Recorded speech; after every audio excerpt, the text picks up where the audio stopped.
he has any more building here, we'll be joined up to Borsetshire. There won't be no space in between. I think you should have a word with your Nelson, Mr. Gabriel. No, pour us another cup of tea. There ain't no more milk in this jug. There's some more in the kitchen. I'm sure you wouldn't expect Mr. Gabriel to go and fetch it at his age. Well, can't you get it? It isn't me that wants the milk, is it? I don't know. No one seems to remember I got farmer's lung.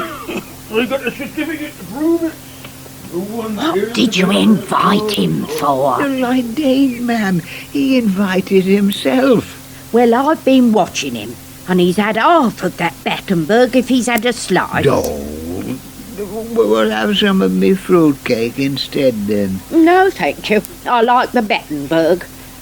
Still, I've had one slice. Mustn't be greedy. Exactly. Exactly what you should tell your Nelson. He should overcome his greed and tell them developers where to put their timber frame semis. I'll pour, thank you, Mr. Grundy, or we'll have tea all over the floor. Yeah, well, I'll just have another bit of this cake then. It's all right with you. No. Has the vicar done anything about that petition? Well, I didn't sign it. Yes, you did, but you crossed your name off. Well, what's wrong with a few postcards? Buying and selling in the house of God. A place of worship. Oh, you don't even go to our church anymore. Yes, I do. When I can get away. Yeah. Hey, maybe Phil Archer should try peddling some postcards of Brookfield, eh? That might solve his problems. He don't need postcards. He's selling his land. No, he's selling it. Don't mean nobody'll buy it, though. Of course they will. But I'm going down to the Bull tomorrow to see who's bidding. So am I. Oh, well, if it's going to be a big event, perhaps I should go as well. Oh, yes, ma'am, yes. Everybody'll be there. I wouldn't miss it for the world. Not for the world.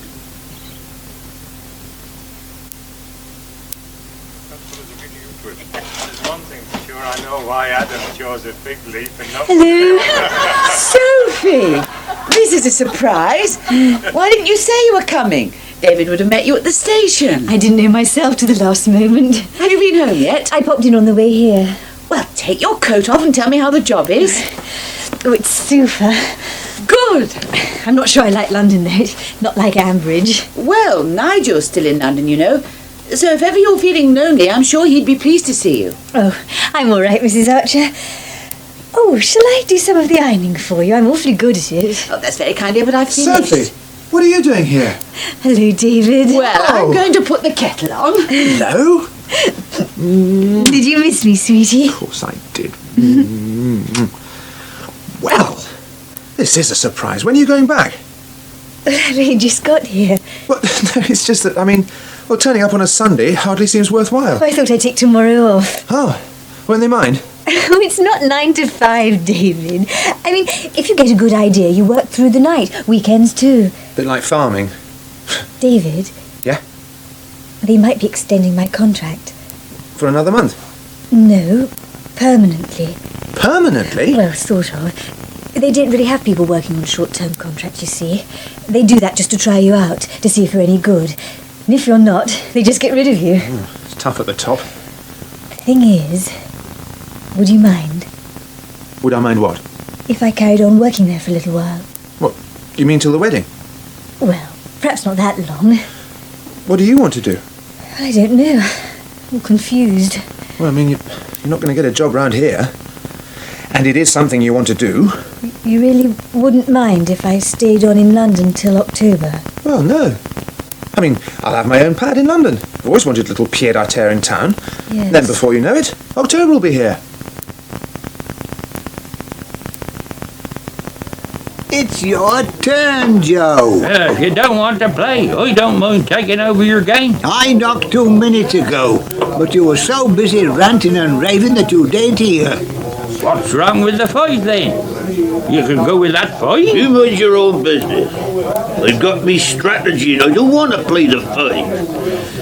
Now, as I was saying, Phil Archer's going to find an asset stripping don't pay. Oh, you'll look pretty silly if he manages to get a good price.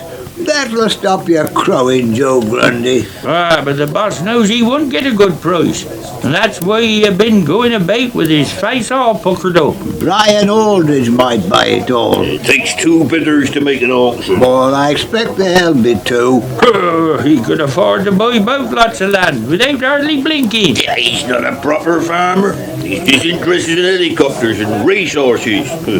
But he ain't chasing dancing girls, that is. He still gets his boots muddy. Not like what I do. Not like you used to. I mean, he walks round his farm wearing a tie, I ask. Well, farming's changed. It's all different now. Oh, my old boss used to wear a tie on Sundays.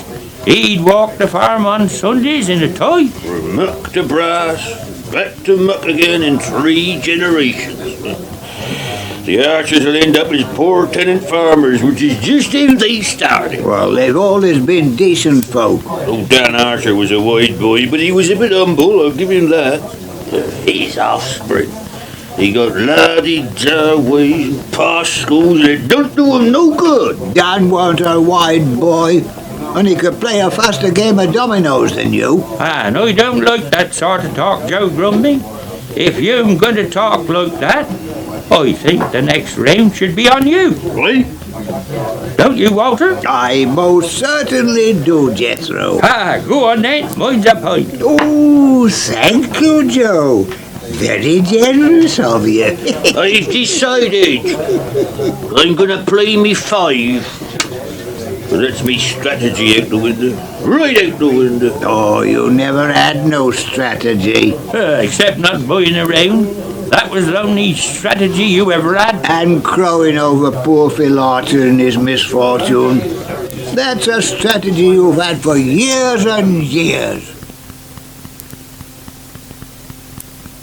Jethro, Hello, Master David. you'll have to make a start on levelling that Humpy Noki bank on your own. I want to do that bit of rewiring in the milking parlour. I thought we were selling the 8 acres. No, we're hanging on to the 8 acres. Only the boss wanted me to go and have a look at the ewes. Oh, right, we'll go and do that first, then get across the 8 acres. It's a crying shame, that's what it is. What is? Having to auction off bits of the farm. Yeah, well, it can't be helped. Everything that boss has built up, sold off to pay the tax. Well, not everything. It's the end of an era, Master David. Yeah, well, certainly things won't be the same round here from now on. The boss hadn't taken it very well. Hardly said 2 words to me all morning. Unless it's still his back bothering him. No, it's not his back. He'll be all right when he's got the auction over with. No good'll come on it. As soon as you start selling land to stay out of debtor's prison, well, things never get back like they were before. Like Humpty Dumpty. Can't never be put together again. It's not the end of the world. We'll just have to sell the land, pay the tax bill, and get back to normal. As normal as possible on a lot less land. David. It's Miss Sophie. Hi, Sophie. Hello, Jethro. Hello. Oh, so nice to have a night in your own bed again. I've been sleeping on a camp bed. Your mother said I'd find you down here. Why? What's happened?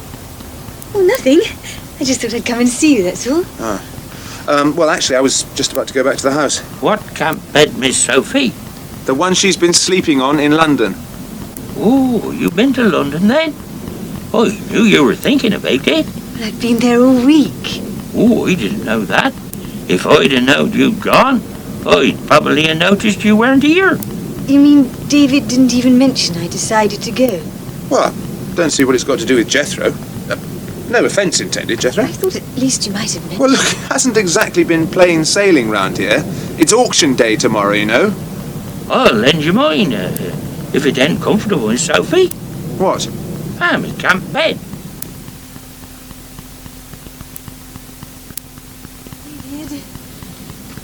David! Now what? Over here, Soph. Oh, David. You said we were going to have lunch together. Yeah, I know. I'll be in soon. I got tied up here. But I've got to get back to London tonight. Well, that's life down on the farm. Never make plans. You could have told me you were Oh. Oh, what's that?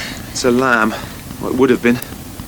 It's horrid. Well, don't look then. Oh, David, take it away, please. Anyone would think I'm waving down your nose. Well, cover it up, then. All right, calm down. Oh. There, satisfied? Poor little thing. Why did it happen? Why did it miscarry? I don't know. I'm not a vet. Oh, dear. Don't go on about it, Sophie. If you hadn't invited yourself out here, you wouldn't have seen it, would you? I was looking for you. Typical Jethro. Dad told him to go and have a look at the ewes. I thought you wanted him to flatten out the hump. What? The hump in the field at Oaky Bank. Yeah, after looking at the ewes. Well, perhaps you confused him. Confused him? Well, you could have done. One thing I will say for Jethro, he is perfectly capable of confusing himself without any help from me. Well, not everyone's the same. Brainy, I mean. People can get confused. Well, it could hardly have been simpler. See to the ewes, then start flattening out the hump. I mean, even you could have understood. Sorry, Soph. I didn't mean to. Don't treat me as if I'm stupid, David. Don't be silly. I'm not silly or stupid. Oh, Sophie, don't get all worked up. You haven't even missed me, have you?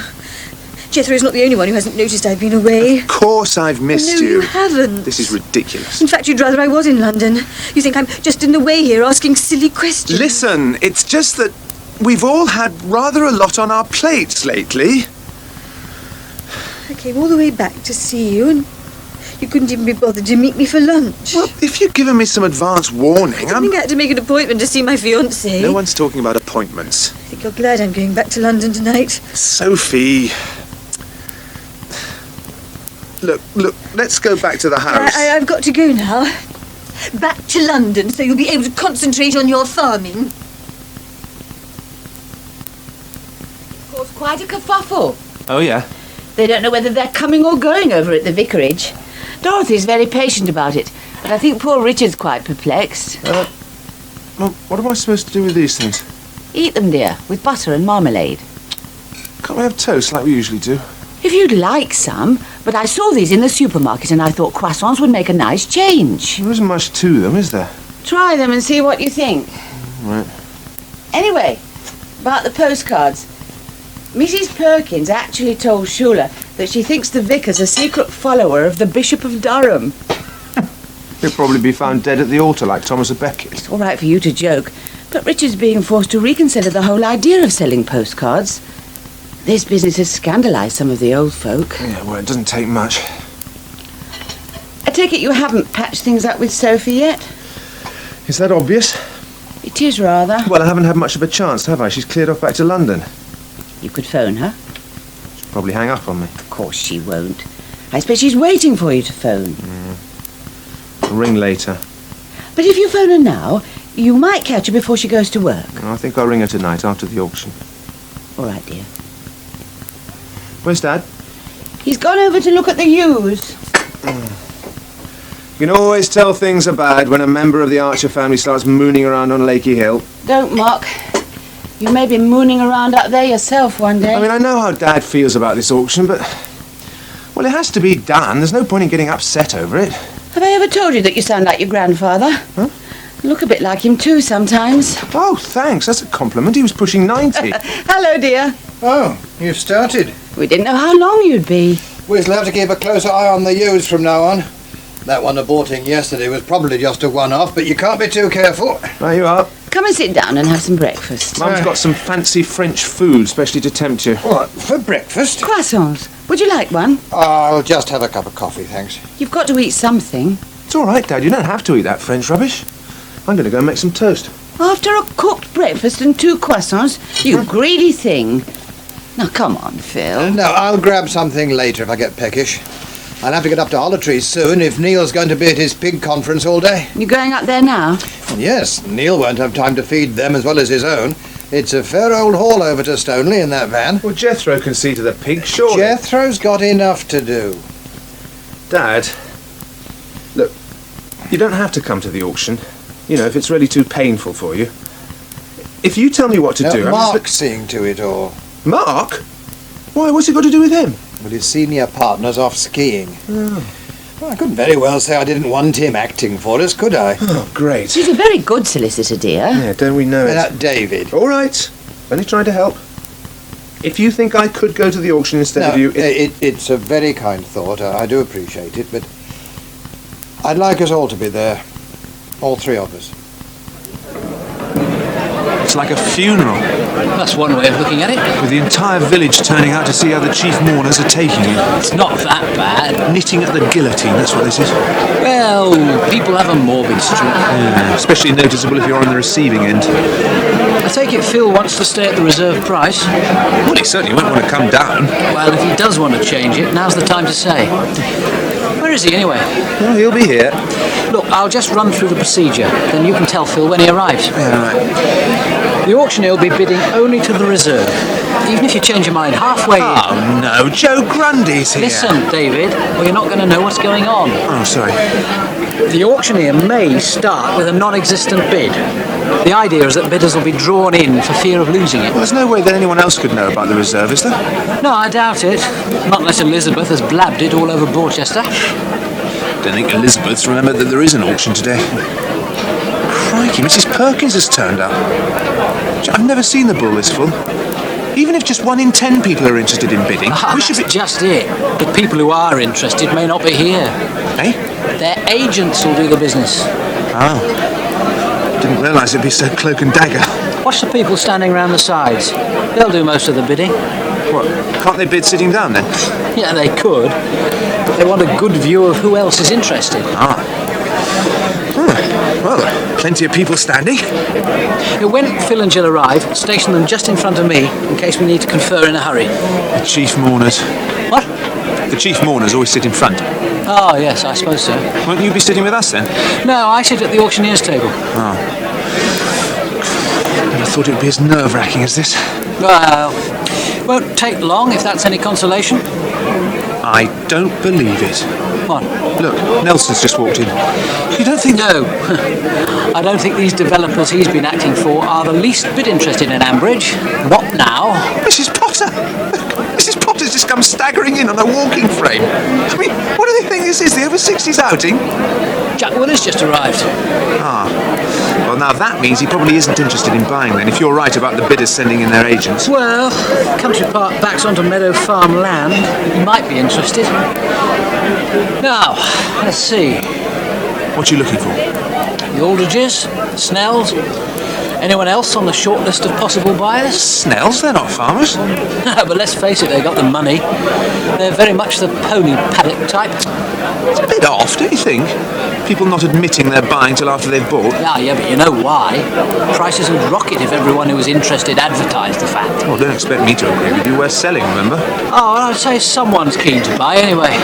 How do you know? I doubt if the agents would have agreed to sell by auction if they hadn't caught a whiff of someone on the scent. Ah, here are Phil and Jill. Mum! Mum! Dad! Over here! God, just look at Phil Archer. Anyone think it's the end of the world? It's a slippery slope and no mistake. Well, they're only selling 85 acres. Still leaves them with over 400. That's enough to be going on with, I'd have thought. It's a public humiliation. They don't like it, being publicly humiliated like this. Yeah, well, they ought to try going bankrupt. Then they might have something to moan about. The next time Brian Aldridge sends a ton of his wheat to them starving Africans, maybe he should divert it to Brookfield. Phil Archer, a man in need. By next Christmas you'd be like Bob Cratchit, huddled over a single lump of coal. Yeah, well, you're still the nearest thing we got to Scrooge. You managed to make my round last till Sid closed the bar. So which piece of land are you bidding for, Mike Tucker? Oh, well, I thought I might as well try for both of them, you know. Just hope they put up family income supplement this year. Can you move, please, Joe? Mark needs the table for the auctioneer. Well, I ain't moving. I've been sitting here since opening time. Come on, Joe, we're running behind. Let the auctioneer find his own table. This is the only table at the front of the room. We can't have him sitting by the door, can we? Oh, let him have the table, Joe. Take it then. I wouldn't want to hold up the proceedings. Hey, mind my drink. I think Sid Perks would have applied for an extension. Yeah, well, you need to stay sober at an auction. If you don't, you might buy some at Duff. You bid for that land at Meadow Farm and you're buying something, Duff, I'll tell you.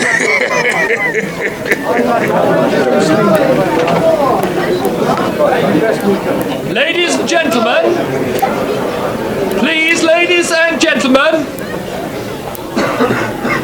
Now, you've all had a chance to read the conditions of sale, also the particulars of the two separate lots, 55 acres of arable and grassland and a further 30 acres of grassland. The sale is being held to enable the vendor, Mr. Philip Archer of Brookfield Farm, to clear capital transfer tax liabilities. So I would stress this is a serious sale. I hope that we see some correspondingly serious bidding. I'd also point out that the opportunity of acquiring land of this quality in the Ambridge area doesn't come every day, and that this is no time to be shy. It's an unusual time of year to sell land. It never looks its best just now, but I'm sure you'll agree with me that both lots are in good heart and have great potential. I'd point out that some of the fields are carrying crops which the purchaser will be expected to take at valuation. I'm obviously selling to a reserve, but this has been set at a very reasonable level. Yeah, just get on with it. So, ladies and gentlemen, lot 1, 55 acres of arable and grassland. Now, what am I bid? Will someone say 60 or 70,000? 55 to make a start. 50,000 I'm bid, thank you. 55, thank you. 60, 60 I'm bid. 65, 70, thank you, sir. £70,000. Now that's nothing for land of this quality. 71,000, thank you, sir. 72, 72 I'm bid. 73, thank you. 74. We're talking about 55 acres of first-rate arable grassland. 75, thank you, sir. 76. I bid £76,000. 77, thank you. £77,000. Any advance on £77,000? 77 for the first time. Do I see another 1,000? 77 for the second time. I'll take 500. 77 for the third and last time. You're losing it, ladies and gentlemen. Sold, Mr. Burgess. Well, it reached the reserve anyway. Only just. Who's this Mr. Burgess? He's an agent from Felpersham. Mark pointed him out earlier. I don't suppose Mark knows who he's bidding for. We've sold it. That's the main thing. We can't pay off the mortgage and all the tax with 77,000. Can when we've sold the other lot. Oh, Phil.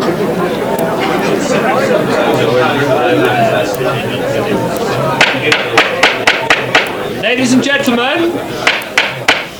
gentlemen, if we could move on, ladies and gentlemen, thank you. Lot 2, 30 acres comprising Birdland and Lakey Meadow. Who'll start me off? I'll give you a favour. I propose to start the bidding at £30,000. £30,000. You know, that really isn't much for land like this. 25, thank you, sir. £25,000 I'm bid. 26, 27, 28, thank you. Now you won't have another opportunity. 29, 30, thank you. You might as well have let me start at 30 in the first place. 31, thank you, sir. 32, I have a bid for £32,000. 33, 34,000. Still nothing like the kind of offers I'm expecting from you today. 35, thank you. I bid £35,000. 36. Now come on, ladies and gentlemen, you can do better than that. 37.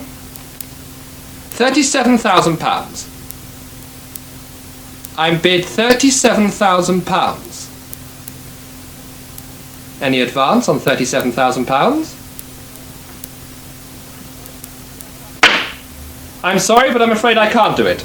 I must withdraw the land at this figure. But I'm still inviting bids, if anyone wants to come up to the table with an offer. What's happening now? He's talking to that chap in the jerkin. Phil, I think Mark wants you to go up to the table. You go, will you, David? All right. I mean, it's not as if I'm asking a fortune. I'm selling for a lot less than I paid for that land. We weren't expecting miracles, dear. Well, if they think I'm coming down to 37... You really have to drop £500. That's neither here nor there. It's the principle of the... Phil, I couldn't bear to go through all this again. All right. I suppose I'll have to come down. Not worth making a stand just for £500. But it's just... Here comes David. Oh, what's happening? Don't tell me. They want me to move the reserve down to 37. Well, now look. It's all right, just so long as There isn't a bid at 37,000. What? Someone just... In fact, there wasn't even a bid above 25,000. Oh, but the auction... It's called picking bids off the wall. I don't understand. I do. They were phony bids, Mum. The auctioneer was just doing his job and bidding up to the reserve to try and get the punters interested. Only nobody was. Interested, that is, not after 25,000. So the only bidder stopped at 25. Yeah. And apparently he just left. Oh, Phil. Afraid we're going to have to face it, Dad. Nobody wants to buy the meadow farmland. And the taxman isn't going to wait forever.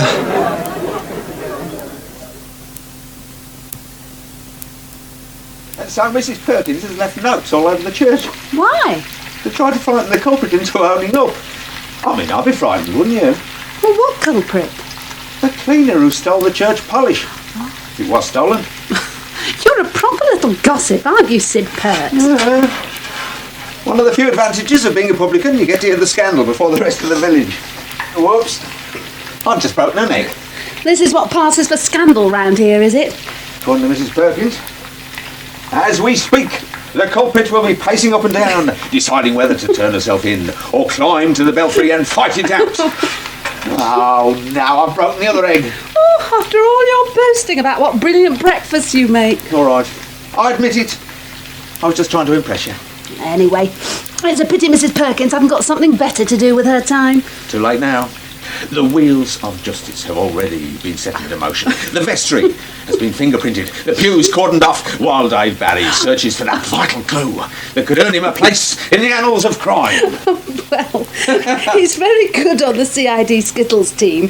I suppose he'll go down in the club's annals for that. I mean, poor old vicar, eh? First this business with the postcards, and now someone's nicked his polish. Well, sometimes I wonder if I'm cut out for village life. Well, you ought to know by now. You've lived around here for long enough. Yes, but these last few months, it's been like living in a goldfish bowl. Don't worry, love. They'll soon get fed up of talking about us. Now we've said we're getting married. In fact, I'd say we're old news already. I suppose we have ruined their fun a bit, coming straight out with it. Exactly. At one time, Joe Grundy was running a book as to whether it was you or Betty Tucker. Oh, yes. Must think you're a real womaniser. I'm known for it. One thing about living in Borsetshire, people don't care what you do. Yeah, but you know, what you lose on the swings. At least Ambridge is the community.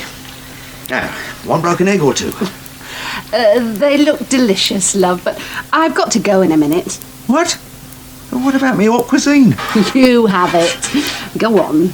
You don't know what you're missing. Have you spoken to Lucy yet?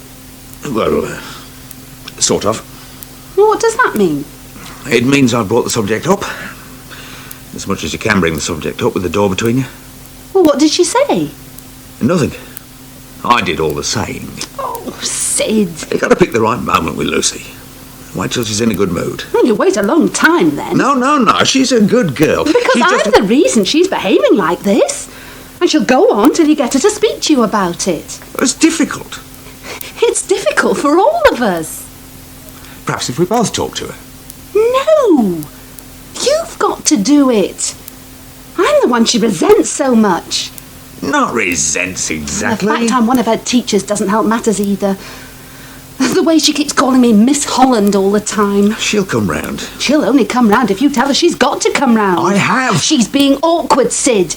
Don't condone it, or she'll just go on. That's not fair. I could be sympathetic without condoning it.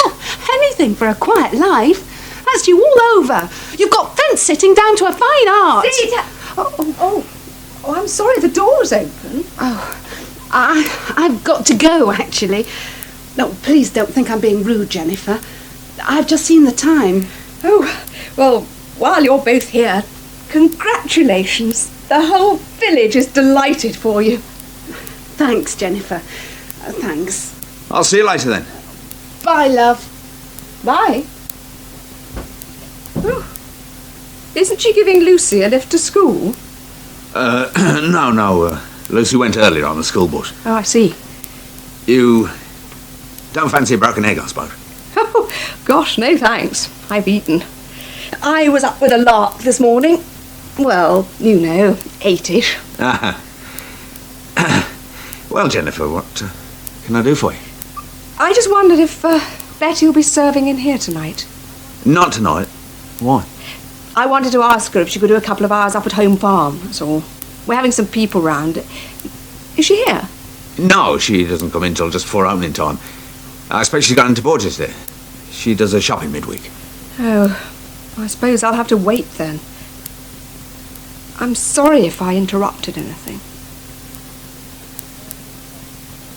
What do you want to go buying this rubbish for? The kids like it. Ooh, wish we had a bigger fridge. Yeah, but it's rubbish and it costs a fortune. Don't be mean. It's nice to give them a few treats once in a while. When we can afford them. We're not doing too badly. Met a bloke from Edgeley this morning when I was out on the milk round. Oh, yeah?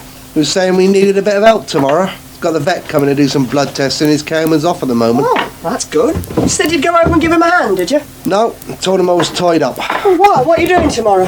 I'm at the agricultural college, ain't I? Well, I don't know if it's worth turning down a day's work for. Yeah, of course it is. Don't want to miss anything. Well, only been a few hours anyway. Well, it's up to you, I suppose. Look, if I stick with this course, there'll be work at the end of it. A lot of work. Well, we don't know that, Mike. We do. I can get something from Brian Aldridge, Schuler Archer. Hebden. She's more likely to employ you if you get her name right. Well, Hebden. Well, then there's Jack Woolley. He's got a lot of trees, maybe even Phil Archer. I shouldn't go asking him for work at the moment. Not after yesterday's auction. He did look pretty cut up. I knew how he felt, too. Half the village turned up at the ball yesterday, just like they did for our farm sale. Believe me, I knew how he felt. Still, he sold some of his land, that's something. Where do you want to put these tins? Not much room in here. Oh, I don't know. Just shove them in for now. Daddy! Oh, terrific. Just what I needed. Come on in, Mrs. Aldridge. Hope you don't mind me dropping round. Oh, no, not at all. Come in. It is your house, after all. Oh, Betty, I wondered if you could do me a great favour. Oh, I expect so. What is it? It's just we've got some people coming round for dinner tonight. Just one or two friends, you know. Yeah. You want me to come over for a few hours? Oh, would you mind? Awfully. Oh, I'd be so grateful for an extra pair of hands. It really would make a world of difference. For heaven's sake, take your coat off. We won't be having tea for at least half an hour, and you're welcome to stay.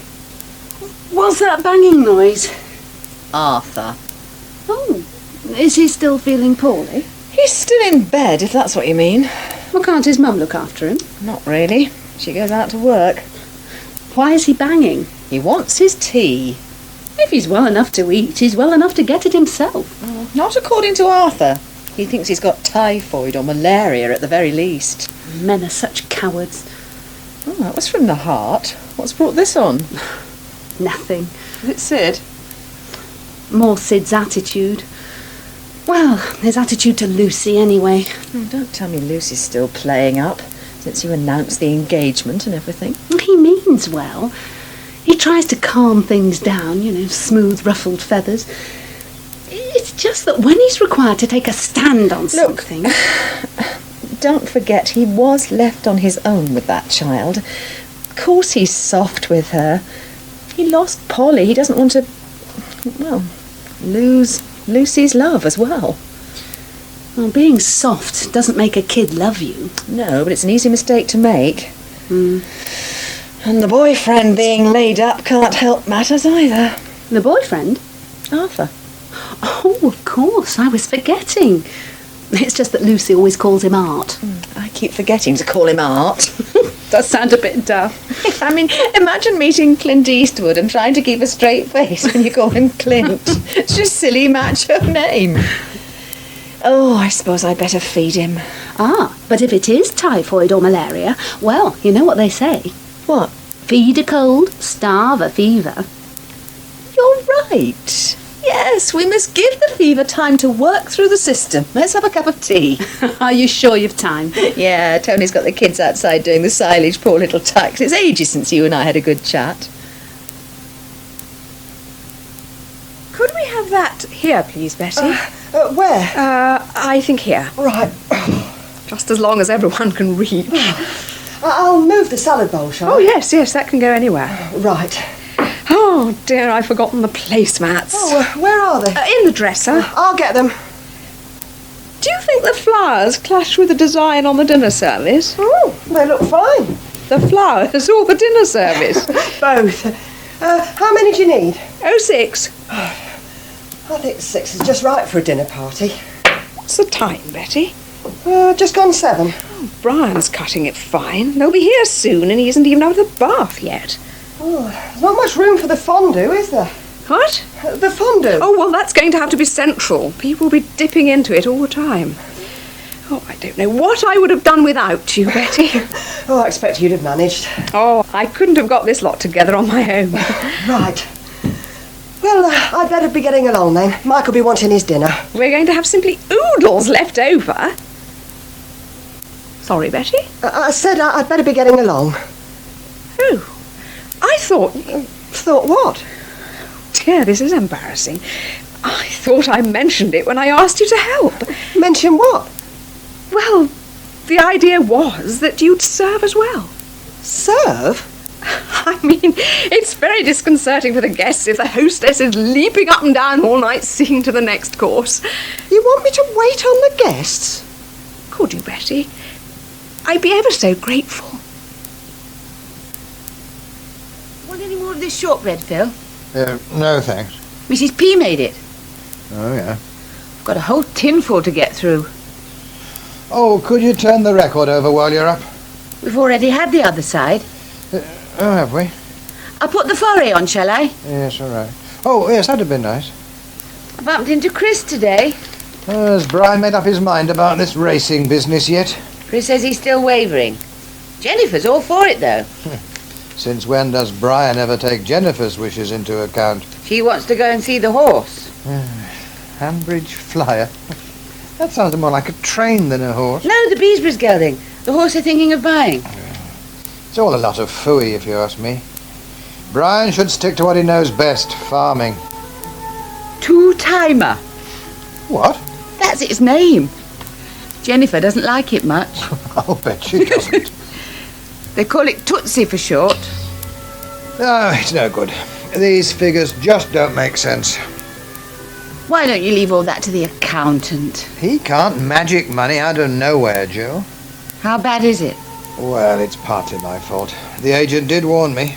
If you don't sell at auction, it puts the dampers on for ages. It wasn't a complete failure. We sold the Willow Farm part. I wonder who to, though. We'll soon find out. At least we can pay off the mortgage. But not the tax man. And we're farming less land. It's brass monkeys out there. Come and sit down by the fire, dear. Did you see to that firewood? No, that chainsaw wouldn't start again. I'll do it tomorrow. All right, but we're getting a bit low in here. Well, I can't do anything about it now. It's pitch black. Have some of Mrs. P's homemade shortbread. Oh, yeah, don't mind if I do. Thanks. What are these? Oh, just some figures I've been going over. All right. What's this bit here about potatoes? I was thinking about applying for an extra potato quota. Well, that's one way. I've had a few ideas myself. Oh, yes. Yeah. I was speaking to someone the other day. He had 10 acres of garlic once. Garlic? There's a lot of money in garlic, apparently. Why isn't he still in garlic, then? Actually, I've been thinking. I reckon a pick-your-own scheme is our best bet. High return crops, and we cut down on labour. The only way we can cut down on labour is by sacking someone. Well, I know it's rough, but, well, that's life in the 80s. Yeah, it's funny how life in the 80s means different things to different people. If your name's David Archer, it means a new car and a house, both at his father's expense. Look, David, I've been trying to find a way around redundancies. I thought we'd make a start by getting rid of some machinery. Well, or at least not renewing it. The combine, perhaps. Yeah, but if we get a contractor in, that means there's going to be even more thumb-twiddling going on round here. Look, David. Well, look, work it out for yourself, Dad. Once we've got shot of the 30 acres, it's going to be a smaller farm than we had this time last week, right? There's us, plus 2 full-timers and 1 part-timer. Now, assuming we're not going to give one another the push... Obviously. Or Neil, we're going to need someone doing half a week up at Hollitree. That just leaves Jethro and Graham. And I know which one of those two I'd chop. Look, we've discussed all this before, and I still say that if we have to get rid of anyone, it should be Graham. Listen, Look, Dad. For one thing, he's costing us, I don't know, probably £40 a week more than Jethro. Also, he's a specialist. Jethro's an all-rounder. In theory. But we could fill in for Graham if it came to it. Dad, I have to say it. It seems to me you really haven't thought this through.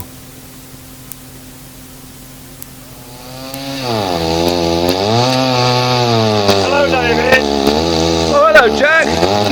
Hang on, just turn this off. That's better. We can hear ourselves think now. Captain, come here. Oh, dear.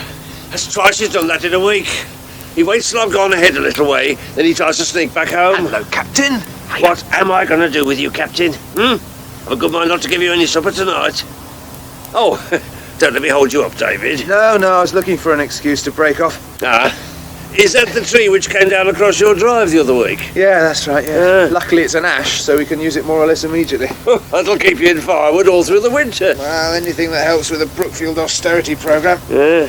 I doubt if you'll finish today, will you? Not on your own. No, I'm not on my own. Jethro's helping. Jethro? Only he's invisible at the moment. Oh, I see. Jethro's meant to be here, is he? Why is it that I always feel that he's my employer? Oh, it's a hard road to hoe being an employer. What? Well, look at the problems I have with Higgs and Jean-Paul.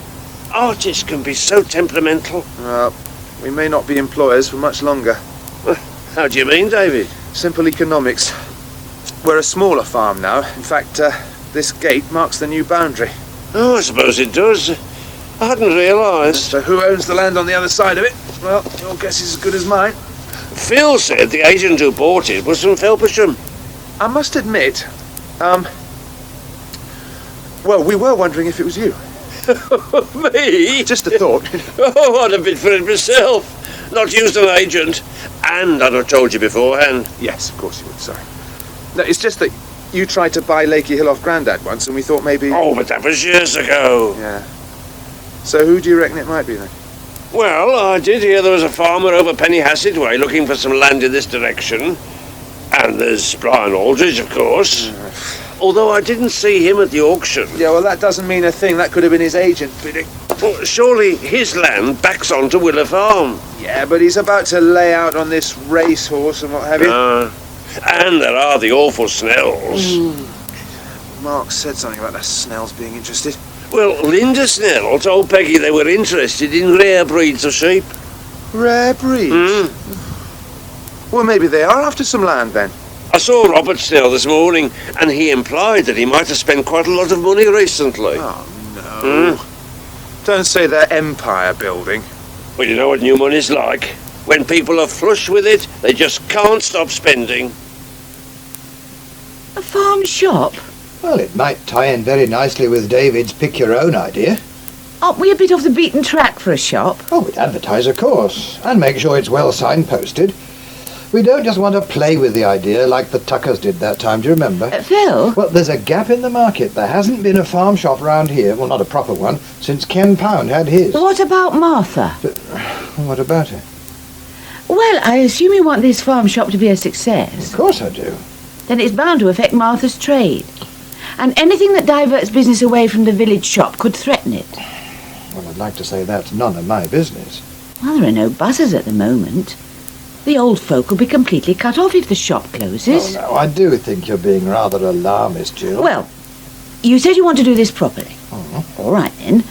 A fully equipped farm shop sells everything, from milk to biros to Mrs. P's shortbread. No, not necessarily. The village won't be able to support two shops. No, but we'd be going for a completely different market. Borsetshire folk, tourists, the Sunday drivers. Martha depends on outsiders, too.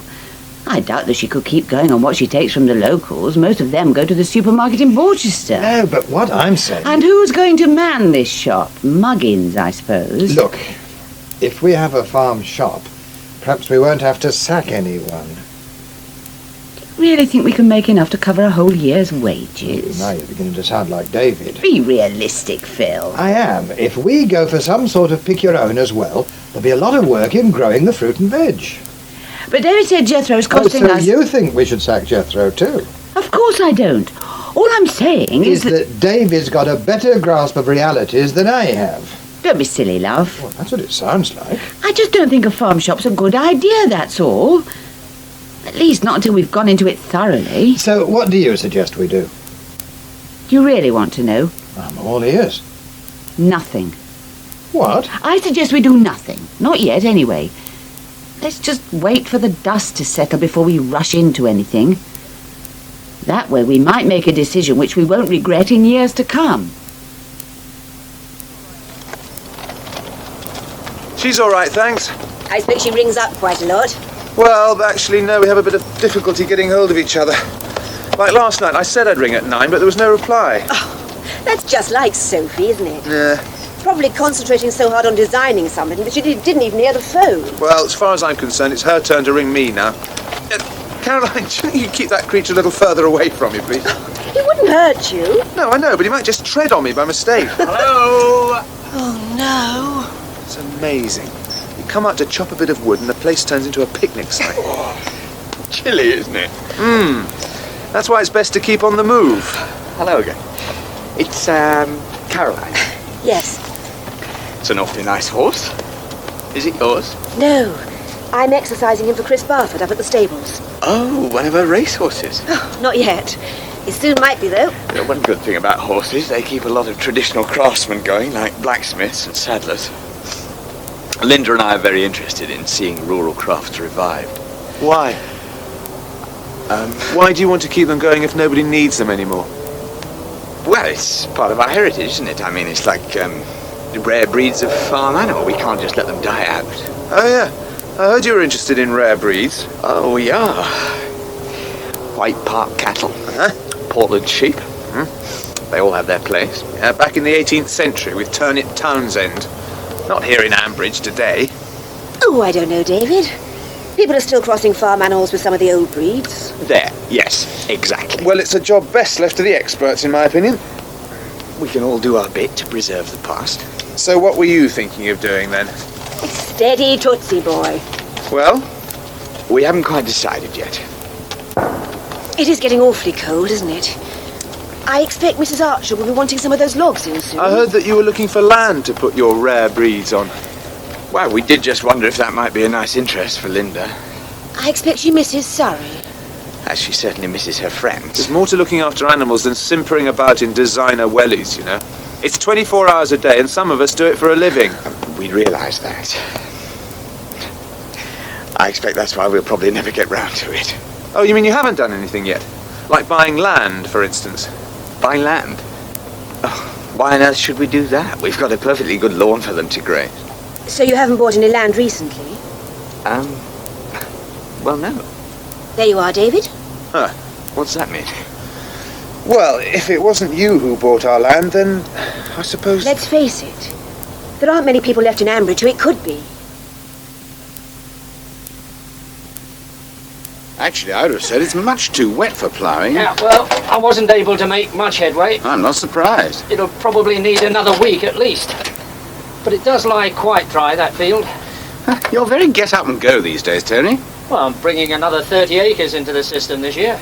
Bit ambitious, isn't it? I seem to remember you were going to magic up 150 organic acres overnight. If I could have done it overnight, I would have done. Yeah, well, some of us believe in ecologically sustainable farming, and that takes time. You're beginning to sound like some of those awful types in that new Whole Food shop. Like the one in Borsetshire, Earth Mother. I'm hoping they'll take some of our carrots. The people serving in there look so thin and anemic. Hardly good commercial for health food. I mean, with friends of the earth like that, does it need enemies, I ask myself. Well, me and Pat eat whole food.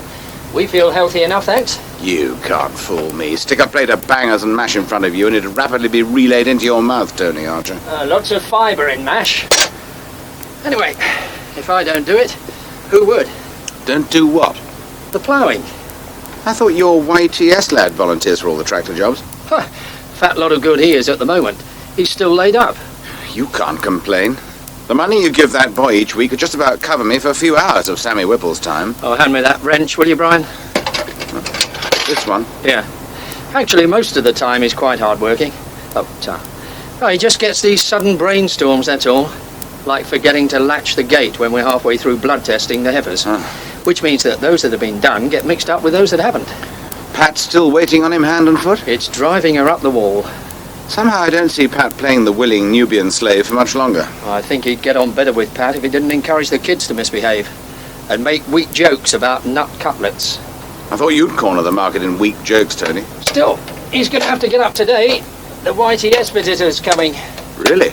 Yeah, he turns up quarterly to make sure Arthur's getting a proper training and isn't just being made to shovel slurry. Over here. Oh, hello, Brian. Pat? I'm just going to the cash and carry. What are you doing? Mending the silage grab. I thought you were going to do that bit of fencing. I've done it. Oh, all right. I'm impressed. Any more thoughts on the racehorse, Brian? Well, I don't know. It's a big step. Jennifer's keen. Well, I'm not saying Chris doesn't know what she's about, but this racing thing's a bit of a departure even for her. We'd be learning as we went along. Well, you've had plenty of practice of thinking on your feet. Thank you, Pat. Well, nobody could be more in earnest than Chris. She even uses a stopwatch when the horse does a turn around the field. I don't doubt she takes it seriously. Well, she's got a very good rider in Caroline. Yeah, Caroline's patient, I'll give her that. She must spend half her time riding him up and down Lakey Hill. What? Lakey Hill. To muscle the horse up, you know. She trots him up hills. I didn't realise that Caroline rode Tootsie. I've only ever seen Chris on him. Oh, no, it's Caroline's project as well. I thought you knew. In fact, I thought that's why you were reluctant to get involved. Well, I didn't realise it was such a regular thing. It's about as regular as it's possible to be. Caroline's more or less training the animal. Until it goes away to that chap over at Edgeley. Shula helps a bit. When she can take the time off from calculating our next rent increase. Does she now? Oh, Shula's quite a good rider too, you know. Well, she ought to be. She was practically born on a horse. Well, anyway, I've got to get going.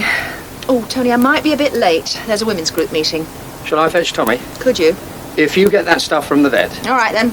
Oh, and don't forget to look in on Arthur, will you, just to check he's all right. That boy's living the life of Riley in my house. See you, Brian. Bye, Pat. You know, Caroline working at the stables puts me in a bit of an awkward position. Does it?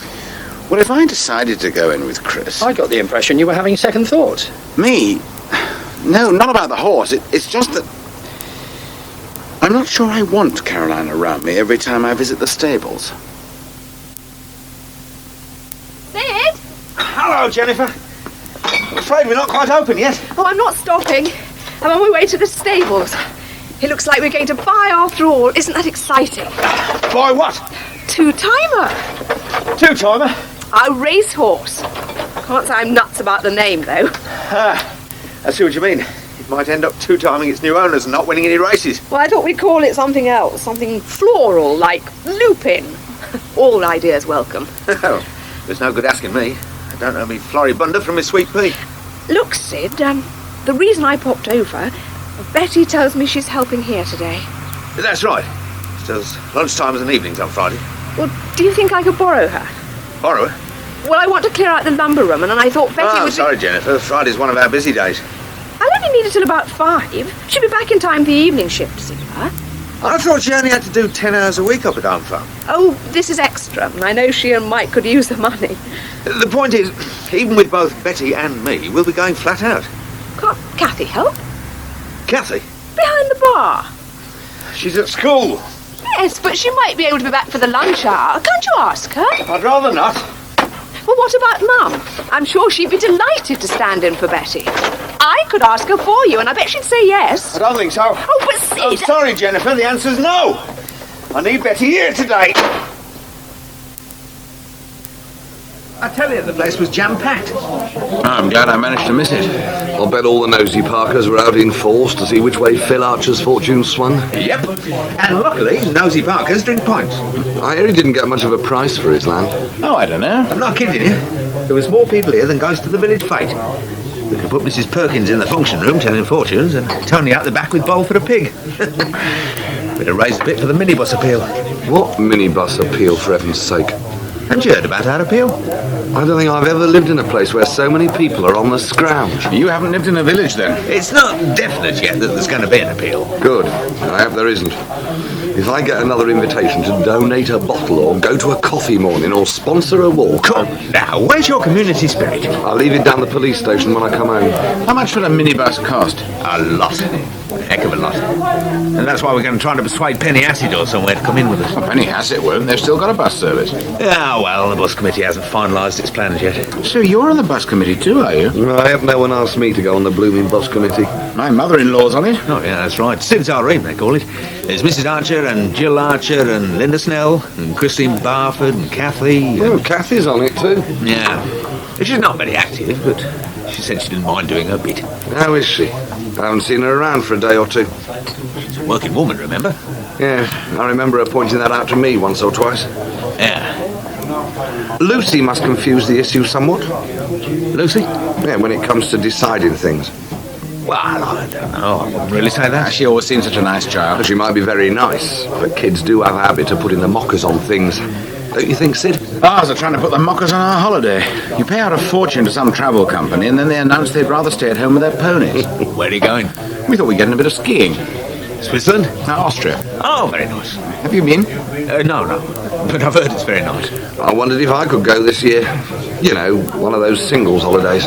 Well, now we've got Betty to keep an eye on the house and the worst of the lambing's over, it seemed an ideal time to go away. You just wouldn't credit it. Hello, mate. Whatever's the matter with you? Arthur, that's what's the matter. Art? Yeah, after waiting on him hand and foot for over a week, too. Well, what's he done now? Only told the YTS visitor he didn't think we were giving him enough training. Oh, that cheeky... The YTS man thinks we're exploiting him. They're considering withdrawing him and finding him a place on another farm. Tut, Tony. I thought child labour went out with chimney stacks. Oh, no. I don't see why you're putting such a long face, Sid. I'm the one who might be blacklisted. I'm thinking of Lucy. She isn't going to be very pleased if Art leaves Ambridge.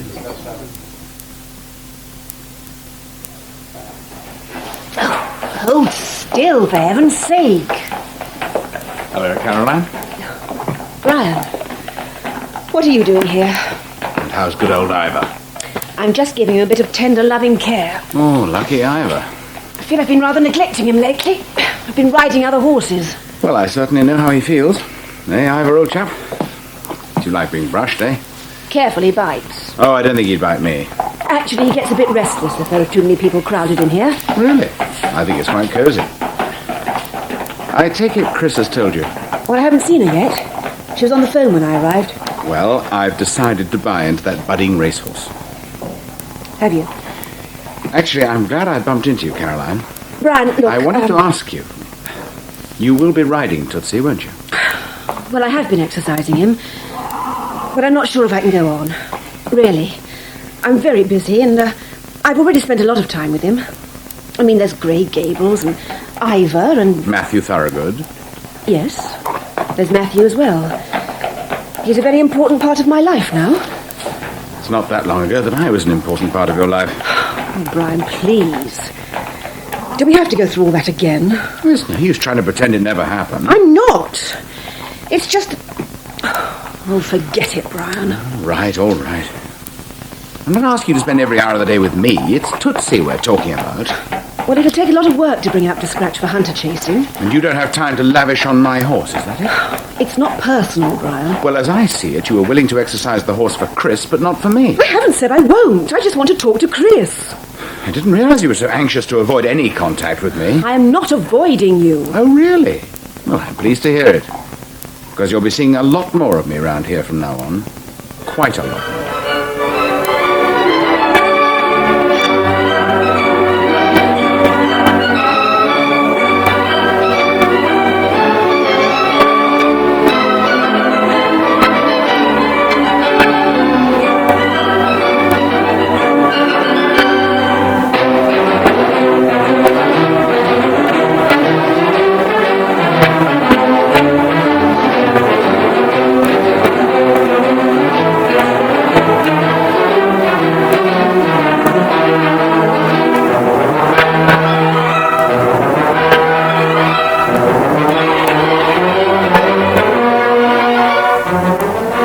The Archers was written by Tony Bagley and produced by Liz Rigby.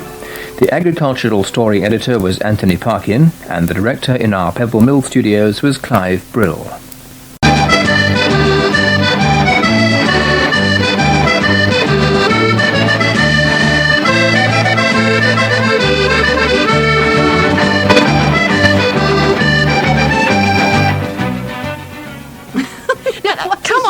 I brought the tape. No, I want you to listen to it. Now, come on. For heaven's sake. No, listen to it. Oh, it's enough. Turn it off. Go on, turn it off. It's beautiful. Doesn't it whet your appetite? Yes, but I'm trying This is the first time that the Midlands Ballet have come to Borsetshire, you know. I told you, I do want to go. Good. But it's the sixth form dance on Friday. Oh, I've been trying to tell you that too. And I'm in charge of the disco. Oh. I'm sorry, Pat. Oh, that's all right. I just wanted some congenial company, that's all. Ask Betty. She enjoyed that theatre trip you had. But I'm afraid I can't back out of the dance. No. I remember my own sixth form dance, do you? All miniskirts and Tamla Motown. I remember being chatted up by a boy called Arnold. Oh, Arnold. Oh, I do envy you, you know, doing all that again. What, the sixth form dance? Yes, and romance. You and Sid. Oh, it's not quite the same, is it? I mean, we're neither of us kids. That means you appreciate it more. Romance is wasted on kids, I think. No, it's different. We've both been married before, and he's got Lucy. Anyway, I'm surprised you're so keen on romance. Why? You don't hang up your feelings when you start taking an interest in your rights. Yes, but not 2 weeks ago. You were warning me off weddings. Fat lot of notice you took. Yeah, well. Anyway, it was weddings I was warning you about, not romance. Oh, who'd have thought after all these years of marriage and motherhood you'd still be an old romantic at heart? Oh, well, kids do change things, that's true. Tony and I found that. Someone else to think about, I suppose. Yes, I'm finding that out too. Well, you haven't got any kids yet. I will have Lucy. Yes, but... Well, what do you mean, but? Sid doesn't come by himself, you know. I'm marrying 2 people, not 1. Everything's all right, isn't it? Yes. Yes, I suppose it is, really. Look, you've been a teacher for 10 years. I'm sure you can cope with Lucy. I can, in school. But I've never had to outside.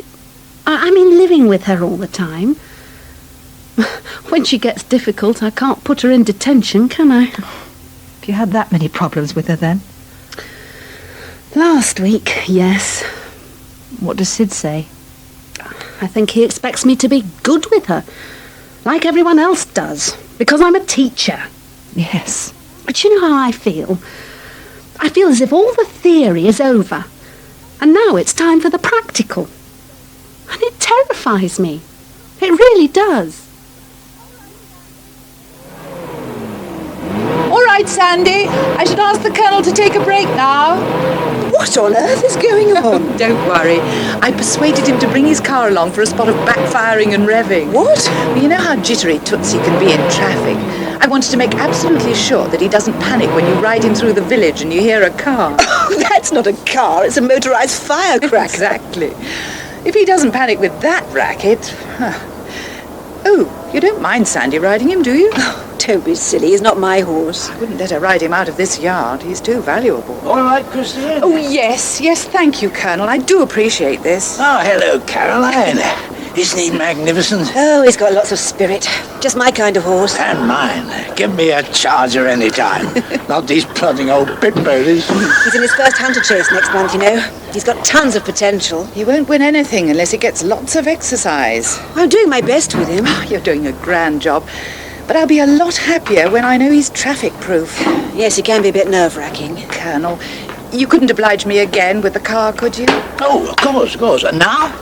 You sure I'm not keeping you? No, but don't forget that the reason I rarely call round to see you was about the bus committee. I won't. If you could just rev it up one more time and perhaps toot the horn. Right. Bus committee? Freddie's just joined it. Chris, I've been thinking about Tootsie. You know I'd love to ride him. So it's difficult.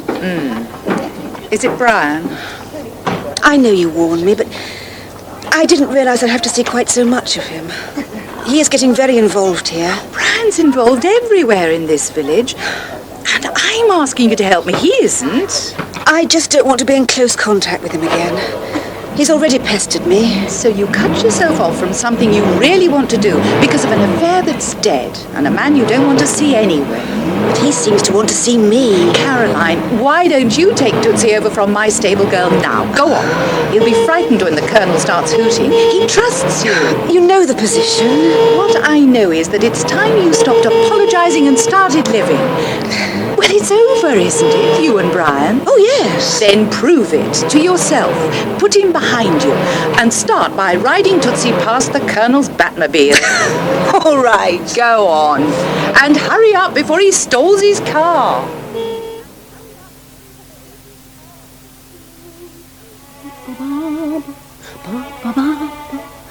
Blimey, what's that? Oh, sorry. I'm just trying out a tape that Pat lent me last night. I'll turn it off. No, leave it on. I like it. But you better turn it off before my regulars arrive. Morning. Oh. That sounds very tuneful. Morning, Jethro. Do you like the new in-bar entertainment? Yeah, I always found Swan Lake very soothing, see. Oh, is that what it is? I think that's enough. We don't want to turn the bull into Nelson's wine bar, do we? And what can I get you? Oh, half a shirters and a plain please. And quickly, if you don't mind, I'm working. You got a lunch hour, haven't you, Jethro? I'm putting in some overtime. Ask for it, I did. And maybe that'll show some people I ain't ready to be put out to grass, eh? I'll fix your ploughmans. Phil Archer'd never put you out to grass, Jethro. You're too valuable up at Brookfield. Well, you tell that to Master David then. Because ever since we had the auction last week, you've been talking about saving on this and cutting back on that. Oh, you know. Doesn't mean he's going to cut back on you, does it? Oh, it might. Oh, it might not. Have you found out who bought that land, then? No, but I reckon we'll know soon enough. Because we'll see him over there. If I just bought 30 acres, I'll be telling everyone about it. Are you going to give me a hand, Sid? Here, let's have that bit of music on again. Well, I don't know. Go on, I like a bit of a tune. All right, then. But turn it off if anyone else comes in, huh?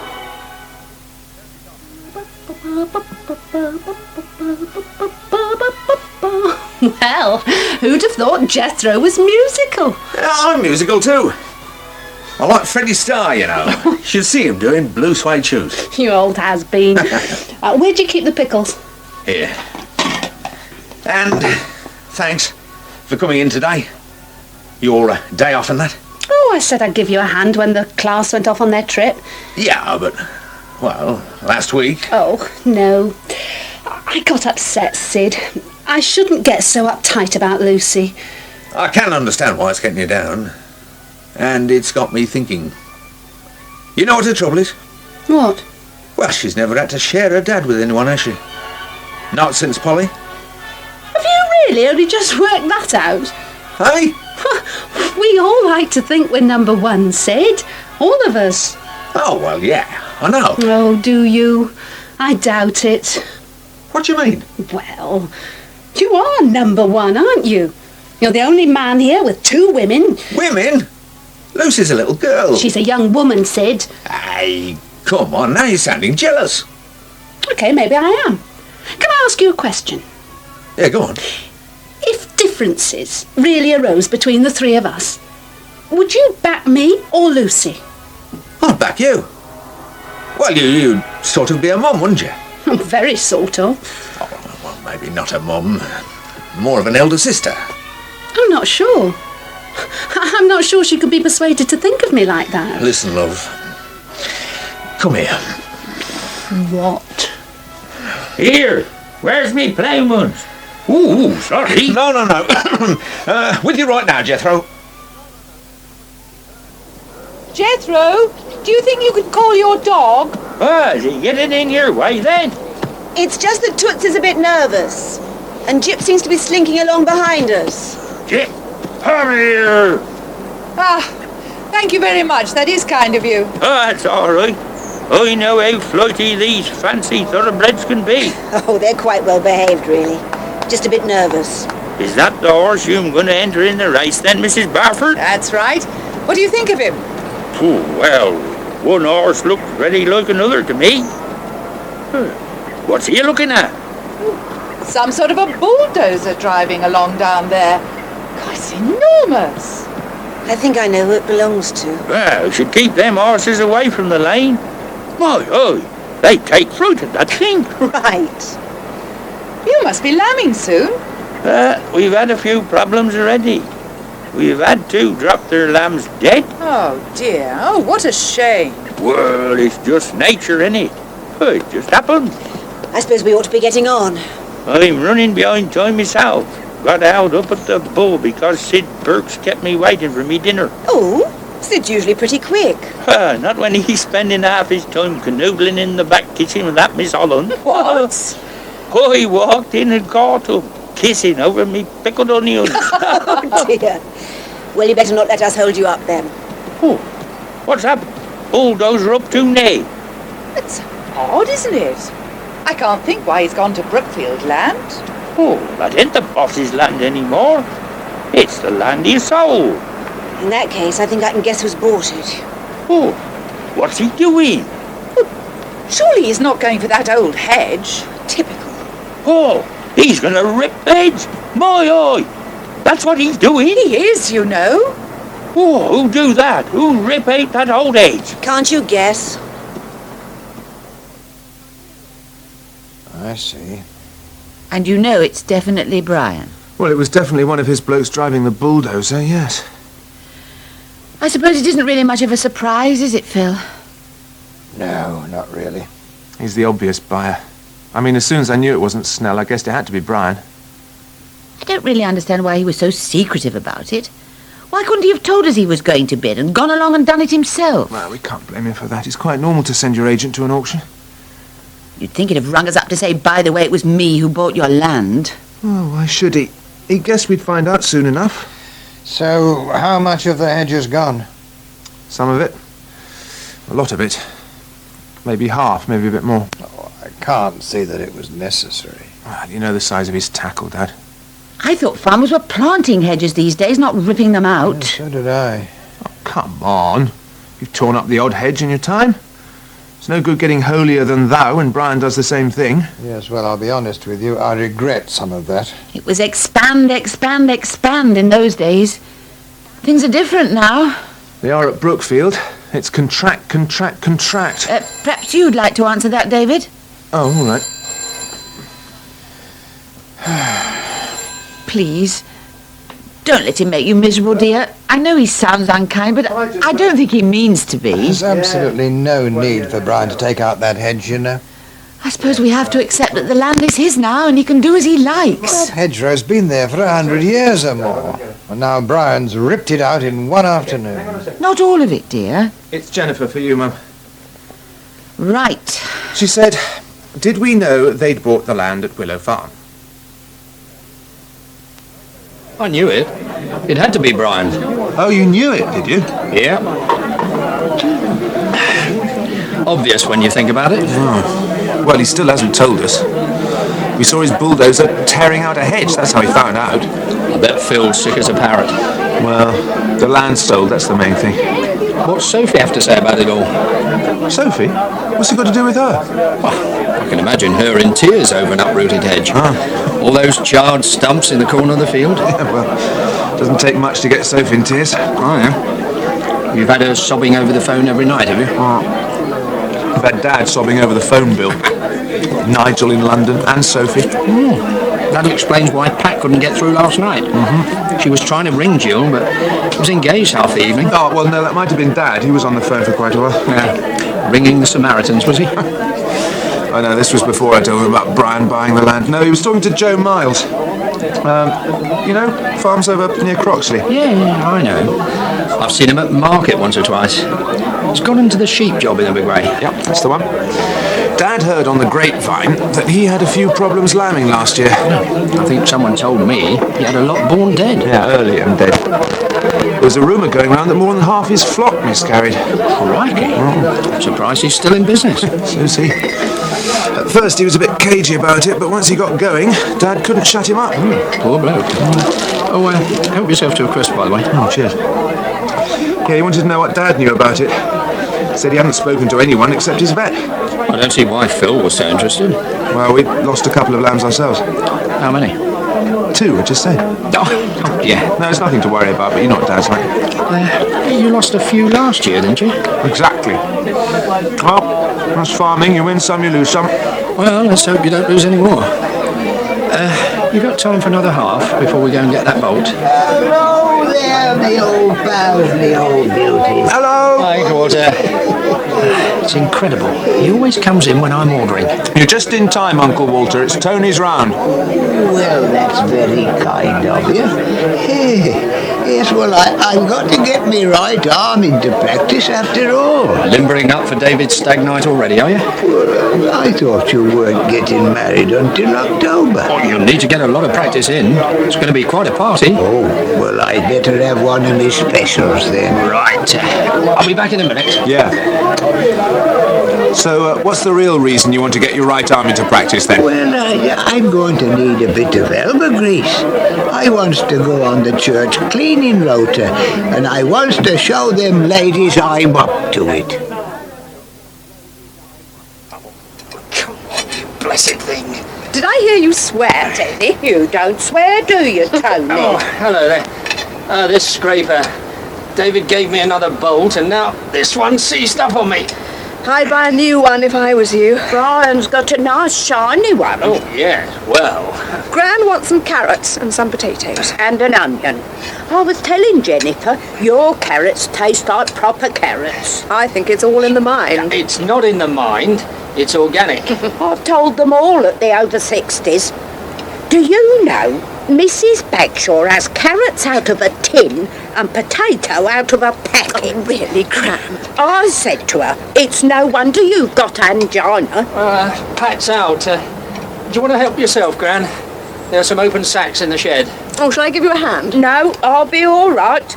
You tell Tony all about that horse. Oh, I've just taken Gran up to the stables to see our racehorse. He seems to like chocolate. Oh, crikey. Did Chris catch you feeding him sweets? He is our horse. And Gran said that sugar would make him run faster. What's he called again? Someone did mention it. Well, I'm not very happy with the name, actually. Why? It's stupid, really. Two-timer. Pardon? Nothing. I thought something floral. Lupin? Pansy? Oh, I should have known you weren't capable of discussing the subject seriously. Sorry. When you saw David, did he say anything? About what? About Brian buying the land at the auction. Well, they certainly noticed the bulldozer clearing that hedge. Wasn't the subtlest way of announcing that you bought the title deeds. Well, Brian felt it would be less painful for Phil if the whole deal was done as a straight business transaction. Oh, yeah? And I thought it was very sensitive of him. Yeah, most humane. Brian puts Bob Geldof to shame, really, doesn't he? There it is again. Brian calls it the British disease. Envy. Oh, I don't think Phil resents Brian's success at all. It's the way he goes about things that gets people's backs up. I did give Jill a ring last night to tell her we'd bought the land. I've got some nice ones. I've left the money on the box. Oh, there's no need, Gran. Oh, I like to pay me way. Treat yourself to a pint of beer. You'll have to clear all that off the kitchen table, dear. I'm going to start getting dinner soon. Unless you want to eat in the dining room tonight. But it seems a bit grand for omelettes. No, all right. I'll clear it up in a minute. What is it, anyway? Oh, it's just some bum fund diversification. Rob Mitchell loaned it to me. Oh, yes. Very interesting article on Pick Your Own. Oh, you're still keen on that idea, then? The only idea I'm really keen on at the moment is getting a good night's sleep. I know. You're tossing and turning for hours. Is your back still bothering you? Oh, just the odd twinge. Maybe you should go and see Matthew. Oh, really, Jill? He'll give you something to help you sleep. Just through this spot of worry while you need it. You think all this is just temporary, do you? Yes, of course it is. Why don't you go to Matthew? Because sleeping pills are addictive. Goodness knows what effect they have in the long term. Mrs. P's been on them for years and she's as strong as a horse. My hands. My fingers feel as though they're going to fall off. It really is bitter out there today. And the sheep all right? I think so. I looked at them pretty carefully. I think it must have been a one-off. What was? We had a ewe abort. Oh, yes. God, this is incredible. There's hot water spilling all over my hands. They're so cold I can't feel it. I should dry them off and let them warm up naturally. What's that stuff, Dad? A couple of articles about pick your own and farm shops, that sort of thing. Glad to see you're considering a few of my ideas for a change. We've always considered your ideas. Thing is, you get back to labour, the old problem. Well, you know what I say? We should lose Jethro, and we could take on a couple of part-time ladies to help with the shop or whatever. We could even put Elizabeth to work there. Oh, you'd be lucky. And I say, if we lose anyone, it ought to be Graham. And I say you two are never going to agree on this, so you might as well stop discussing it. Right. There is another option you might like to consider. It would allow you to keep both Jethro and Graham. What's that, dear? Well, I could go. That's what happens if you're late with a milk round. A phone call? Yeah, from Pat. Just as Jennifer was paying her bill. I tell you, Betty, I felt like a blooming serf creeping into the great lady's house. Oh, she's not as bad as that. Anyway, what did Pat want? Well, she asked if you'd like to go to the ballet on Friday. What? Yeah, the ballet. Well, if Jennifer hadn't been listening in, I'd have laughed out loud. Why? I've never been to the ballet. Well, exactly. We probably need one of them ball gowns and a tiara. Oh, don't be daft, Mike. Well, you've never liked ballet. You always turn it off when it comes on the telly. You always turn it off. Besides, it's supposed to be different when you see it live. What? You really want to go? No. I probably can't anyway. Sid might want me on Friday. Oh, yeah. Yeah, and if he doesn't, Jennifer's bound to. She arranged for you to work then? Not yet. Well, it's too late then, isn't it? Well, I don't think Jennifer quite sees it that way. Well, she should. In fact, I think you should go on Friday. What? Yeah, now I think about it, you could do with a night out. Make a nice break for you. Well, you've changed your tune. Well, show Jennifer Aldridge we've got lives of our own, wouldn't it? Yeah, what about the ball gown and the tiara? Pat Archer's going, it'll probably be all denim jeans and leg warmers. I don't know. No, I insist. Phone Pat back this afternoon, tell her you'll be delighted to go. All right. Well, what will you do on Friday? Oh, well, don't worry about me. I got my own work. Hey, I got a new book from the library on tree diseases. Sounds exciting. Oh, it's very interesting. In fact, that's why I come back. I want to go up Lake Hill this afternoon, do some more work on me woodland dossier. Oh, yeah? Didn't know there were many trees up there. Well, it's the view, isn't it? I think if I do a real professional report with ideas, drawings a lot, then the farmers round here really listen to me. Well, that's where you come in, Betty. Eh? Well, I can't draw, but you can. So I want you to come with me this afternoon. It's all laid out up there like a map. You can see all the woodlands. And draw a map of them? Well, that's it. I tried the Ordnance Survey map, but it's out of date. Now, I want it to look... Mike, it's the beginning of February. I'll freeze. Well, you can wrap up. Yeah, well, what about the housework? And I was going to mend all Roy's winter jumpers. Well, this is more important, Betty. More important to you, maybe. But not to Roy, who hasn't got a jumper without a hole. Or to me, who's got to freeze outside all afternoon. This woodland idea was yours, you know. Well, I think the least you can do is help me. Mike, In fact, I've got to say it, Betty. I really am surprised that you're being so selfish.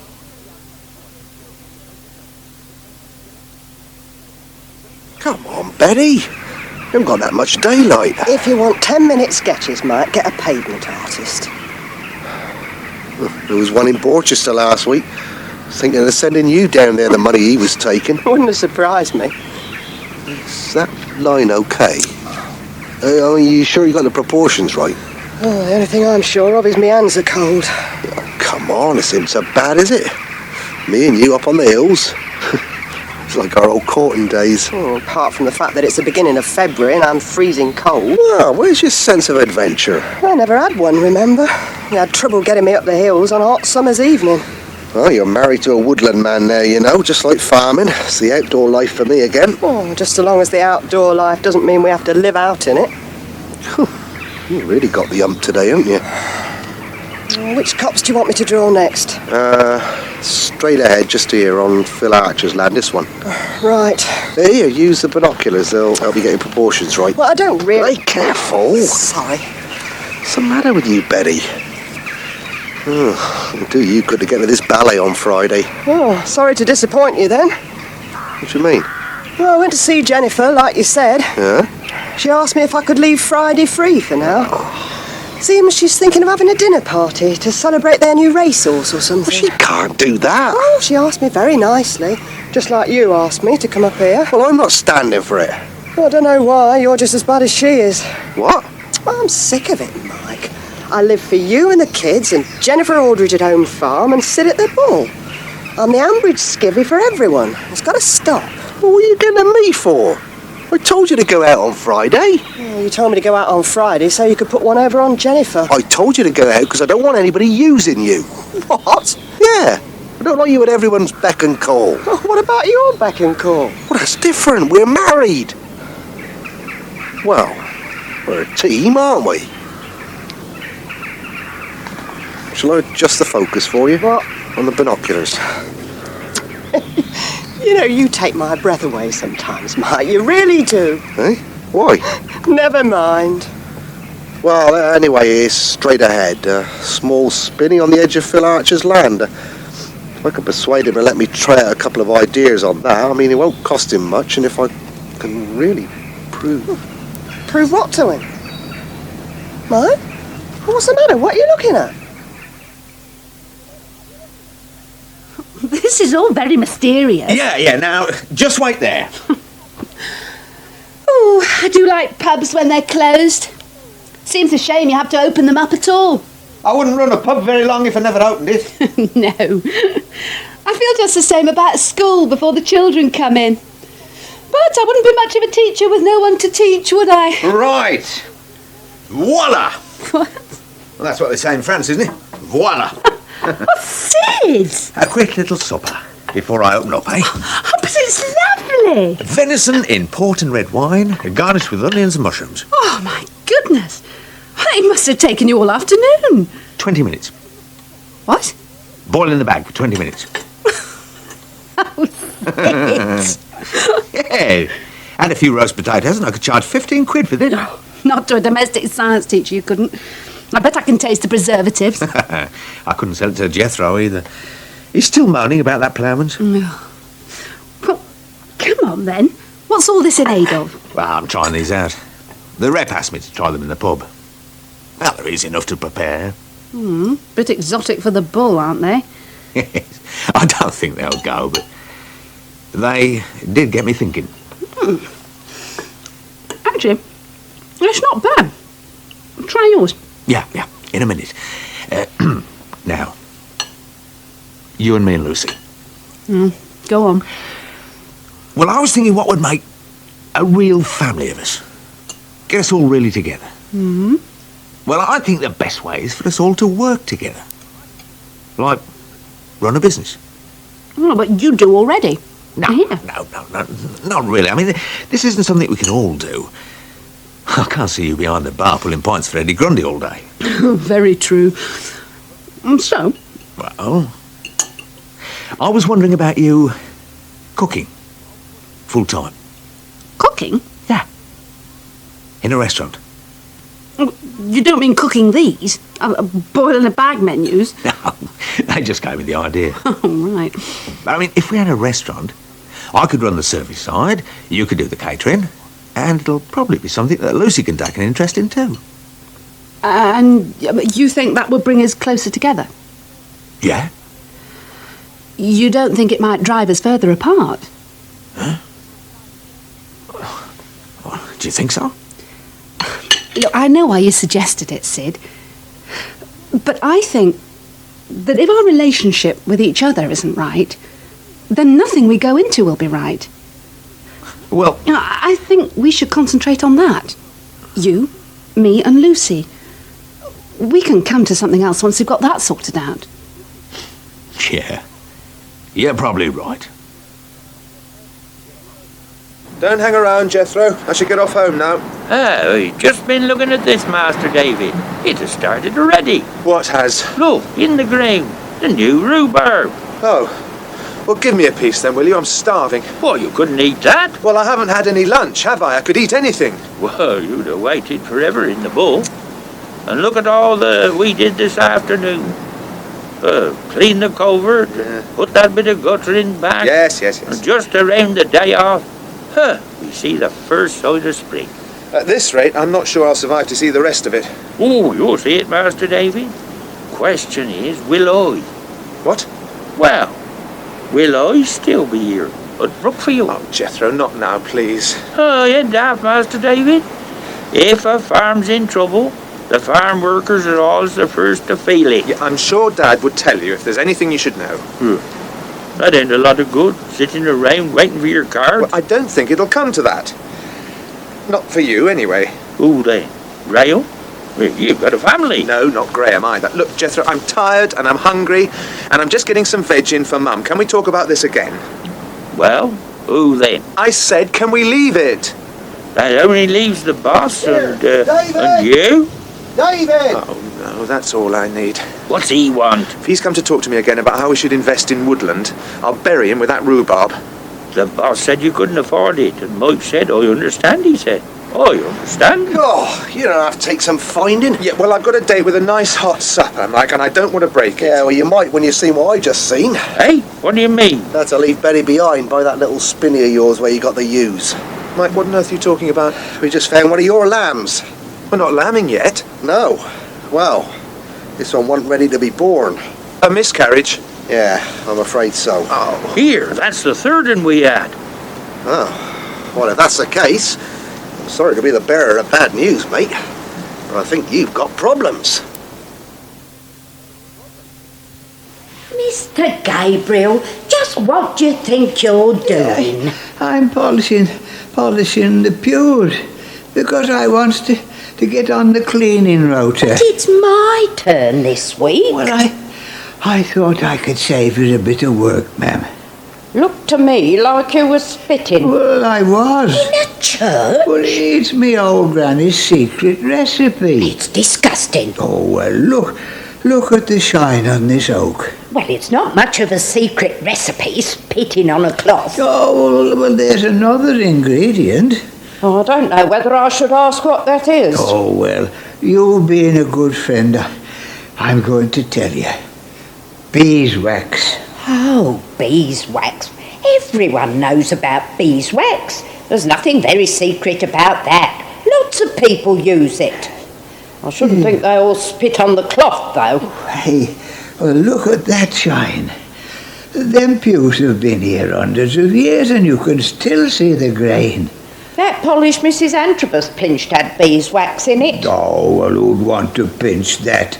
It's full of chemicals. She evidently did. My mixture is what Tony Archer would call organic. Oh, I wish you wouldn't keep doing that, Mr. Gabriel. Oh, look at this shine. What were you looking under the seat for? Oh, it's still here. What is? Well, I lift it up. W.G. D.P. and an heart shape. Sheer vandalism. It was me as did that. Mr. Gabriel, I'm ashamed of you. And who's D.P., might I ask? Oh, Dotty Parsons. Her was one of the 3 great loves of my life. 3? Dotty, your late wife, and if I told you who the other one was, I'd make you blush. Yes, Oh, yes, there might be snow on the roof, but there's still a fire in the grate. Mr. Gabriel, there's precious little snow on your roof nowadays. Here. What's that under the pew? Where? Under me initials. Let's have a look. Oh, well, who'd have thought it? What have you found, ma'am? Looks like a tin of polish. Good heavens. Whatever are you two doing down there? Hey? Who is it? It's only me. A little bird told me I'd find you both in here. Oh, well, Christine, we found the missing polish. Oh, good. I didn't think anyone would have taken it. I did. Oh, well, you was wrong. Not necessarily. This might be another tin. I just came to tell you something which might be of interest. Oh? The bus committee's been loaned a minibus for a couple of days. Well, what's that got to do with us? We're not on the committee. Will you be taking us into Borsetshire? Not exactly. You can have a look at it, get inside it, see if you think it's the sort of thing we should try to buy. But we want to make sure the whole village is behind us before we go any further. Oh, you mean you're having a sort of consultation? That's right. On the village green this afternoon, we're asking everyone to let us know what they think. Mr. Aldridge? Yes? Mrs. Aldridge asked me to do the kitchen floor now. Oh, well, do you think you could wait till I finish my coffee? Well, yes, I suppose so. It's just I've done the bathroom and... Oh, sit down, Betty. Have a coffee yourself while you wait. Won't do any harm. I'll deal with Mrs. Aldridge if she objects. Well, if you're sure you don't mind. No, help yourself.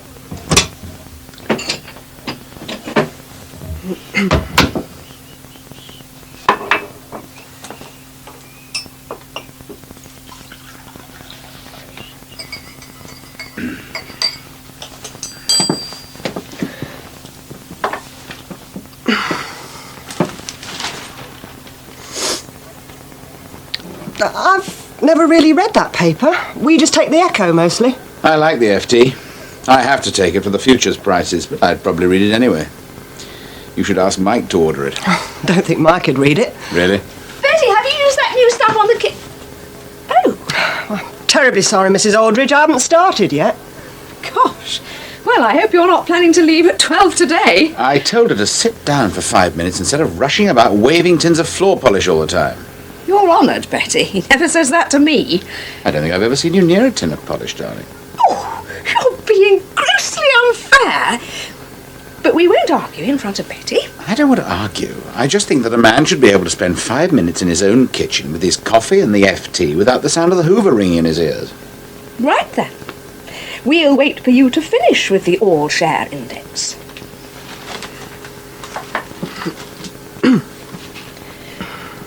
Are you going to see this minibus Mum's committee's borrowed for the day, Betty? Well, I'll go and have a look. Oh, but I'm not choosy. If they want to run a tractor into Borchester and back, I'd tell them I'm all for it. Yes, well, it's the old folk they're thinking of, really.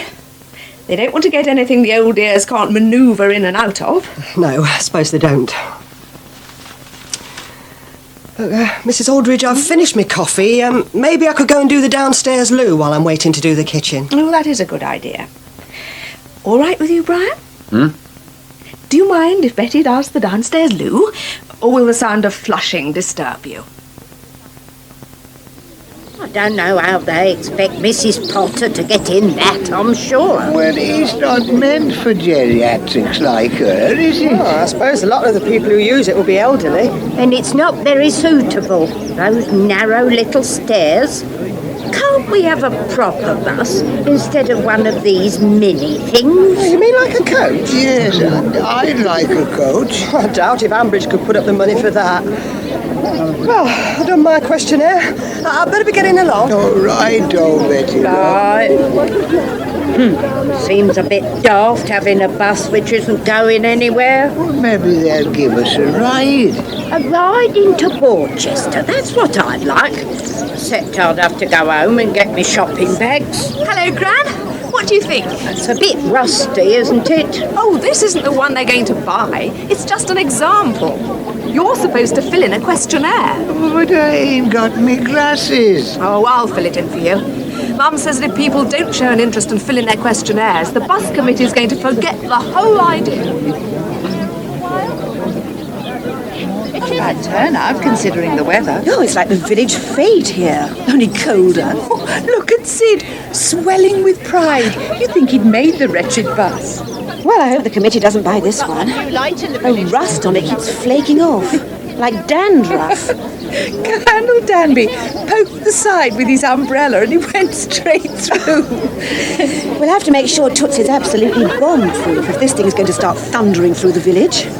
Caroline, do you think we ought to give Uncle Walter a hand? Oh, yes. He seems to be in a bit of trouble. Eve, Mrs. Beamer. I am pulling you, Mr. Gabriel. If I pull you any more, I'll fall over. Go on, Uncle Walter. You can do it. Well, I can if you stop tugging at my knees. Are you trying to pull me trousers down? I was only giving you a leg up. Oh, get away from his legs, Jennifer. Mr. Gabriel doesn't want you hanging on to his knees. Well, I was just trying to help him with the first step. It's so high. Oh. Can I help at all, Uncle Walter? Oh, you can all go away and I'll get up by myself. I'm quite steady on my pins. There you are. I knew you could do it. What on earth is going on here? Hello, darling. Well, I did tell you, it's a public consultation. The bus committee organised it. Oh, does that mean it's something to do with your mother? And me, and Colonel Danby, and Jew, and... Uncle Tom Cobley and all?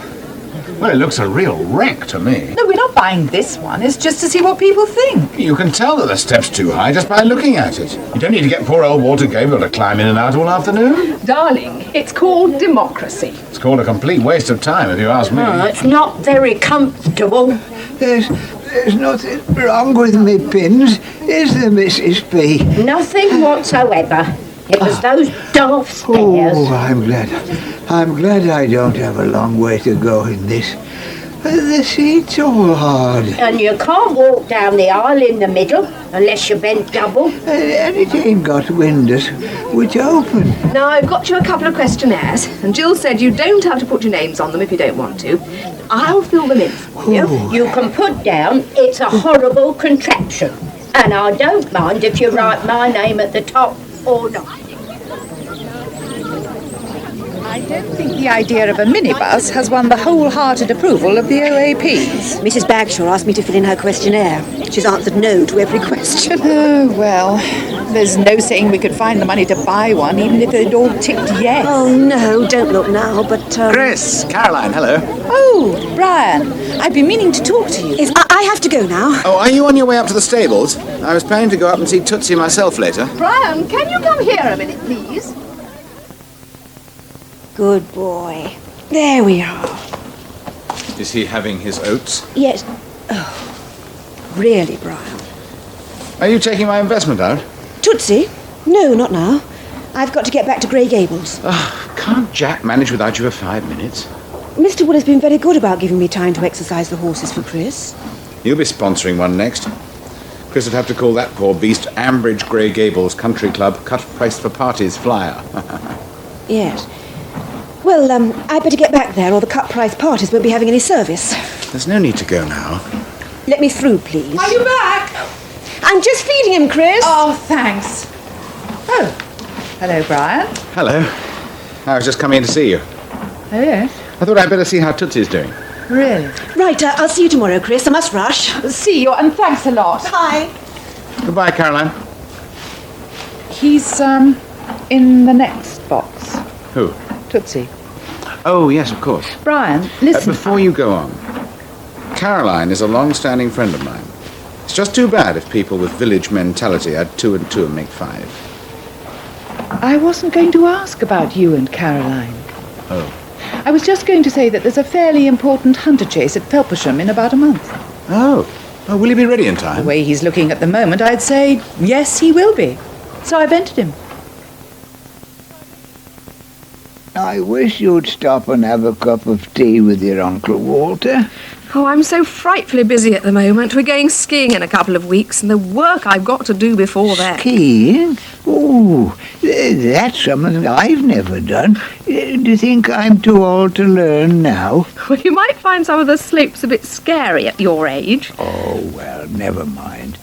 I'm going to start getting an interest in racing now you've bought an horse. Oh, you just be careful how much you bet. So, when's he going in a race? Well, the hunter chase season's already started, so it won't be long. Can I come to watch him? I went to watch Christine's horse at Felpersham. Well, of course you can. We hope lots of our friends will be there. And will Caroline be riding it?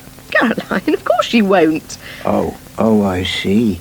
She's not allowed to enter for the races, then?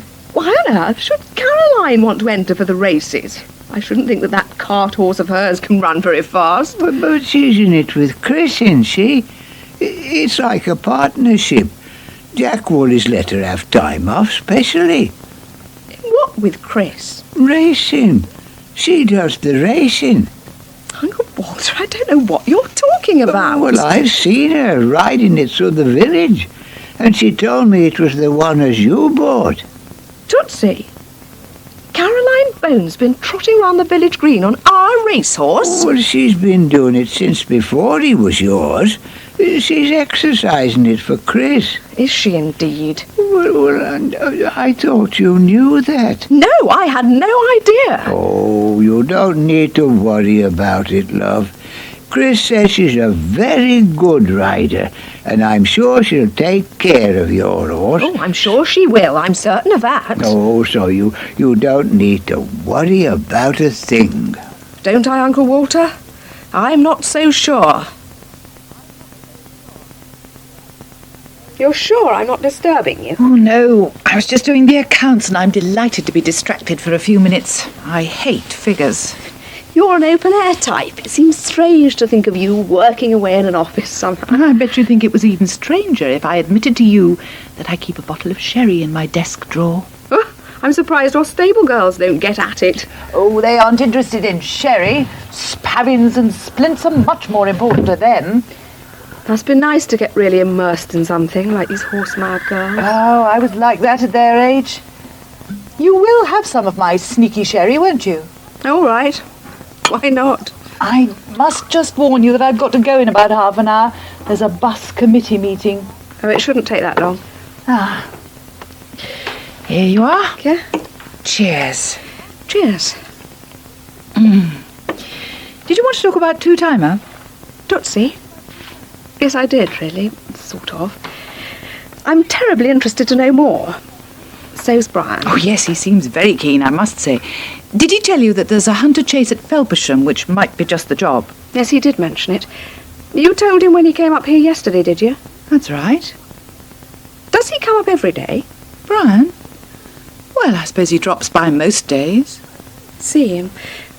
And when he gets here, what does he do? Well, he hangs around a bit and asks questions like most interested beginners. Chris, why didn't you tell me that Caroline was involved in all this?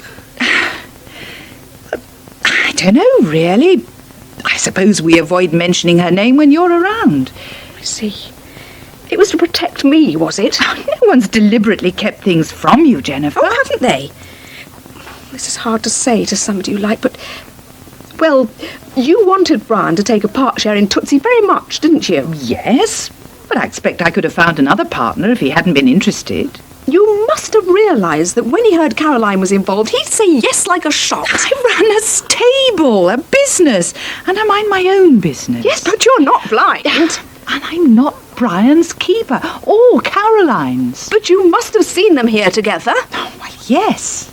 I've even discussed it with Caroline, and she's told me it's all over now, whatever happened between them. Quite frankly, I haven't given it another thought. For a few minutes. Well, you haven't got that far away. You'll see Mum in here later on. What? Oh, there's a bus committee meeting. Didn't you know? No. Sid's taking them on some sort of trip. Honestly, families, you can never get away from them. You asked to meet me, you know. I didn't force you here. Ah, well, there's a reason for that. Oh, I didn't think it was a sudden rush of brotherly affection. No, well. By the way, how are the ewes? Any more miscarriage? Oh, no, touch wood. We're still waiting to hear from the vet centre about the last one. Well, keep your fingers crossed. Anyway, what are you thinking about? Well, I was wondering when you'd be looking for a farm manager. What? Well, now you've finally persuaded old Bobby Walters to retire, there'll be a vacancy, won't there? Shula, hello, how are you? Oh, fine, Sid, fine, thanks. Good. Look, David, I'm not sure I've got this straight. Well, I might want to, apply. That's what you do, isn't it? Apply? I don't know why you're looking so thunderstruck, Shula. Lots of people apply for jobs. Yeah, but not all of them are my brother, who's already got a job on the family farm. A family disaster, you mean? David. Look, you're supposed to be a professional these days, so examine the facts, dispassionately, as Mark would say. Go on, then. Well, As you know, we haven't raised anything like enough money to pay off the tax man yet. And whatever happens, the farm's going to be smaller, and someone will have to go. But I told you all this the other day. Precisely. And you also said that I should take a long, hard look at who should go. I didn't really mean you. You're the last person who should be made redundant. What happened to long, hard looks? If we're honest, I am actually the first. Any more thoughts about Jethro? Well, Jethro does seem the most obvious, but, well, he does occasionally pull his finger out. And when he does, I have to admit that he gets results. Yes, I see your point. And Graham's married and he's got a family, so more than one person would be hurt if he lost his job. Anybody for a refill? Not really, thanks. No, thanks. I'll be off in a minute, Sid. Right, you are. But surely the farm would be hurt if you lost your job. Well, it would save them my wages, plus all the rest. And just look at my car. Oh, not much change out of 10,000 there. When was the last time that Jethro or Graham cost Brookfield that kind of money? Well, this is a change of heart. Not long ago you were moaning about your wages. Well, now I'm looking at it from a different point of view. You have been thinking about it, haven't you? I'm the obvious choice. Thinking dispassionately. And thinking dispassionately, how would you feel working for me? Well, I work for Dad now. What's the difference? Well, how would it look to everyone else?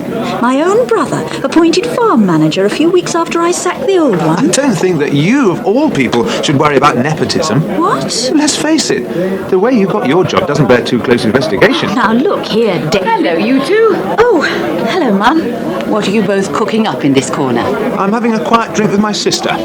Brotherly affection and all that. Goodness. Well, I've come for a much more mundane reason. A bus meeting. Oh, yes, I think I saw Freddie Danby come in earlier. Sid's got some surprise up his sleeve, you know. Oh, I can see him. Excuse me, you two. Yes. See you, Mum. Bye, Mum. I'm going to now. David. Yeah, but think about it, eh? My application. Right. Oh, Lord. I hope people aren't going to get the idea my mate's thinking of donating this. No. Everyone knew it was just for them to have a look at. Shame we couldn't have given people rides in it. Sorry. Exclusive to the bus committee, this is. Mrs. P kept asking me if it could have a trial run into Borsetshire. How does she handle on these lanes, Sid? Well, the steering's a bit heavier than I'm used to, but if I can manage it, I'm sure the other volunteers will be able to. I think it's a terrific place to hold a committee meeting. Yes. An appropriate vehicle for our discussions, you might say. Nice one, Colonel. So, what were people saying to you yesterday, Jill? Did they seem enthusiastic about the idea? Not exactly. Not the ones I spoke to, no. Well, Mrs. Perkins didn't approve, and neither did old Walter. They just like complaining. They complain when there's no bus. They complain when we ask them what they think of our minibus. Well, I think we shall have to be ruled by the result of the questionnaire. If people say they really don't like the thing, then that'll be that. Betty Tucker liked it, and Clary Grundy and Susan Carter. Yesterday, people kept asking me what one of these would cost. I tried not to reveal the awful truth. Exactly what is the awful truth, Sid? The best part of 15 grand. Phew. Plus the running costs. My mate puts them at 2,000 or 3,000 a year. I was going to suggest holding a few car boot sales, but that won't get us far, will it? Hang on a sec. I want to see how it handles that narrow corner. Oh, be careful, Sid. Yeah.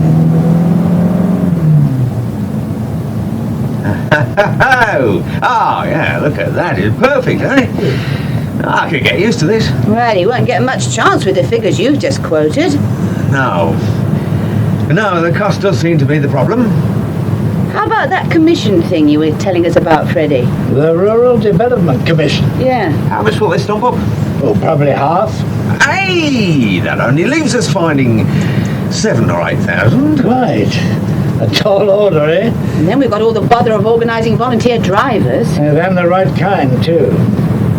Joe Grundy asked me if he could take his pig to market in our new bus. Oh, blimey. I think I'll turn around and go home. No. Come on, Sid.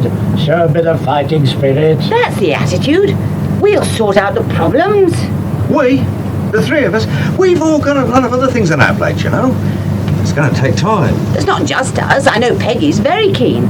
Although she couldn't actually be here. And Linda Snell. And there's Chris. Oh, yes, she's keen, too. It's not like her not to turn up. Fundraising takes a lot of time. We'll raise the money somehow. Yes, with car boot sales. Oh, and other activities, concerts, sponsored runs, fetes. Oh, dear. Oh, crikey. Now, don't you weaken, Jill. Nor you, Sid. And don't slow this bus. We're going on with this test run and with our campaign until we get what we want. I'm not slowing down. The buses. Sid, what's the matter? I don't know. Hang on. I think we've broken down.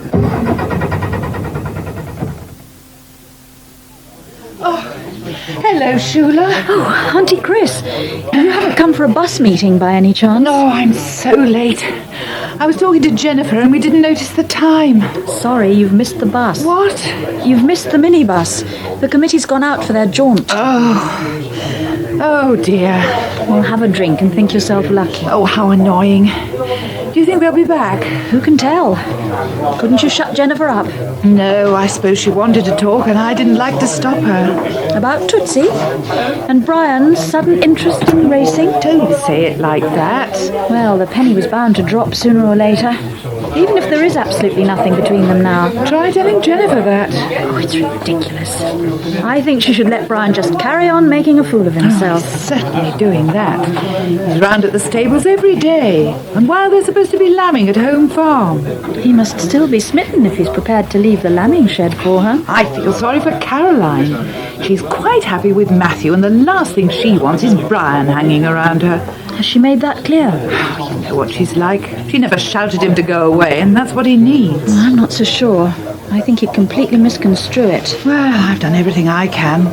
I practically stand guard over her while she's at the stables, and as soon as he appears, I come striding up to him. Lucky Caroline, her very own chaperone. Doesn't do much good. I mean, it doesn't stop him coming. Well, you can't do more than that. You're trying to run a stable. You can't be bound by all these personal problems. You've hit the nail on the head. That's just what I tried to tell Jennifer, but she couldn't understand it. Well, I understand it because I'm in the same position myself. I'm trying to run an estate, and personal considerations keep getting in the way. Oh? Like what? Oh, well, it's rent review time, and I have to go and tell Pat and Tony that I'm putting their rent up. That is going to be difficult. Couldn't you get someone else from Rodway's to do it? No, it's my job, and I'll do it. And that means not being influenced by my relations, whatever they may expect of me. Petrol? Yes. You ran out of petrol? Well, The Ambridge bus committee gets in a bus and it runs out of petrol? I agree, it's not a very good omen. If you can't organise a bus ride, it's a bit difficult to see how you're going to organise a bus. All right, David. Honest. What are you going to call this new bus of yours? The Titanic? The Titanic? Really, Mum? Doesn't inspire much faith, does it? I don't think there was much faith to begin with.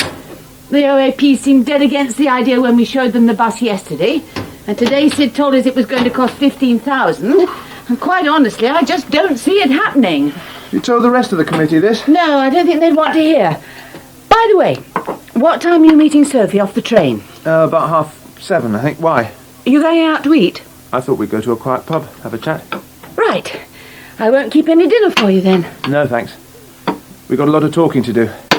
I expect you want to tell her all about the trouble we're having with the lambs. Well, yes, there is that, but there's something else I want to discuss too. Oh, not this idea you started talking about the other night about leaving Brookfield? Yes, actually. Your father and I aren't going to interfere. Good. But we don't want you to go, and we don't really understand the economics of your argument. Makes perfectly good sense. Not to me, it doesn't.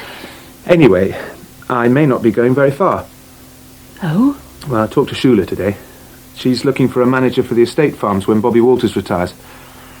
And I asked her to consider me for the job.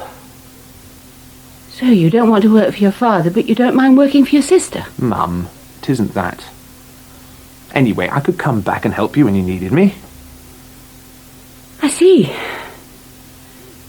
I didn't realise that you were so serious about going. I am, Mum. I'm sorry, but I am.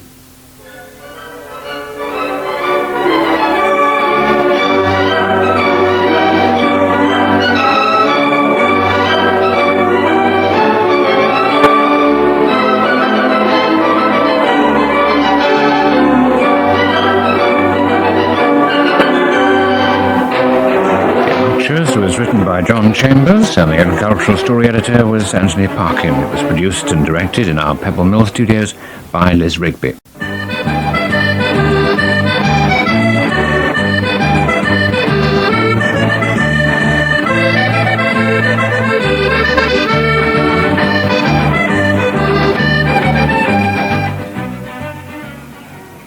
I spoke to the lab again this morning. They said the main thing was to keep collecting samples for them to analyse. Yes, well, let's hope there won't be any more samples. It's 4 gone now. Oh, no. There, look. Half in that bramble. Oh, no. 5 in a week. Yeah. It might be just a bit of bad luck. I mean, might be nothing to worry about. 5 dead in a week. Said it yourself. Right then. Let's press on. No, I'll walk round the rest after lunch. Oh, I don't mind going round now. No, but I'd like a word before you go. Oh, yes? You saw Shula yesterday. That's right, yeah. Was it about Bobby Walters' job? Yes. You're interested in replacing him as manager of the Bellamy estate? Interested, yes. I wasn't begging her for a job. Didn't get down on my hands and knees. I was just there for an informal chat. Funny how things turn full circle. You know, that's what I used to do. What? Manage the estate? Yeah. Haven't always been at Brookfield, you know. Oh, I didn't realise that. I thought you just came home and worked here when you left college. No, not at all. I was a farm manager. I farmed the land which later became Ralph Bellamy's. Although I didn't actually work for him. Who was your boss then? George Fairbrother. Fairbrother. Now, why do I know that name? The land was bought by Grenville, who sold a lot of it on to Ralph Bellamy in the 70s. Well, you must remember that. Yeah, I think I do. Why the history lesson all of a sudden?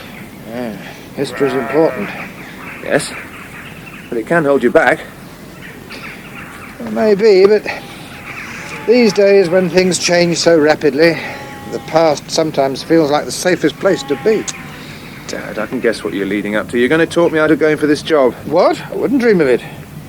I'm proud to see Shula in charge over there, and I'd be even prouder to see you managing the land I used to farm. What, do you want me to go? No, I don't. But if you are going somewhere, I can't think of a better place. Well, Shula said it's going to be a few months before Bobby Walters goes, so might as well put the whole idea on the shelf for the time being. I must try to see Shula. Oh, you don't have to. Oh, I wouldn't want to interfere in your job application. No, I must hear about this problem with the ewes. Well, I can't see Shula will be much help. I'll have to warn her. As you say, it may be nothing to worry about, but if our ewes are going to start aborting... Well, what's it got to do with her? Well, if there's the smallest chance that she's pregnant, she really ought to keep away from Brookfield for her own safety. I don't want to disturb you. No, you've turned into a swot these days. Yeah, well, if it leads to more work, I don't mind reading a few books. What's it like going back to school? That's all right. You'll have to move them toys if you want to sit down. Oh, thanks. Got a little satchel, have you? Better give you a few marbles to play with in break time. Oh, ha. It's an agricultural college, Eddie. Half of the students there are practically grown up. I suppose you'll have a cup of tea. Well, if you got a can of beer, I wouldn't say no. Well, I ain't. I expect you're out of the habit. Must be hard studying with a bunch of underage kids. No one to go boozing with in the lunch hours. I can't afford to go boozing in the lunch hours. Hey, I passed old man Archer on the way up here. Well, he's having some problems with his sheep this year. I found one of his aborted lambs a few days ago. He was poking around in the edge looking for dead lambs today. Yeah, horrible. Hey, you tell Clary to keep away from that farm. Why? Well, it spreads to humans, doesn't it? If they got an infection. You mean Clary might be found dead in a hedge? No, stupid. I mean, if she was pregnant and she got the infection, she could miscarry. Pregnant? Clary? You know something I don't. Look, what are you doing here anyway? Well, that's very nice. I'm just being neighbourly. What are these then? Basic arboreal practice. Look, I'm sorry it's not Zane Grey, Eddie. Anyway, you didn't come here to read me books. Oh, no. You're the expert on trees and things. Not yet, but I hope I will be. Exactly. That's exactly why I've come. Huh? Me and Dad thought books is all very well, But what you really need is a bit of practical expertise. Oh, yeah? You got some work for me? We can offer you a unique opportunity for work experience. Oh, just like Tony Archer's YTS boy. I want work, not experience. One of our dead elms has finally come down. So, Dad said, if you want to soar it up and do a bit of marketing, you can keep some of the money. Marketing? How do I market a dead elm? You put ads in the Echo for firewood, don't you? It's easy. They come running. I charged that Snell woman a fortune at Christmas, and she paid up without a murmur. Well, I don't know. You can use our chainsaw. And what sort of percentage of the takings was your dad thinking of? About a third. A third? You must be joking. I'd expect at least half. Would you? Yeah, of course. Oh. Well, perhaps we should leave it then. Yeah, if that's what you're offering, perhaps we should. You can try negotiating with him, but to tell you the truth, I'd leave it for a week or two. Well, that old elm's not going to get up and walk anywhere, is it? But I might if Dad gets any worse. Getting troublesome in his old age, is he? It's like living with a bear with a sore head. We got our rent negotiations coming up. Oh, is Sheila Archer? Dad's getting into a right state over it. Well, I'd rather negotiate with her than with Andrew Sinclair. Yeah. Didn't do a lot of good exercising your masculine charms over him. Well, I'm not sure that'll do much for Sheila either. I don't fancy being her negotiating with your old man. Well, I've given him the benefit of my advice. Oh, yeah? I told him to think about what he's saying. I said, don't wave your arms about, don't shout, don't yell, don't scratch your armpits, and especially don't breathe onions all over her. I saw Mark in the garden. He told me to come through. Oh, I'm glad you're here. You can help me light the fire. Oh, what's the problem? Oh, it's not drawing properly. Oh, have you made some proper lighters? Yes, but I can't get it to catch. Are you sure the wood isn't damp? It might be. This is from that load Eddie Grundy sold us at Christmas. Some of it's all right. Oh, there's nothing worse than lighting a fire with wet wood. I'll get Davy to bring you down a load of dry stuff. Oh, don't bother, Dad. You and David have got enough on your plates with the lambs and everything. I'll come up this afternoon and stick a few logs in the boot of the car. Now, Shula, Really, I'd rather just take 1 or 2 bits, then we can chop it up for kindling. But Shula... I saw David's got some elms stacked up in that field where the ewes are. I'll take some of that, shall I? No. No? No. Not until I've talked to you about something. Oh, is it David? Because I've told him there's no point in discussing this job on the estate for a month or so. No, it's not that. I don't think that's any of my business. Oh. No, it's about the ewes. You don't think this problem could spread, do you?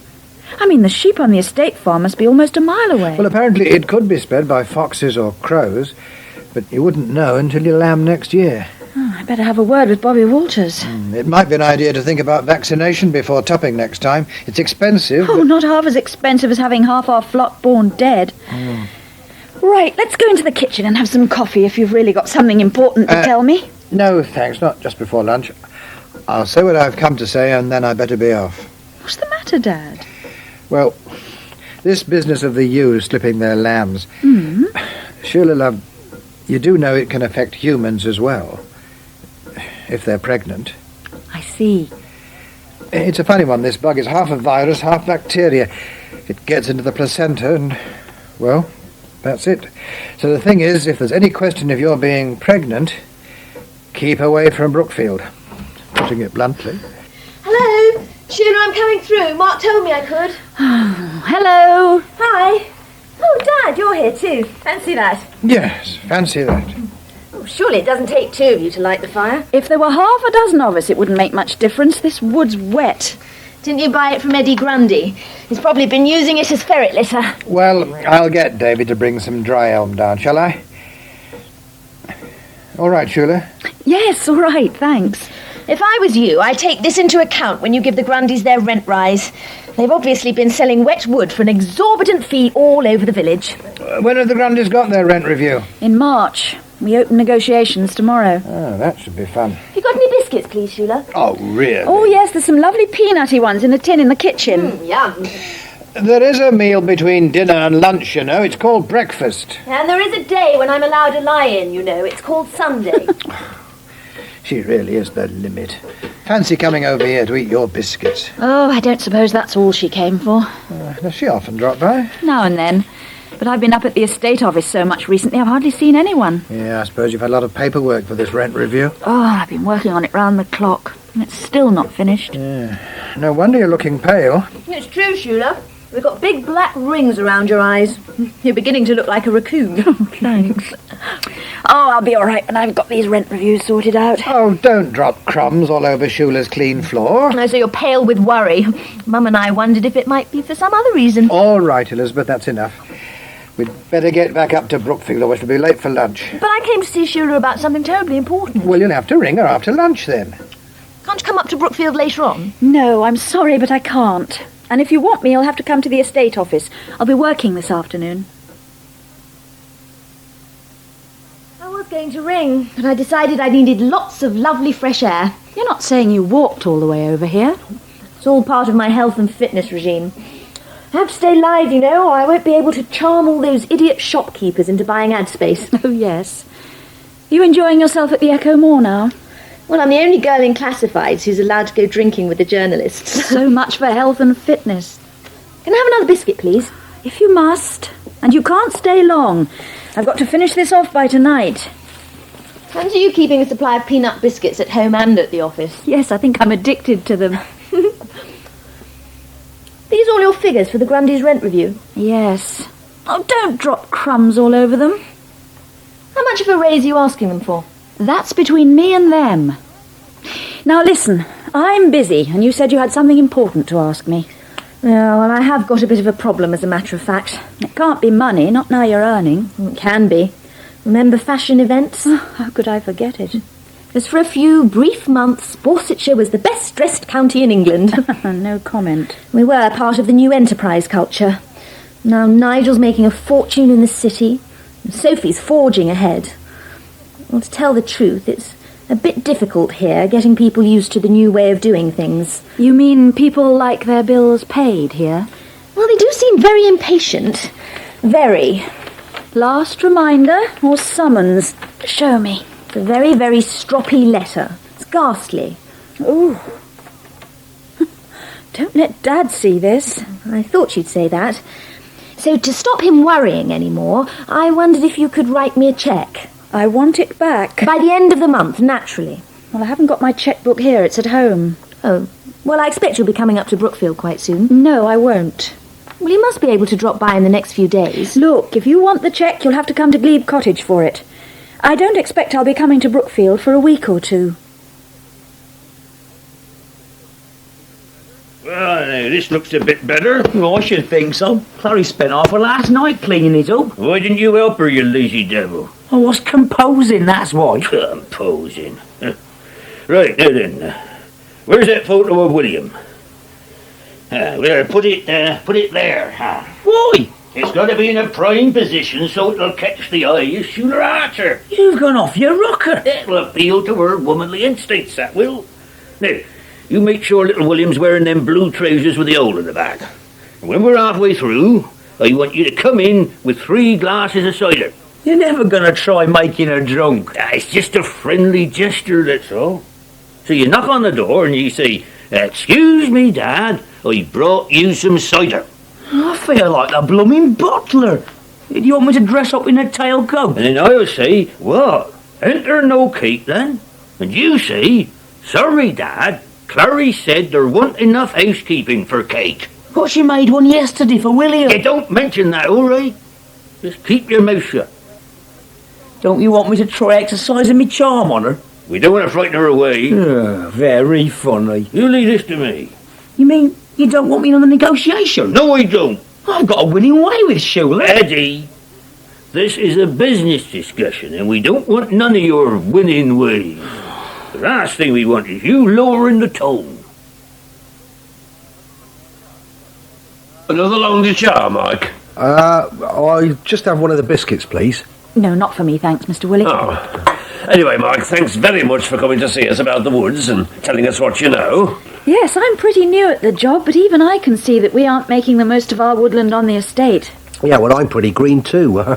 Still feeling my way. Oh, you seem to have picked up quite a lot of ideas in a short time. Oh, I don't know. They say it takes 40 years to learn to be a forester, but there are certain basics which... Oh, have a top-up, would you? Caroline's best Kenyan beans, posted from Soho. It's lovely coffee. One of those things you shouldn't economise on.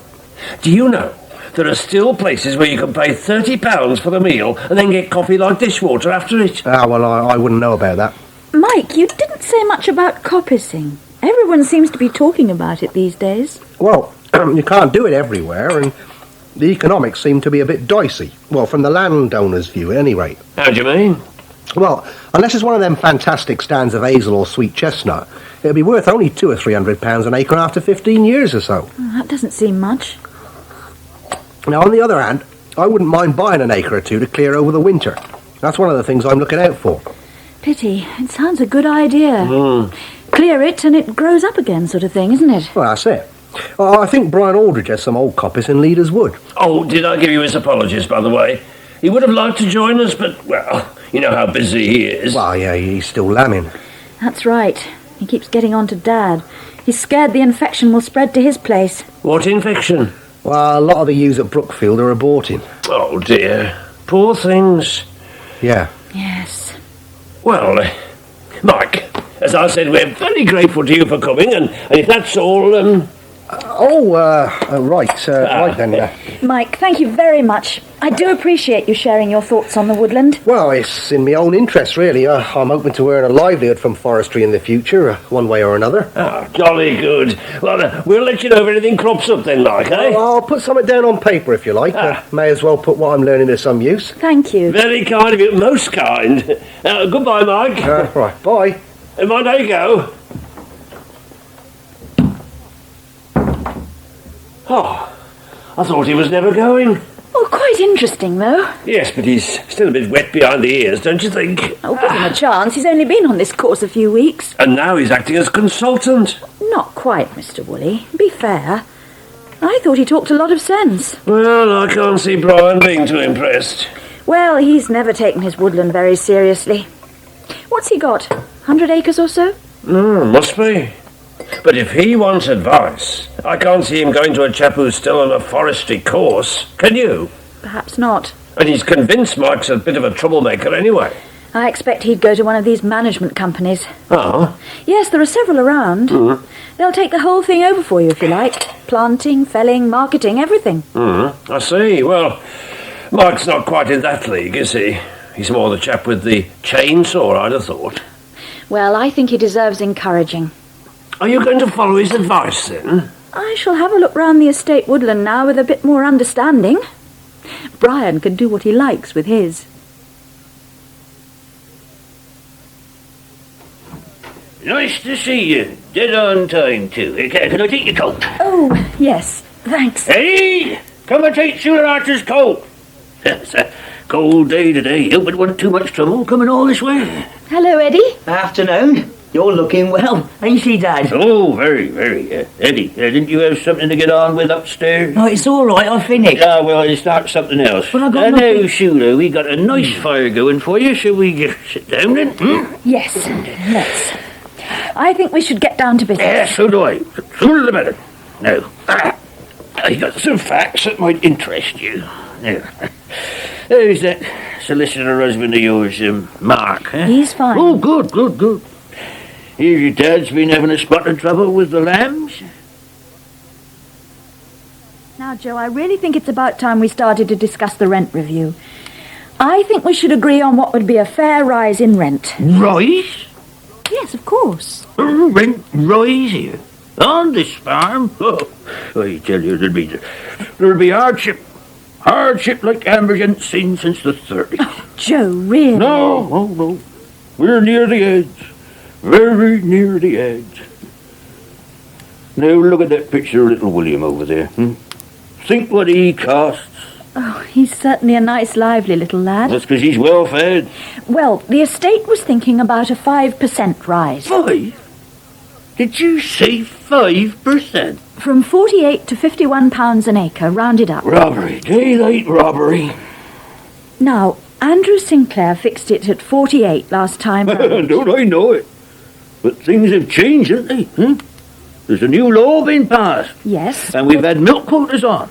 There's no money in beef no more. And with banks like we got, well, it's too steep for arable. So what am I supposed to do then, eh? Pay more rent and let my little grandsons go short? I still think 5%'s a reasonable figure. Very reasonable. Reasonable? The money going to that woman, that Lillian Archer living in Clover on that fancy island, you got to be a millionaire before they even let you off the aeroplane. I think it's the going rate. Well, why should it be? Why should we pay what that Tony Archer pays when his land's so much better, eh? Peaches and cream it is compared to ours. I don't know about that. Of course it is. How could I go into bloomin' extra healthy organic veg on ground like ours? It'd grow backwards. Oh, I don't seem to be getting very far, do we? Now, you're not a hard woman, sure, Archer. I knows that. And I've got a job to do, Joe. Well, perhaps you'd like a drink with me before you go, eh? The cider's getting very nice now, very nice indeed. Come on very well in the cold weather. Oh, I don't. Oh, I think it'd be very nice to have a drop together on our arrangement. We haven't any arrangement. We've hardly started negotiations. Quick dealing's what I like the cattle market in the old days. And a glass of something and conversation, good conversation, on a good level, mind. Let's talk figures. What sort of increase would you find acceptable? Have you ever heard anyone in the village say Joe Grundy was the man who wouldn't give another his due? No, Joe, no. So I'd say £5 an acre off, or 7. I'd pay Lillian Bellamy £40 an acre. You're asking for a drop of £8 an acre? Then I'd be giving her a good conscience. She could sleep well at night out there on her island, bobbing around in the channel. £40 an acre? A lot of money these days. Isn't it, Eddie, eh? £40 an acre, a lot of money. More than I get in me pocket. Excuse me, Dad, I brought you some cider. Oh, and no cake for Shooter Archer? Well, Clarice says the housekeeping won't stretch to it. Is it all right in a mug? Yes. Thank you, Eddie.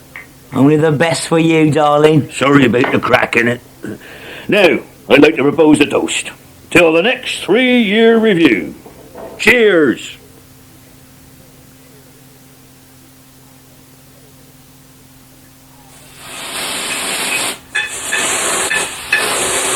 Oh, go on!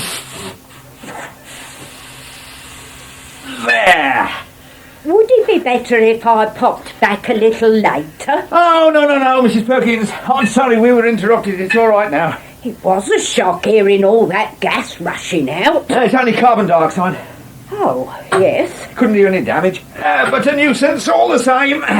Nothing's made properly these days. Oh, I know. And you can't get anything repaired either. I've had my old electric kettle waiting for weeks for a new bit to arrive in Borchester. Oh, dear. I won it in a whisk drive, a long time ago. I got very attached to it. You used to play a lot of whist, did you? Well, everybody did. I think it was the war. Oh. Everybody started playing cards in the war. And then afterwards, they just carried on. Of course, I had problems with Walter Gabriel, did you know? No, Mrs. Perkins. He was a poor player, really, though he tried hard. Can't see Walter as a card sharp somehow. He had a job to follow suit sometimes. Ah, that must have been a problem for you. Oh, it was. A terrible problem. I'll just give this one more. Tighten. There.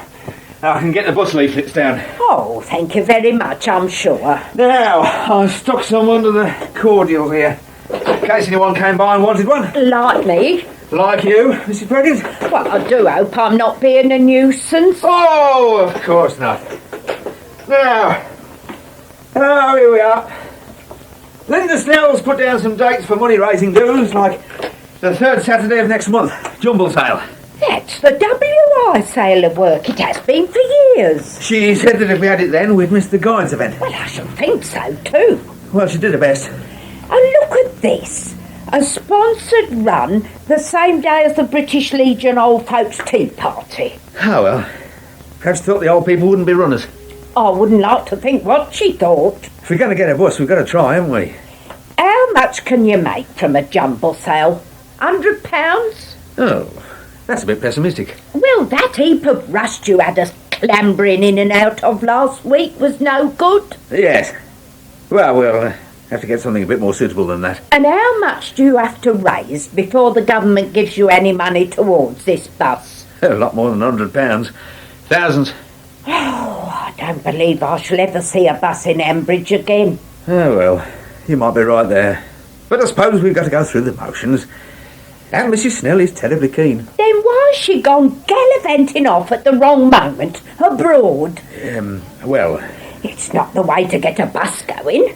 No. She makes me think of the war too. One of those lady of the manor types, flapping around telling you how to make a wonderful sponge cake out of dried eggs. And it never worked. We've got to try to raise the money. Oh, I shall never see a bus here again. I'm sure of that. Well, this is a turn-up for Tuesday lunchtime. Well, I thought we all needed a lift. And Nelson said they've got some very nice muscadet in. Oh, for once I agree with Nelson. It's not bad. Yes, well, I'd have to watch it if I'm to make sense of the accountants. Found any more lambs? There's another ewe this morning, same as yesterday. We shall be into double figures by the end of the week. Poor things. How long's it likely to last? Could well go on for 7 or 8 weeks. Oh, don't. Well, I'd rather look on the black side and be pleasantly surprised in the end. Always a good principle. Did you say you wanted to see me about the rent review? Oh, yes. I know I shouldn't discuss it with you, really, but... How'd you get on? She didn't. Well, it's not easy asking someone for more when you can see he's not well off. I don't see why not. If Joe Grundy was a good farmer, the place would pay in 6 months. But it's a muddle, an inefficient muddle. And he can't expect the Bellamy estate to stretch a point on the rent. The idea of meeting was to listen to what Dad has to say, Mark. Oh, yeah, sorry. Well, the facts are that you suggested a 5% rise and he hit the roof. Is that it? Well, he did. And that's only half the story. He suggested, if that's the word, a reduction of 5%. Actually, rather more than 5%. Yes, I could hear him saying it. And his eyes getting more bloodshot every minute. They were pretty red to start with. Dear, oh dear. Well, I don't see Joe giving way if he's got the bit between his teeth. Not for 1 minute. The trouble is, the new Act means we have to take the earning capacity of the land into consideration. And to your surprise, he knew that. I'm not surprised exactly, more... You sounded pretty surprised last night. I was too tired to be surprised. Much too tired. Oh, you shouldn't do too much, you know.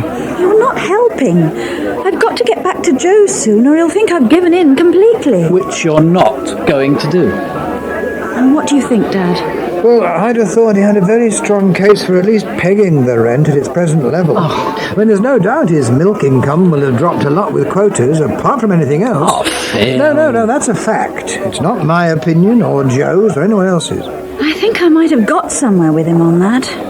If he hadn't made it sound as if the whole farm was soon going to be like somewhere in Ethiopia. Inflation must total 15% for the last 3 years. I can't think the price of a gin and tonic in the Channel Islands will have altered much. Dad, you sound like Joe. Where Lillian chooses to live has got nothing to do with this. Well, I know a farm has to pay, but we're not always our own masters. Afraid I'm not either. Got to be in court this afternoon. Very nice wine. Thanks, darling. Thanks very much for coming. I wanted you to hear what Dad had to say. Because you knew he'd back you up.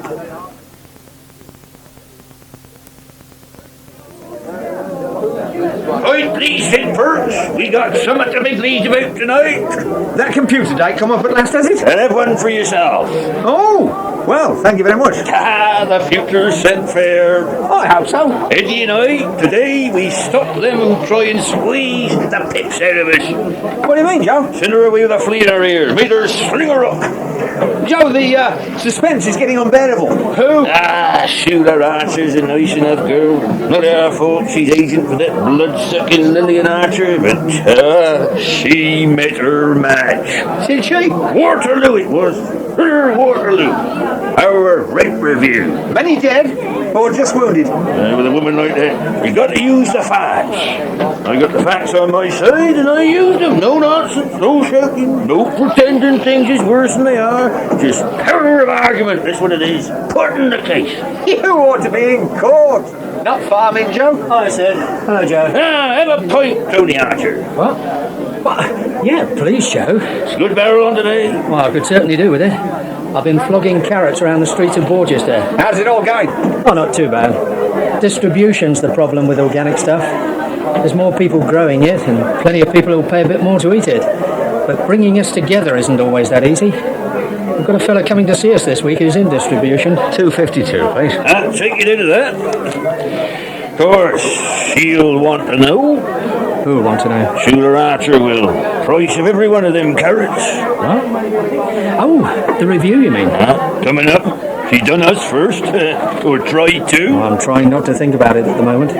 How did you get on? She drove away from there today as if she'd seen a ghost. White as a sheet she was. White knuckles on the steering wheel. Oh, poor Schuler. You won't be saying poor Schuler when she's sitting in your parlour wanting money out of your pocket. Money you ain't got. You're the only one with a parlour left in Ambridge, Joe, so it won't be quite the same. That's like I said to Eddie. You gotta keep calm and just look her in the eye. Then state your case. Write your figures out first, I should. Put them in front of her so there's no misunderstandings. That's it, is it? That's it. Well, I don't think we can pay any more. With half my outer still waiting for the OK from the Soil Association people, there's a lot of it showing no real return at all. Well, you tell her that then. Well, I will. Unless you want to come along as negotiator. Like in Geneva, he means. In Reykjavik. Arms control. Sid, get this man another pint of beer. He'll need it. Blimey.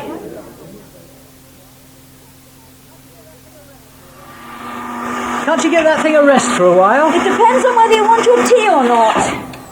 Here, wash this up, will you? All right. You don't seem in a terribly good mood today. You feeling all right? Fine.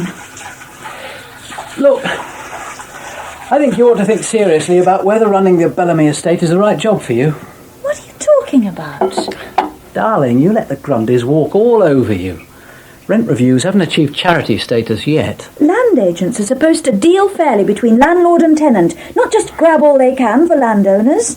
And the Grundys haven't had it easy. Oh, come on. It's simply a matter of economics.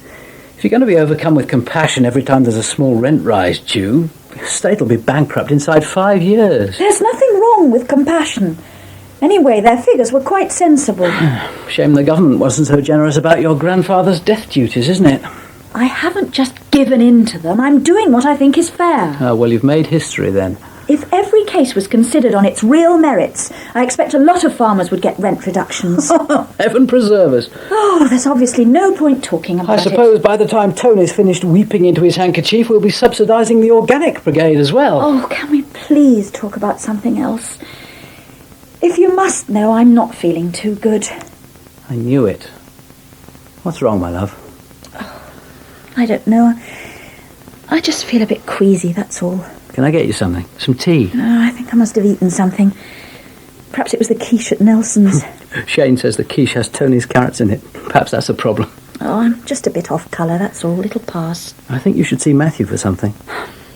Dose of liver salts and I'll be as right as rain. Do stop fussing. You sure you're all right? Just lay the table, will you, Mark?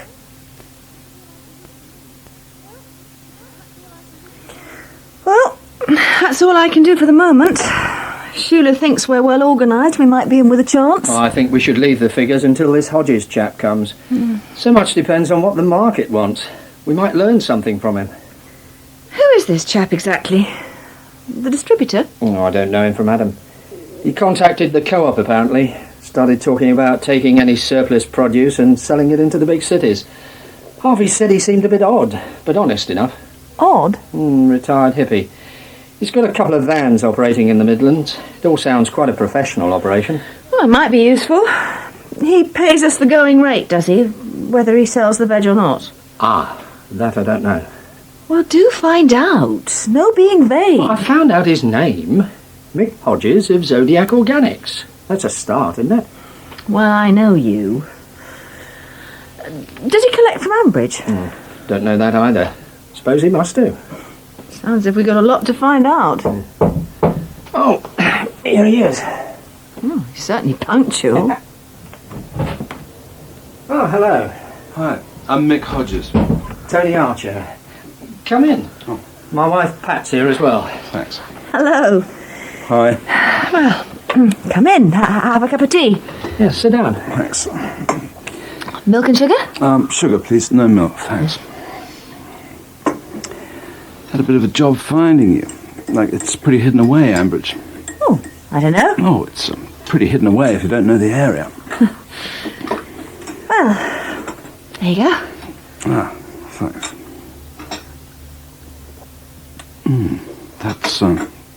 That's really there, your tea. There. Where? Well, it's ordinary tea bag, I'm afraid. Nothing exotic. What's the pH of the water here? Do you know? Oh, well... Acidity in the water affects the flavour of tea a lot. Oh, yeah? Yeah. Like, you do best to filter the water before you brew. I do. Oh. I gather you heard about us from the co-op. Ears close to the ground, man. Got to be these days. Ah, yeah. Well, you probably know from Harvey we've been doing mostly potatoes and carrots. Only part of our ground's been cleared by the Soil Association so far, and I won't cheat. But we're hoping to do a lot more through this year, so there'll be more of the same and one or two new things, like leeks. Great. Really great. We do most of our business with Newberry's and the co-op. Anything else would be on top of what they take. The thing that interests me is this.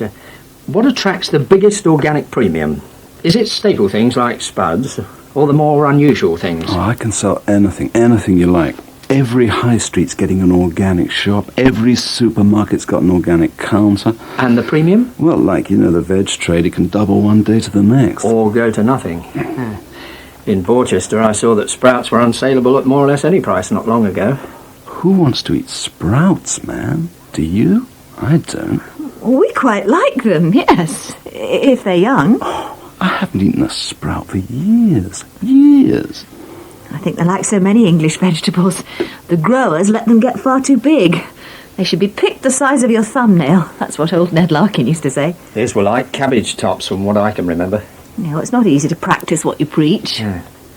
And how do you work? Do you have a depot for storage? We reckon to spend Monday, Tuesday, Wednesday collecting round Borsetshire up as far as the border. Then we get up early on Thursday, do London, then Birmingham Friday, anywhere else Saturday. That's it. Oh, I see. And how do the financial... well, how do you pay us? It's a cash business, man, organics, in many ways. Oh. Cash in hand to you, cash from the till to me, no bills, no VAT, no nothing. Well, excuse me asking, but is that legal? All our drivers are self-employed van owners, all below the VAT exempt limit. There's nothing over the line. I don't want the paperwork, like with the VAT, if you know what I mean. All sounds a lot more complicated than growing things. Well, I think maybe you'd like to have a look around the farm. Have you got any gumboots? I'm not sure if we've got any big enough for you. Oh, no, that's all right. Mine are in the van. I'll get them. Heavens above. I think we're into the wrong crops. Bet there's a market for marijuana around here. It's like something off the cover of one of my old records. Moby Grape, Jefferson Airplane. I haven't seen a pair of oblong glasses like that for years. Don't you dare agree anything with him. All that VAT and cash business, it's got to be a fiddle. Sorry about the delay, man. 400 weight of beetroot on top of the boots. Hey, that's some hat and boots. Tony, just because you live in Wellington. Spanish leather, man. Spanish leather. Bought them from a gypsy near Granada. Oh, I've always wanted to go down there for a holiday. I was trading down there, like. Well, let's go and see what there is to trade here. I'm sorry, man. This weather goes to my chest. Oh, I always think February's the worst month. Seems as if winter's going on forever. Yeah. You can get a pretty good view from here. That's the middle of the village there, and the church a bit on the left, and the pub, and, well, everything. Ah, right. We stretch mostly that way. This isn't our land. That is, though. Cows are in the building there at the moment. How are they going? Oh, not too bad. Usual winter grind. I had a touch of mastitis last month. Oh, yeah? You all right now? Well... Oh, she looks very uncool. Good morning. Good morning. Hi. Hello there. Portia, don't sniff him like that. Oh, dogs always like to sniff me. Just stretching our legs before we go up to London tomorrow. Get down, girl. London? Crufts, Tony, Crufts. She'll have a long time cooped up, so she needs a good long walk. Oh, well, best of luck. Thank you. Now, we really must get on. Come on, Portia. Leave the gentleman's boots alone. No, she's fine. Oh, you silly girl. Goodbye. Bye. Come on, Portia. Stay cool. Come on, girl. Mrs. Antrobus is a dog breeder. Great. Well, is there anything else you'd like to ask about us? Leeks. I can shift leeks any day of the week. Not many organic around. Now, there's a useful bit of information. Is there anything else like that in short supply? Oh, everything's short, man. It's good. The rubbish is everywhere. No, but I mean, is there a big gap in the market that somebody like us might fill? You pick up your soil, man. You look at it. You see what it tells you to grow. Oh, well, this handful tells me that it's quite crumbly and well drained. It'll grow good carrots. Then get what it's telling you. I did last year. It's good soil. The spirit's in it. I can feel that. You were meant to farm here. It's telling me that. Oh, is it? This belongs to my uncle, actually, Phil Archer. Here. Who's that then? Where? Over there, in the field. Over the meadow farm. Oh, yeah. Craig's down in Odell. I say turn round. Well, don't expect they're doing any harm. One of them looked ordinary enough. The other was a wealthy man. Eh? I could see he had a big hat and a long coat on. They were looking at that bit of Brookfield the boss was trying to sell. Maybe someone's finally interested in it. Makes you think, don't it? Somebody acting for somebody on the quiet, wanting a soil analysis done. Well, he won Tony Archer with a hat and a coat on like that. So, who else could it be except a buyer? Out on a day like this. What? The other one wasn't Tony? Oh, I couldn't see him at all. Hood up he had. Well, Tony does sometimes wear that Parker thing, doesn't he? It's a buyer? Must be. They're having a quiet shufty and finding out what they might buy in. I'll have a word with Dad about it later. Cheer him up. That'd be a blessing to us all. No. He walks around the fields with a face as long as a... Well, I don't know what it's as long as, really. Joe Grundy's old coat he wears all winter. Yeah, as long as that. Dragging in the mud. It'd give him a lift to think he had a bid coming along. And it might help me. You, Jethro, why? Well, there's a cloud as big as bigger than a man's hand over Brookfield Farm, and working there. Well, it's over me as well, isn't it, Master David?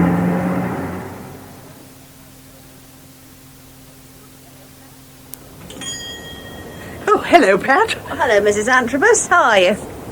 I'm a very busy bee. Oh? Crufts. Oh, you're going there, are you? Tomorrow. And so is Portia. Oh, well. Tell the kids to look out for you on the telly. I wonder if I may ask you a favour. Fire away. Would you mind holding Portia while I go inside for 2 minutes? For some reason, Martha doesn't like my girls in the shop. Yeah, of course. Come here, you hairy old mutt. Her name is Portia. Oh, you big sloppy old mongrel. Oh, you like that, don't you? She is, of course, a purebred Afghan. Afternoon. Hello. Hello, David. Good afternoon. Jethro's just getting some tobacco. I expect to be about 3 hours. And how are we, David? I'm fine, thanks. Pat, Tony wasn't over at Meadow Farm today, was he? I doubt it. Why? Oh, yes, he was. I saw him there myself. Tony? The most unusual person. Was the unusual person wearing a big hat and a long coat? Yes, most unusual. Portia thought so, too. She has a very refined sense of smell. That's Mick from Zodiac Organics. He must have gone out for a walk. Oh, well, that explains it then. Explains what? Well, we saw someone in the field and we wondered, if they... You didn't wonder if Mick might buy it. Oh, Well, really, David? Hello, doggy. I bought some wine gums for William and Edward. Would you like a wine gum? I'm sorry, Mr. Larkin. Portia does not eat wine gums. And it's essential to keep show dogs on a strictly controlled diet. Come on, Portia.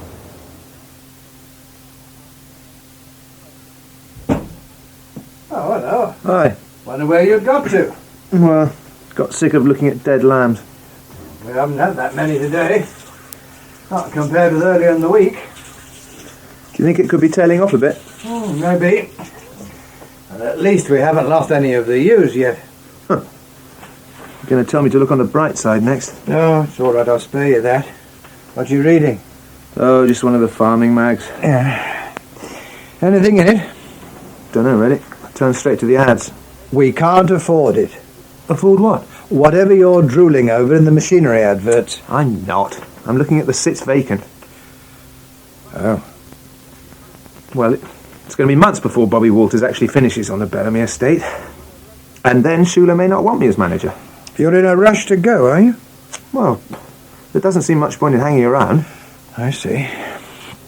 Any exciting prospect advertised this week? Well, there's a feed firm advertising for a rep. And there's a fertiliser company. And there's a vacancy for a farm manager in Yorkshire. But it looks like a dairy unit, not much else. But you're very good with sheep, like your granddad. Am I? Yes, very. You're better than me. Well, rubbish. No, it's not rubbish. I've always specialised in pigs. So, you don't think I ought to apply for this job in Yorkshire, then? Oh, it's up to you.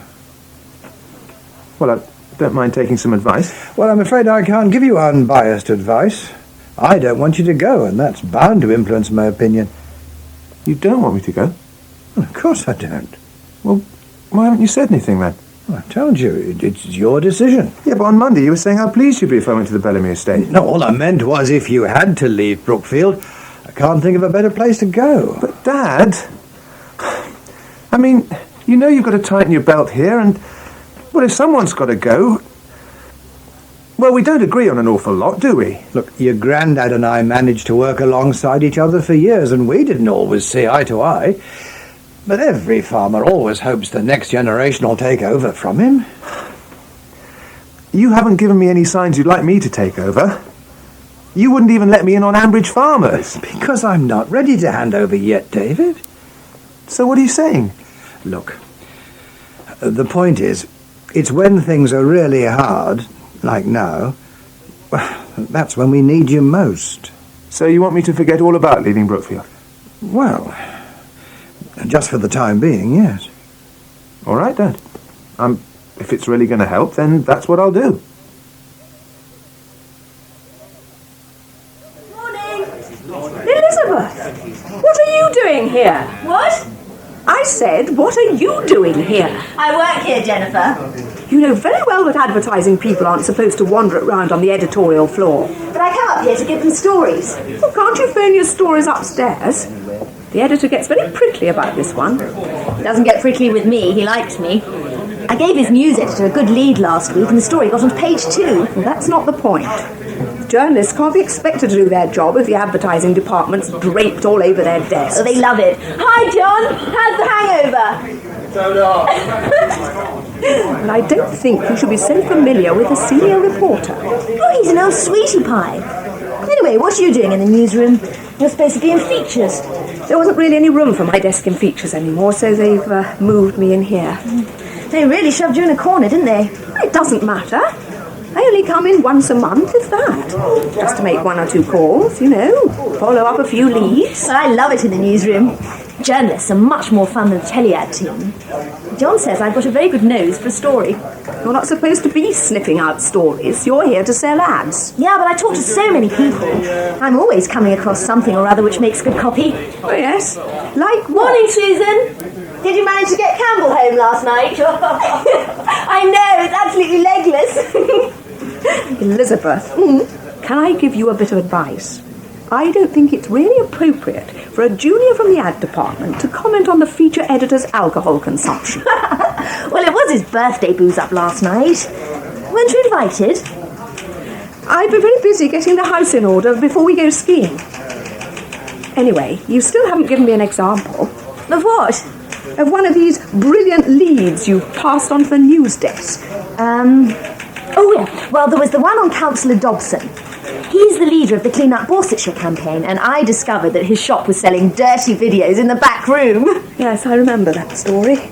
Wasn't it towards the back of the paper? You're joking. It made the page 3 lead. And then I sold Campbell a terrific idea for a feature. He says if I'm very good, he'll let me write it. My first piece. Oh, yes. What's that? An in-depth analysis of wife swapping in Felpersham? No, it's about Tony, actually. Tony who? Tony Archer, your brother. Tony? Why should anybody write about him? Well, it's about the big move to organic veg. I'm going to interview consumers, retailers and Tony. Well, actually, I had planned to do something similar. Well, Campbell said I could have a shot at it while you're on holiday. Oh, did he? Well, you can't very well send copy over from après-ski in Verbier, can you? Kitzbühel, actually. Well, same principle. I got the idea, you know, when I met this weirdo called Mick Hodges at the Whole Foods shop. They were just booking a 10x5 and in he walked. He looked like something out of Woodstock. I mean, he was wearing these amazing boots, and he kept talking about the spirit of the soil. The spirit of the soil? Yeah, hard to know how to respond, really. I couldn't come crashing in with a question on the price of leeks, could I? Here you go, Sheila. One Stilton ploughman. Sorry it took so long. Oh, that's all right. You on your own today? No, sits downstairs. He's having trouble with his carbon dioxide again. Oh, I see. Excuse me, please. Well, don't you go home for lunch now you're at the estate office? Only if I can be bothered to make some. It's quicker to pop in here. How's Mark these days? Still trying to fill the Echo with stories about developers buying up Ambridge? It was Mark's story that prevented the developers coming to Ambridge. Well, I don't see that myself. Still, if you're a politician, you have to get your name in the papers somehow. I'm eating my lunch and I'm not going to argue. You're supposed to make sure the photographer snaps you smiling while you're holding a baby. Isn't that official party policy? Mark couldn't hold a baby and smile at the same time. Doesn't he like babies? Well, I expect he does, really. He's not used to the disruption, that's his problem. Can you see his face when a 6-year-old thug takes his briefcase apart and feeds all his papers to the dog? Yes, I can, actually. All that well-organised paper strewn about the house? Oh, awful thought. Talking of awful thoughts, suppose we're going to be having a chat about something soon. Yes, the Bellamy reviews have to be settled in the next few weeks. Well, perhaps we shouldn't wait until next week. Perhaps we should have a chat now. Oh, I don't think so, Tony. You might as well have had your rent negotiations with the Grundys on the village green. He's been telling everyone what happened. He doesn't know the outcome yet, does he? Oh, he seems pretty confident. No, seriously, if you want to chat about it now, I won't mind. I will. I'm not ready yet. I haven't been through the figures properly. Oh, well, I suppose dealing with the tenant of Grange Farm is enough dealing in 1 week for anyone. You can say that again. Did he get his tanks out? Or was the heavy artillery enough? Sounded as though he enjoyed himself. Well, let's just say... Oh, heavens, let's change the subject.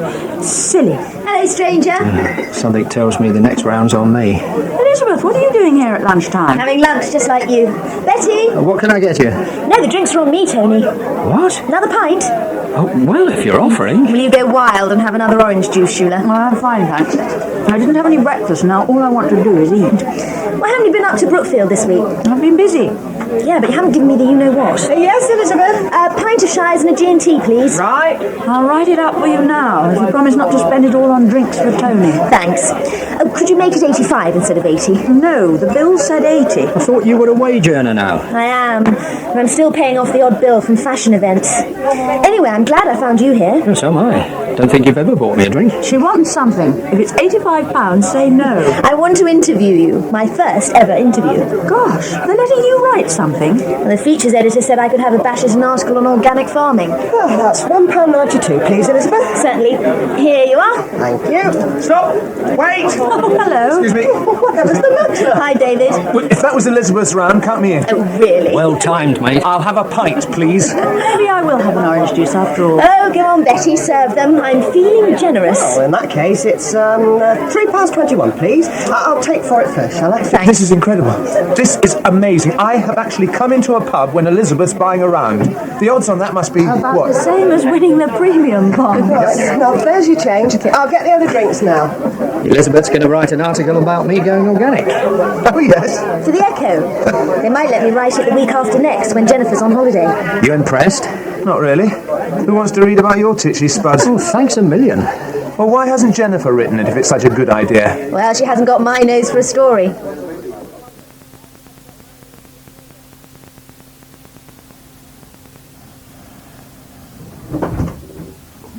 Tony? Tony, can I come in?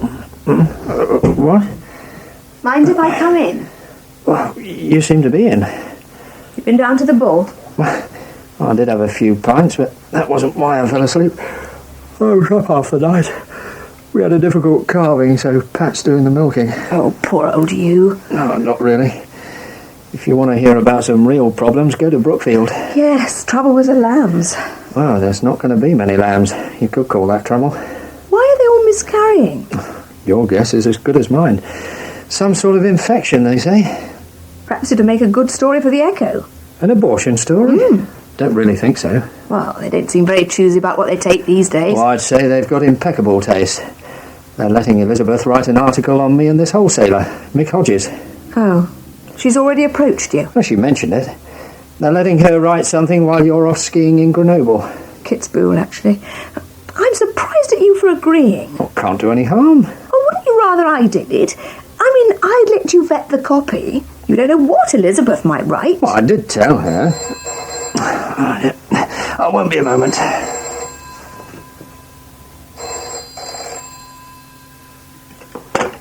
Hello? Oh, is that Tony Archer? Yes, that's right. Who's there? It's Sophie. Oh, hello, Sophie. Where are you? I'm in London. Oh, yeah? On a shopping trip, are you? I've been trying to ring David all day, but I can't seem to get hold of him. Oh, you should have tried the bull at lunchtime. Sorry? Oh, nothing. Look, he's not here, I'm afraid. I can go over to Brookfield and look outside if it's an emergency. It's not an emergency. It's just that I'm supposed to be arriving at Holliston Junction quite soon. Only I'm not. Right. Why not? Well, I wanted to explain all that to David. Oh, dear. This meter thing says I'm going to run out of money. Well, I'll try to find David for you, but I can't promise... Oh, well. Yeah. Have you seen David this afternoon? No. Why? Oh, that was Sophie. Oh. Oh, no. I took a message from her this morning and I forgot all about it.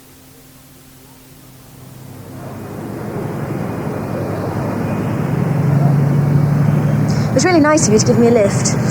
What are brothers for? Anyway, I get bored waiting alone for trains. Especially when the person you're waiting for doesn't turn up. She must have missed it. She can't have done. Of course she can. I'd say it's just the sort of thing she would do. Well, there's certainly no one else coming off that train. Maybe she fell asleep and missed the station. Well, let's hang on a minute. I expect she'll appear. You mind very much if she doesn't? Of course I'll mind. Did you know she's been out with Nigel this week? Yes, she told me. They went out to dinner and another night they went to the films. Yes, I know. It was all my idea. I thought she seemed a bit down when she was here last weekend. Very considerate. Very nice of you to lumber her with that mouse racing Wally. I wish he'd mouse race on the floor of the stock exchange. That'd liven things up a bit. Probably send the all-share index through the roof. You're not jealous of Nigel, are you? That pinhead? Of course not. Well, doesn't look as though she's here, does it? Yeah, not really. Maybe she'll be on the next one. It's at least an hour till the next train. Got time for a drink? It's a good idea. It'll give the party time to warm up. Good. Come on then, let's go to the Railway Tavern. All right, and if she's not on the next train, she'll just have to stay in London for the weekend. And I'll come to your party.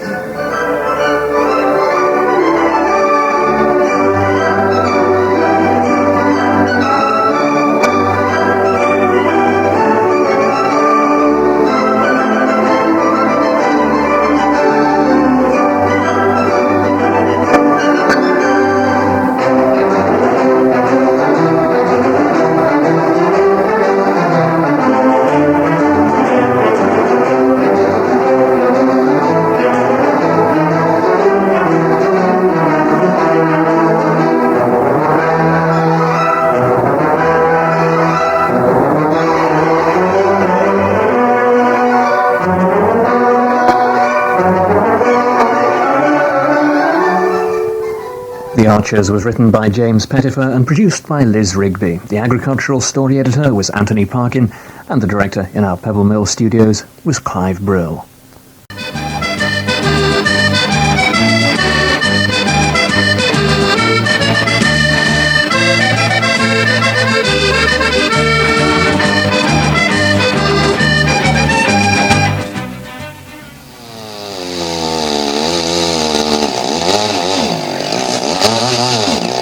Dad. Well, that's a bit more promising.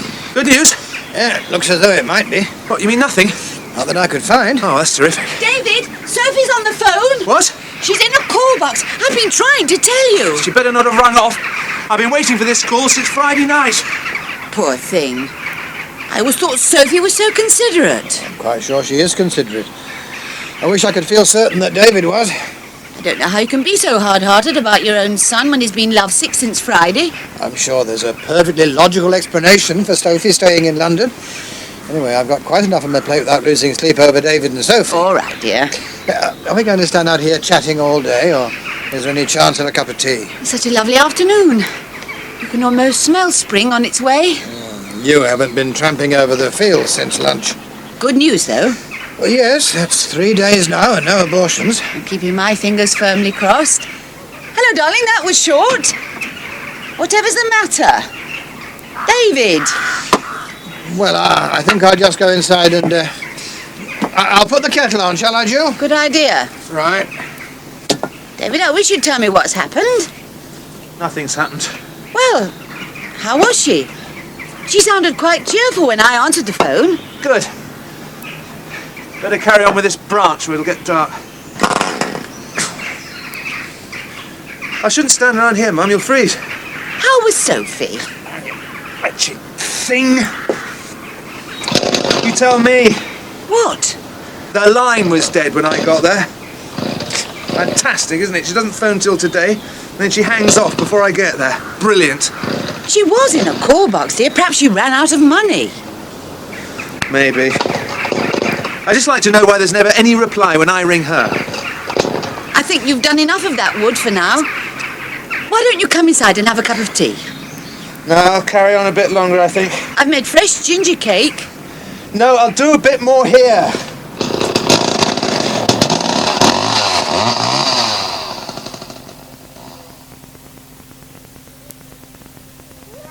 Stand by your man and show the world. Wait, post's here. Oh, you'll get it.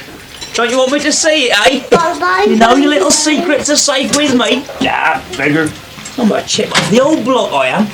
You only have to say the word and my lips are sealed. Ain't that right, Clary, darling? Don't disturb her or we never get our breakfast. Hey, I want you to know that if you're ever in need of a little bit of advice where affairs of the heart are concerned... Yeah, where's me glasses? I mean, if there's ever anything you want to know about women, look no further, I'm your man.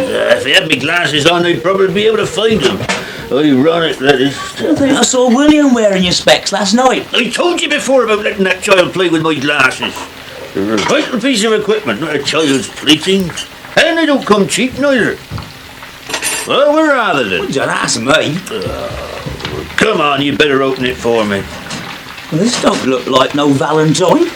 This looks official, this does. That's what I thought. Who do you think it's from? Well, come on, then open it. And we'll be going writing official letters to my dad. If you open it, we might find out. I don't think it's from the bank. Are you going to open that letter, or do we have to call Clary? All right, hold your horses. Oh, get a move on, you great pillock. Well. Who's it from? Well, it ain't from Patience Tolt of Santa Barbara, California, that's for sure. Schuler Archer. Is it from Schuler Archer? No, it's not from Schuler Archer. That's not the name at the bottom of the page. No, Dad. It's from someone who calls herself Schuler Ebden. It's the Valentine you said you wanted. She's only gone and reduced our rent. Reduced our rent? Here, give me that. We done it, Dad. He's only gone and done it. She's only gone and reduced our rent, that's all. Well, blow me. Here, Clary, leave that bacon a minute and come and listen to this.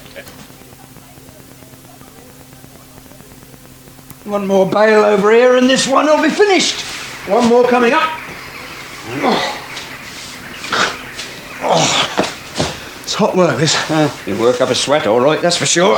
Must admit, I never thought building lambing pens could be such a gloomy business. It could be worse, though. Lambing's usually such an optimistic time of year. Wonder if your dad and Jethro have found anything out there. Oh. Well, it's been 4 days now. You never know. You might be lucky. Well, Fancy a rest for a minute? Yeah, not for long though. I've got plenty of my own work to be doing when I finish here. You know, I admire you, Neil. Huh? Whatever for? Going it alone like that. Must have taken a lot of guts. Well, I reckon taking the decision was the hardest bit. Once I'd done that, all I had to do was get on with the work. But yeah, taking the decision was hard. Susan helped, of course. Susan's a great support to you, I suppose. Yeah, of course she is. That's what you get married for, isn't it? Well, shall we get on then? Lambing won't wait for us. It'll happen whether we finish these pens or not. I don't know if I'd have had the courage to do it without her. Let's make a start over here, eh? David! David, Sophie's on the telephone. She's calling from work. Right. She says she can't talk for long. Right. Sorry to interrupt your work. Oh, that's all right, Mrs. Arthur. Is Emma well? Oh, yeah. Yeah, she's a real chatterbox. Can't shut her up these days. Oh, bless her. And how are things at Willow Farm? Oh, not too bad. I'm selling quite a lot of porkers now, you know. Good. I suppose you haven't heard when Bill Inslee's daughter will be selling the house? No, not a dicky bird. It's been standing there empty all winter. Daft, isn't it? Yes. I suppose they'll put it on the market this spring. Unless they want to live in it themselves. Do you think they might? Well... Oh, no. Oh, that was quick. David, are you all right? How was Sophie? Don't ask. Oh, no, not again. Hard day? Oh, just building lambing pens up at Brookfield. Wasn't the work that was hard going so much as David Archer. I thought you two got on pretty well. Yeah, we do, usually. I don't know what's the matter with him, but he wasn't the best of company, I can tell you that. He was in here last night with a face like a wet weekend. Perhaps he's missing... What's your nail, lad? Yes, gentlemen, what can I get you? Gentlemen, eh? Oh, what'll it be? Perhaps he's heard our news. Well, I'm not buying no one a drink tonight. 2 pints of Shire's landlord, if you please, and best make them big uns, and whatever you're having yourself. That's very kind of you. And another half for me mate Neil. There's no need to be hasty. Oh, thanks, Eddie, but I'm just off home. Celebrating, are we? Might be. Well, come on, Neil Carter. It's not every day I invite you to celebrate with me. Go on, have another half. Go on then, twist me arm. What are we celebrating then? Or aren't we allowed to know? Justice, that's what. A bit of natural justice. Right, I see. We Grundys have been taken advantage of for too long. But now we got justice, and I'm telling you, gentlemen, the taste is sweet in the mouth. Get a move on with them drinks, please, barman. All right, they're coming. Well, what's all this about? Justice! Yeah, so you keep saying. Some would say revenge. Where is he going on about? Sweeter than wine. I'll tell you what he's going on about. We got a letter from Shula Hebden this morning, and it was a real little Valentine, I can tell you. A real little corker. Beware the wrath of the Grundy. Yeah, we told her all right. We looked her straight in the eye. Darling, we said. I said. Darling, don't talk to us about no rent increase. Talk rent reductions. She never has. Sure, we went and cut our rent, didn't she? I see why this calls for a celebration. I can't wait to see Phil Archer's face when he finds out. Them Archers have been having things their own way for too long round these parts. And now at last, well, you could call it revenge. We've been and gone and got one over on an Archer. We told her. Ain't that right, Dad? We told her all right. And she listened to you. Shula may be a lot of things, but she isn't stupid. If she gave you a rent cut, it's because that's what she thought was fair. And you ought to be thanking her, not shouting about revenge. And thanks very much, but no, I'd rather go home than drink with you tonight. Much rather. Goodbye.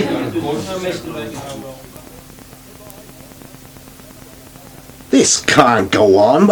One of us is going to have to talk to the Aldridges. Well, one of us did. Fat lot of difference it made. Well, I feel like going up there and then... You feel like it? How do you think I feel? Well, not strongly enough, or you'd say something. Well, I'll tell you this much. If I let go of my tongue, I'm not sure I could grab hold of it again till I'd said everything I'm thinking. You're the tactful type. You could probably put it nicely. Oh, no, I couldn't, Mike. Well, that's what was keeping me awake half the night. Kept thinking perhaps I could say this to her, or perhaps I could say that. I kept getting so angry. I thought that was my problem. I mean, it's the way she seems to assume I'm always available. And the way she always puts it as though she's doing me a favour, offering me more work. Well, I know we're short of money, but... Oh, thank heavens they're away next week. It's the only thing that keeps me going. I was having a cup of coffee yesterday, and she was being all matey, sitting there at the kitchen table with me. Oh, yeah, pretending you were friends. Yeah. Well, she only went and got the paper with these snow reports. Snow reports? Oh dear, she said. The conditions in Kitzbühel don't look ideal. Skiing's so much more fun when there's lots of fresh snow. Yeah, do they have avalanches in Kitzbühel? Nothing to say. Sounds like the post. I know, well, it's bound to be a bill. Well, if it's a bill, I don't want to know. I've had enough bills to last me a lifetime. Oh, don't look like a bill, see? Well, doesn't look like a late Valentine either. Where do you think it's from? Well, there's only one way of finding out. Oh, yeah.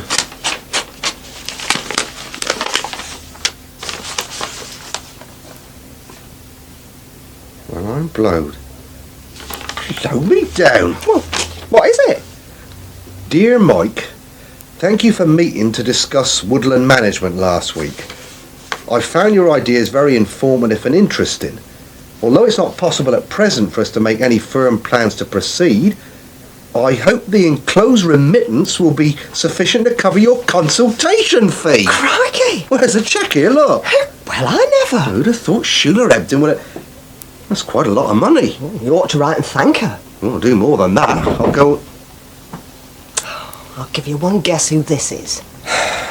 Do you want me to give her a piece of my mind? No, I don't. Hello, Mrs. Aldridge.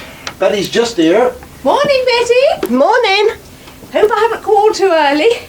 Only I was wondering how you're fixed for fitting in a few extra hours today.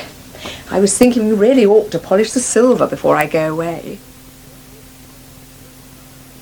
Smell that air. Your mother was saying there's a hint of spring coming. No, here you go. You could have fooled me. I think you and Mum must have vivid imaginations. Well, at least the days are getting longer. And Brian was telling me he's thinking of trying to get some land work done in the next few weeks. The man's mad. Oh, well, to be honest, I think he was just making small talk. What he really wanted to talk about was our sheep. Oh, great. He only ever seems to talk to us when we've got something he's scared of catching. Well, he's still worried, you know. He could so easily spread. Well, we're doing everything we can to contain it. Well, I told him that, but you know, Brian. Yeah. You can't blame him, I suppose. If things were the other way around, I'd be worried too. If he's that bothered, why is he popping over to Kitzbühel? Oh, don't begrudge him his holiday. All right for some. Oh, try and look on the bright side, David. Oh, yeah, well, what's that? Well, at least we shall be home early for lunch. I wouldn't be so sure. What? Look over there. No, there. Oh, it can't be. I don't want to believe it either. Tell me it's not what I think it is. I only wish I could. Come on, best get started. And it's twins again. No. Here you go. Yeah. Come on, in the Land Rover. Go on, don't want you near it. Yes, you're right. Well, we better get it cleaned up and try to find the ewe. Yeah. Let's get it over with. Shula, I wonder if you'd mind if I went home now. Mrs. Short's here to answer the phone. Yes, of course. But whatever's the matter? Oh, I've got some work to do for this wretched bus committee. As if we didn't have enough problems trying to raise the money, now all I'm getting is complaints about the arrangements we're proposing. Oh, some people love complaining. It's a sort of hobby for them. Well, I wish they'd try thinking, some of them, before they start to tell us what's wrong with all our suggestions. Some of the comments we got for those questionnaires. Who are the troublemakers? Well, actually, Mum's one of them. Oh, dear. It sounds to me as though you need to sit down and have a cup of coffee. Oh, there's no time for that. Try one of Martha's new peanut biscuits. They're wonderful, especially with a cup of coffee. Oh, I can't. I promised Sid I'll help out at the Bull at lunchtime. And then Jennifer's insisting I go over and have tea this afternoon to discuss all their skiing arrangements. I don't know whether I'm coming or going. All right, then. You'd better go home and start tackling the paperwork. You'll soon make inroads. There is just one thing. Yes? It's about this rent reduction you've given the Grundys. Oh, yes, that. Of course, I keep estate business under my hat, but I think you should know it's all over the village, dear. Sid tells me that Joe and Eddie were in the Bull till closing time last night, celebrating their good fortune. In my opinion, they were being charged too much, given Well, according to Sid, the Grundys are taking your name in vain. That's ridiculous. They seem to see this decision of yours as being some sort of victory for them. I can't be responsible for their behaviour. Of course not. I just thought I should mention it, as you've got Tony's review coming up next. What do you mean? Well, you know very well, Shula, that I wouldn't presume to tell you anything. But I expect the estate's other tenants are hoping you'll treat them as sympathetically as you treated the Grundys. I suppose they are. It's hard to be generous to one without being generous to all. Yes. Well, don't let me keep you, Auntie Peggy. Oh, thank you, dear. I'd better be off. Enjoy your biscuits. I've heard that peanuts are very good for you. Very good indeed. It's lovely, Mum. It's white cotton with red trim. It'll go beautifully with my black salopettes. But I thought you had an anorak already. Oh, that's exactly what Brian said when I told him. Can't you just see me whizzing down the pistes in it? Hello again, Auntie Peggy. Oh, Shula, what a surprise. Hello. Hi. I just fancied a quick orange juice. And what about something to eat? Oh, no, thanks. I had a sandwich back in the office. I just felt like an orange juice. I'll say you're looking rather wan today. Nothing matter, I hope. No, not really. I just feel rather tired, that's all. Late night last night? Not especially. I think I'm just a bit under the weather. There you are, dear. Oh, thanks, Auntie Peggy. How much Oh, have it on me. Oh, that's very kind. Thanks. Family treat. Where's Sid today? Gone shopping in Birmingham, he said. Didn't say what for. Perhaps he and Cathy are finally doing something about organising their wedding. When is it? Springtime, I think. The date's not fixed. I'm going to have to love you and leave you. We're in the middle of spring cleaning. I want everything to be spick and span before we go away. I do so hate coming back to a mess, don't you? Betty, when you've got a minute. Oh, won't be a moment. I'm just serving a customer. I'd better check on the snug. I'll see you later, Jennifer. Right. I don't know what I'd do without Betty now. She's a real treasure. Oh, she looks as tired as I feel. Oh, I don't think so. Some people do tend to look that way. Yes, Mrs. Aldridge. Oh, Betty, I'll expect you round about 2:30 this afternoon. Perhaps you'd better ask Mum to let you off early. Oh, right then. Mum's coming over for tea, so she'll give us a hand. Oh, yes, Mrs. Aldridge. Oh, marvellous. I'll see you then. Bye, Shula. I've got to dash. So much to do. Bye, Jennifer. Oh, she makes me feel exhausted the way she dashes about. She makes you feel exhausted. What do you mean? Nothing. I didn't mean anything, really. Hello. Hello there. Didn't expect to see you this dinner time. Oh, hi, Mike. Well, a little bird told me I could find a certain Shula Hebden supping in here. Oh, supping indeed. It's only orange juice. Well, I've been looking for you everywhere. Oh, how flattering. It's not every day I have people chasing me round Ambridge. Oh, Mrs. Archer? Yes, dear. I wondered if I could leave a little early today. To what do I owe this unexpected popularity? Look, I know she's your cousin Shula, and perhaps I shouldn't be saying this to you, but that Jennifer Aldridge really knows how to get her pound of flesh. I know. Come on, let me buy you a drink, and then you can tell me why you've been trying to catch up with me. Oh, no, that won't do at all. Let me get you a drink. And I might as well tell you straight away, I'm not buying you an orange juice. Mum says she won't even consider travelling in a bus that Eddie Grundy's driving. I'm not sure if I blame her for that. Well, she says she also has her doubts about you. Apparently she's none too happy about the way you drive round corners. Oh, charming.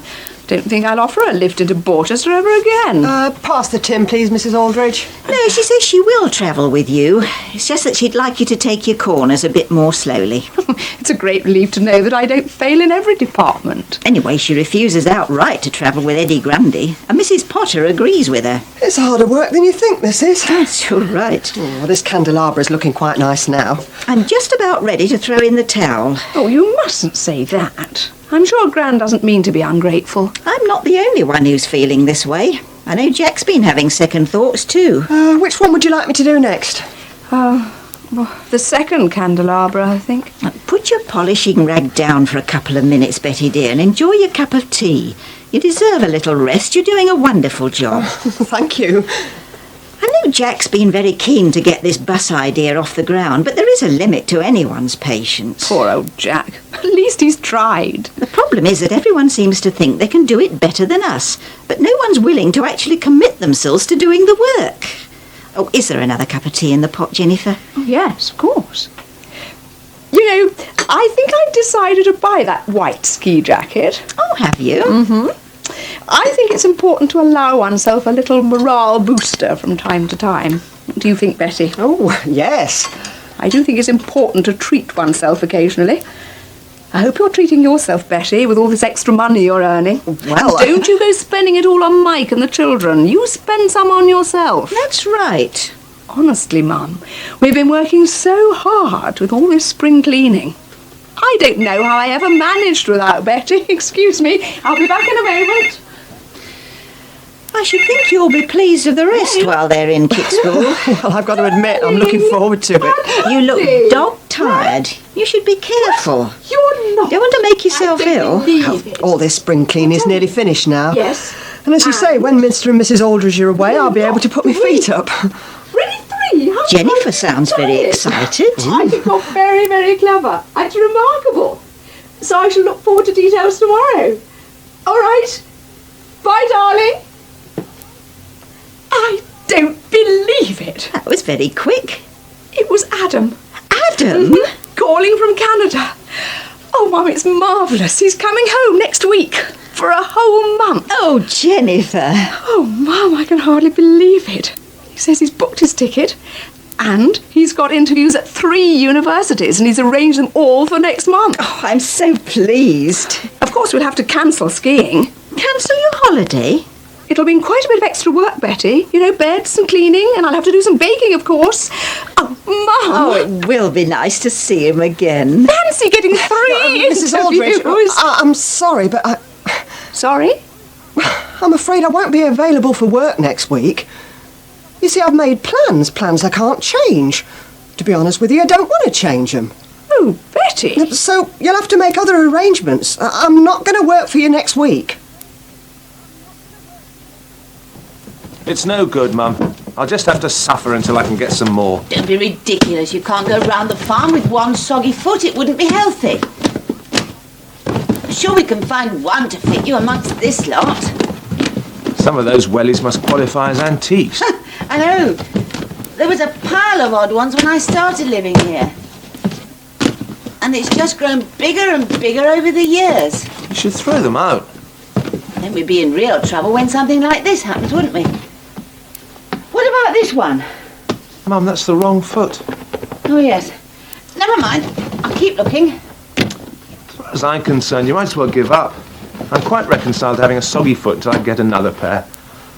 Seems appropriate somehow. How about trying to look on the bright side? What bright side? Well, we're bound to find you a welly for a start. So you keep saying. Then we'll be lambing next week. What's bright about that? David, please try to cheer up. All I'm saying is I'm not sure there's much to look forward to in lambing this year. Don't know what's going to happen with all these sheep slipping their lambs early. And it's very rewarding to watch them grow. Rewarding? Be lambs all over the kitchen and sleepless nights for weeks. I don't mind having lambs in my kitchen. Apart from anything else, lambing always feels like the beginning of spring. Even when it's snowing. Here we are. How about this one? Mum, it's green. I can see that. My other one's black. Try it on. I can't go around with it. Just try it on. All right.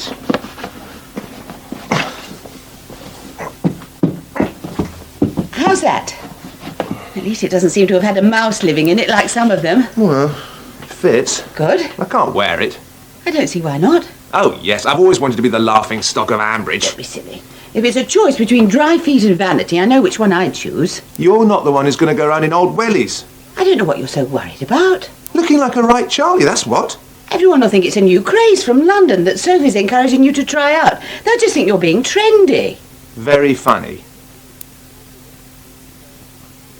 Don't you worry, I can see to all this. Thanks very much. I think those figures are the most urgent thing. They won't take me long, dear. And Mrs. Short's coming up to do the extra typing. I'll try to come in later. It depends how long it takes Earl Rodway to approve these proposals. For Tony's rent review, is that? Yes, I wanted to feel there was an unbiased eye checking them. Unbiased? Obviously, I don't want to feel that I might be treating Tony differently because he's my cousin. Well... I mean, I might do it subconsciously, and that wouldn't be fair. I understand. We don't want any bad feeling in the family. Quite. Well, I'll be on my way then. Going straight into Rodway's? Oh, actually, I've got time to call in at the stables first, see Auntie Chris. That's not Brian's Range Rover, is it? Mom! My goodness, it's Jennifer. Wonder what she wants. I can't stop, I'm afraid. No, of course not. Hello, Jennifer. It's not like you to come to the office. I'm sorry to bother you both. I'm afraid I'm in a bit of a rush. Oh, don't mind me. You get on. I just wanted a quick word with Mum. Right, fine. Well, bye then. Bye, dear. Oh, Mum. Whatever's wrong? Everything. Oh, don't be silly. I'm not being silly. It's Brian. He's refusing to cancel the skiing trip. Oh, is that all? What do you mean? Is that all? Well, I thought for a minute that... Oh, well, never mind. He says Adam's been away for so long that not seeing him for another fortnight won't make any difference at all. Well, I suppose... He seems to think it's all right to go away for a fortnight just when Adam's coming home. Isn't cancelling going to be rather expensive? Well, yes. But Adam's only home for a month. You can't put a price on seeing your son. No, I suppose not. He says that Adam shouldn't expect just to be able to turn up whenever he wants. Well, perhaps Adam should have given you a bit more notice. I haven't seen him for so long. I mean, we can go skiing any old time. Now, look, sit down. Let me make you a nice cup of coffee. And we could try some of Shula's peanutty biscuits, if she hasn't eaten them all. It's always the same with Brian. He's charming as long as everything I do fits in with his plans. Oh, dear, she has eaten them all. Of course, you know what the problem is. The problem is that Adam's not his son. I know, dear. But, Mum, comparing Adam with the price of a holiday... Yes, well, we'll have a nice cup of coffee and then I really... And as if I didn't have enough with Brian being so unreasonable, this Betty Tucker being stubborn and downright rude. Sit down, dear. Not available for work, indeed. It's not a question of availability, it's a question of obligation. She's contracted to work for me 10 hours a week. That's the agreement. I should have known this was going to happen. Jennifer, don't you think that... Well, I'm going to have to go round and tell her it's just not good enough. I'm afraid she's just going to have to realise that you don't get anything for nothing in this world. She's been working considerably more than 10 hours a week for you. Yes, and we pay her the going rate for all her work. No, I'm sorry, Mum. I shall just have to go and see her. Jennifer, please take a piece of advice. Think very carefully about what you're going to say. Doesn't he look beautiful? Riding him's a bit like driving a Rolls when you're used to an old banger. Except you've always got a 30-mile-an-hour speed limit. Yes, it is frustrating not really being able to give him his head. Are you all right, Shula? Yes, fine. Why? You look a bit tired. Do I? Oh, it's these rent reviews. I didn't realise it would take quite so much out of me. Matthew says the Grundys were in the Bull on Monday night, boasting they had their... That's not what's worrying me. But I'm meeting Tony tomorrow for our first rent negotiation. And I know it's silly, but my stomach just keeps turning over and over. Oh, it'll be fine. After all, they are family. That's exactly the problem. It wouldn't be so bad if the Grundys hadn't informed the whole of the county about the agreement I came to with them. Yes, I see what you mean. I think it's important that I deal with Pat and Tony in precisely the same way as I deal with everyone else. Shula, no one could ever accuse you of unfairness. I doubt whether they'll see it that way, though. I think you should meet me for lunch. Oh, I'm sorry. I really didn't come here to moan. You're not moaning. All I'm saying is, why don't we have lunch together? Go up to Grey Gables at about 1. What do you say? Oh, I'd love to, as long as old Rodway doesn't keep me. Right, then. Oh, I don't believe it. That's Brian's Range Rover. Oh, I'm getting fed up, Sheila. Every time I come here these days, he just manages to be passing and decides to call in and see how his investment's coming along. Poor boy. You don't choose who buys you, do you? It's not Brian. What's so infuriating is the smug little smile he has whenever I try to get rid of him. You can almost see him thinking he'll get round me in the end. Hello, ladies! Oh, Jennifer? You seem to be following each other round, Shula. Hello, Caroline. Jennifer? Quite the noble beast, isn't he? We don't often see you here. No, I came to see my husband's investment. Brian's been spending so much time down here recently, I thought I'd pop in to see what the attraction is. Oh, Caroline's just taken him out for a ride. Has she indeed? I don't expect you were getting much riding in next week, Caroline. Adam's coming home, and I expect he'll want to take our horse out.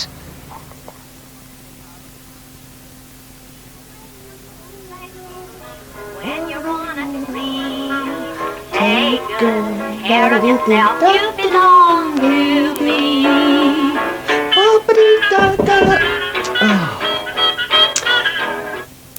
Come in. It's unlocked. Hello, Betty. Have you got a couple of minutes? Yes, I suppose so. I haven't tidied up yet, mind, so you'll have to take me as you find me. Well, of course. Only Mike told me to go back to bed this morning, so I'm a bit behind. I haven't been sleeping too well recently, and he said I deserved a rest once in a while. Well, yes, everyone deserves a treat sometimes. Yeah, that's what he said. Look, Betty, that's what Mike said. Everyone deserves a treat. I haven't been sleeping at all well, and he said a bit of shut-eye would do me good. Betty, I might just as well not have bothered. I didn't know what to do with myself lying in bed with all the world up and about. Couldn't sleep, of course. Tried. Closed my eyes shut and tried to think of sheep jumping a gate. But in the end, I had to get up because it was such hard work making myself stay in bed. Betty, I've come to say that I... What? I've come to say that I... Look, Mrs. Aldridge, if you're here to ask me to come up again today, I'm sorry, but it just isn't going to be possible. I did me 2 hours while you were out. I'm way behind with my own work, as you can see. And I promised Sid I'll help him out tonight. It's not that I'm trying to be awkward. No, you don't understand. Don't I? No. I've come to say sorry. Sorry? Yes. I must admit I was taken aback yesterday afternoon by your... by what you had to say. Taken aback? Yes, a little. I admit I was even rather... Angry? If you like. Yes, angry. But I've been doing some thinking since then. And I realise that perhaps I hadn't thought enough about next week. From your point of view, I mean. And I can quite see how you've been looking on it as a holiday for you too.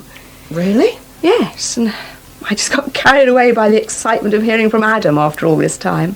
I'm sure you'll understand that. Oh, perhaps I was a little hasty. No, I'm glad you said what you did. It's important that you feel able to tell me what's on your mind. Well, I'm glad you're taking it this way. I must admit I was wondering if you'd... If I what? Give me the sack. Oh, don't be silly. Why would I want to do that? You know how much I value your work. And as far as I'm concerned, you're irreplaceable. Thank you. And I quite understand that you need a holiday. You've been working extremely hard.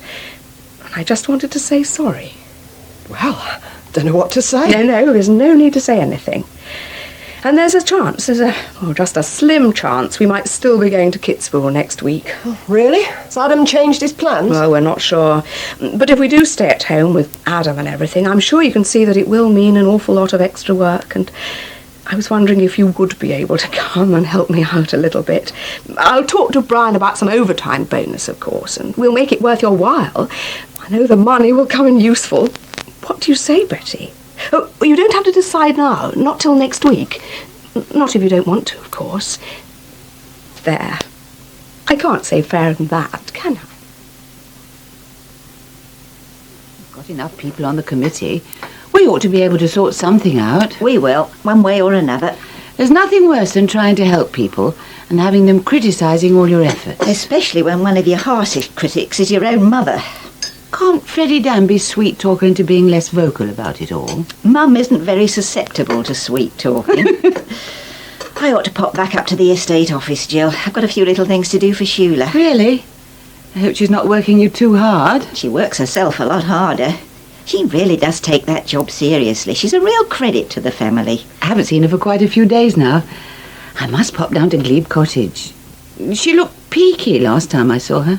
You heard about the Grundys the other night, I suppose, telling the whole world and his wife about how they'd scored a home goal against an archer. Their rent review, poor Shula. Would you say she's looking well at the moment? Well, I must admit, I thought she looked tired. Is Dad around? He's in Borsetshire. Why, not bad news? Yeah, I'm afraid so. How many? 2 that I found. It really is a messy business. Mum, can you possibly take them into the centre to be analysed? My favourite job. David, what are you wearing? He certainly shouldn't be wearing them in the kitchen. What? On your feet. They're called Wellington boots, Auntie Peggy. They're very useful for keeping your feet dry. Do take them off in here, dear. OK. But one's black and one's green. Good grief. So they are. Don't worry, I'll get it. All right.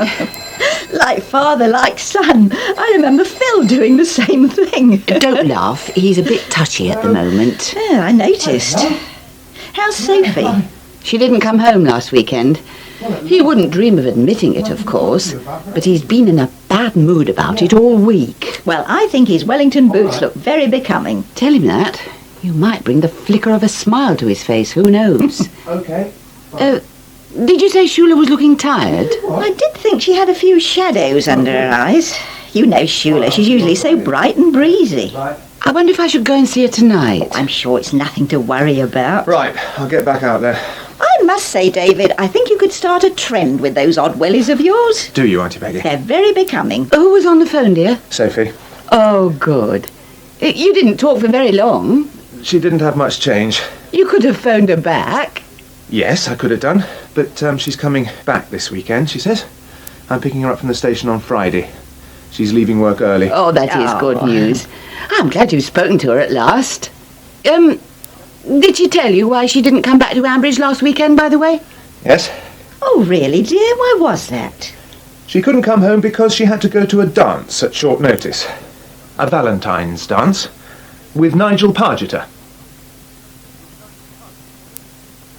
Tony? What is it? Post's arrived. Well, I can't look at it now, can I? I'll be in as soon as I can. It's from Zodiac Organics. It's got a little horoscope thing on the envelope. Oh, and it's on recycled paper. Yeah, well, it would be. Think it might be important? Oh, I doubt it. Shall I open it? What's that? Shall I open the letter? Yeah, if you like.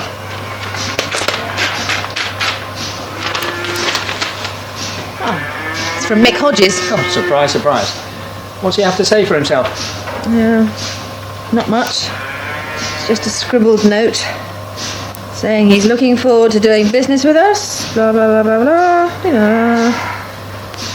Keep in touch. Yours fraternally, Mick.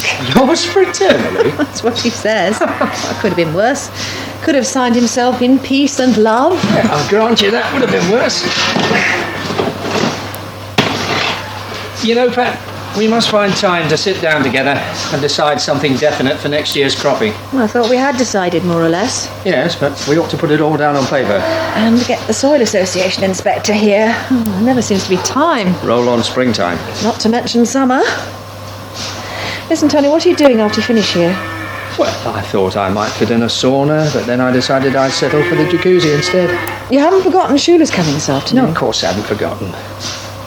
Have you thought about how we should tackle this meeting with her? I've been thinking of very little else. I'll be blowed if I'll let her penalise us for the modest success we've been having. So how do you think we should play it? Straighter the better. Put the facts on the table. Explain our position. Going organic is a risky business after all. It's worked out so far, but our luck may not last. What if she listens carefully and says yes, and then goes and proposes a large rent increase? If she listens carefully, she won't do that. But what if she does? We'll have to cross that bridge when we come Listen, to it. Tony, I've been having a think. I reckon I've come up with rather a neat little plan. If Shula doesn't come up with an acceptable proposal... Well, what do you think? Oh, it's wonderful, ma'am. You're not just saying that. Oh, I ain't tasted shortbread like this. Oh, not since the last lot you did. Does that mean you like it? Of course it does. I'm not a flatterer. Why should I want to butter you up? Did you get it? Butter, shortbread. Oh, butter me up indeed. Oh, yes. That's quite good, that one. I'd have to remember to tell my Nelson that. Now then, Mr. Gabriel, there's something I want to talk to you about. Talk to me? I thought you invited me here to taste your shortbread. Buses. Buses? Buses. As far as I'm concerned, the whole thing is a silly shambles. Oh, yes. Nothing but a silly shambles. Yes, it's a nice drop of tea, this. First they tell you one thing, and then they tell you another. Well, they seem to be doing their best, and your pegs work very hard on it. Look at all them questionnaires. Well, if you ask me, that was a complete waste of time. Fancy getting a minibus and standing it on the village green for us all to admire. Oh, we didn't admire it, though, did us? We did not, Mr. Gabriel. So it was quite useful. Showed us we didn't want no old minibus. But Peg says the modern ones is easier to get in and out of. They can't afford a modern one. And Mrs. Bagshaw and I both told them. We said it's no good expecting us to travel in a minibus if Eddie Grundy's driving it. Yes, it'll be a coffin on wheels. I've seen him drive round in that blue car of his. He seems to think it's all very funny, scaring folks half out of their wits. But if you ask me, it's no laughing matter. Well, what do you think, Mr. Gabriel? I wonder, Mrs. P, could I possibly help myself to one more piece of your shortbread? The estate has spent a lot of money on your farm, on the parlour and dairy buildings and so on. Now, taken as a whole, Bridge Farm has good, productive land. And bearing in mind that nearly all of it is ploughed... I don't mean to be rude, Sheila, but could you come to the point? All I'm trying to do, Tony, is to explain the reasoning behind my proposal. I've given your case very careful thought. Oh, good. So have we. And after a great deal of extremely careful deliberation, I've tried to weigh up all the various factors, and... And you've decided on a hefty increase. A modest one. How modest? Well, what I propose is that we look at 5%, rounded up to make a figure of £51 an acre. What? £51 an acre. I don't believe I'm hearing this. Have you written it down, Pat? Too right I have. You mean to say there have been rumours all week about the Grundys and how you've cut their rent, actually cut their rent down to £45 an acre, and now you're sitting here telling your own cousin... The fact that we're related has nothing to do with it. Are you sure that you aren't so scared of favouring us that you've gone too far the other way? I mean, you gave the Grundys a cut in rent and they're the worst farmers for miles. The point is, Tony, your farm doesn't really compare with the Grundys. The new Act says that the earning capacity of the land is to be taken into account when revising the rent. You don't have to tell me that. And Bridge Farm is quite simply better equipped. Your buildings are better, the land's not so banky, your dairy setup's much more modern, your house is more comfortable. Oh, yeah, but listen, You've got to admit, Grange Farm and Bridge Farm aren't in the same league. I'll admit nothing of the sort. You've only got to take a close look at our book. Exactly. You've only got to take a look to see straight away that we quite simply can't afford a higher rent. It's out of the question. I don't think you should be too hasty. Too hasty? Oh, look, Sheila... 5% is a very modest increase.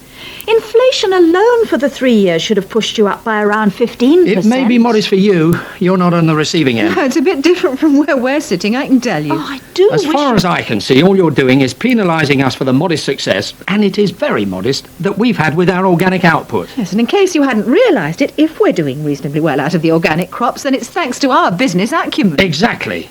What you're trying to do is reward the Grundys for being bad farmers and penalise us for being good.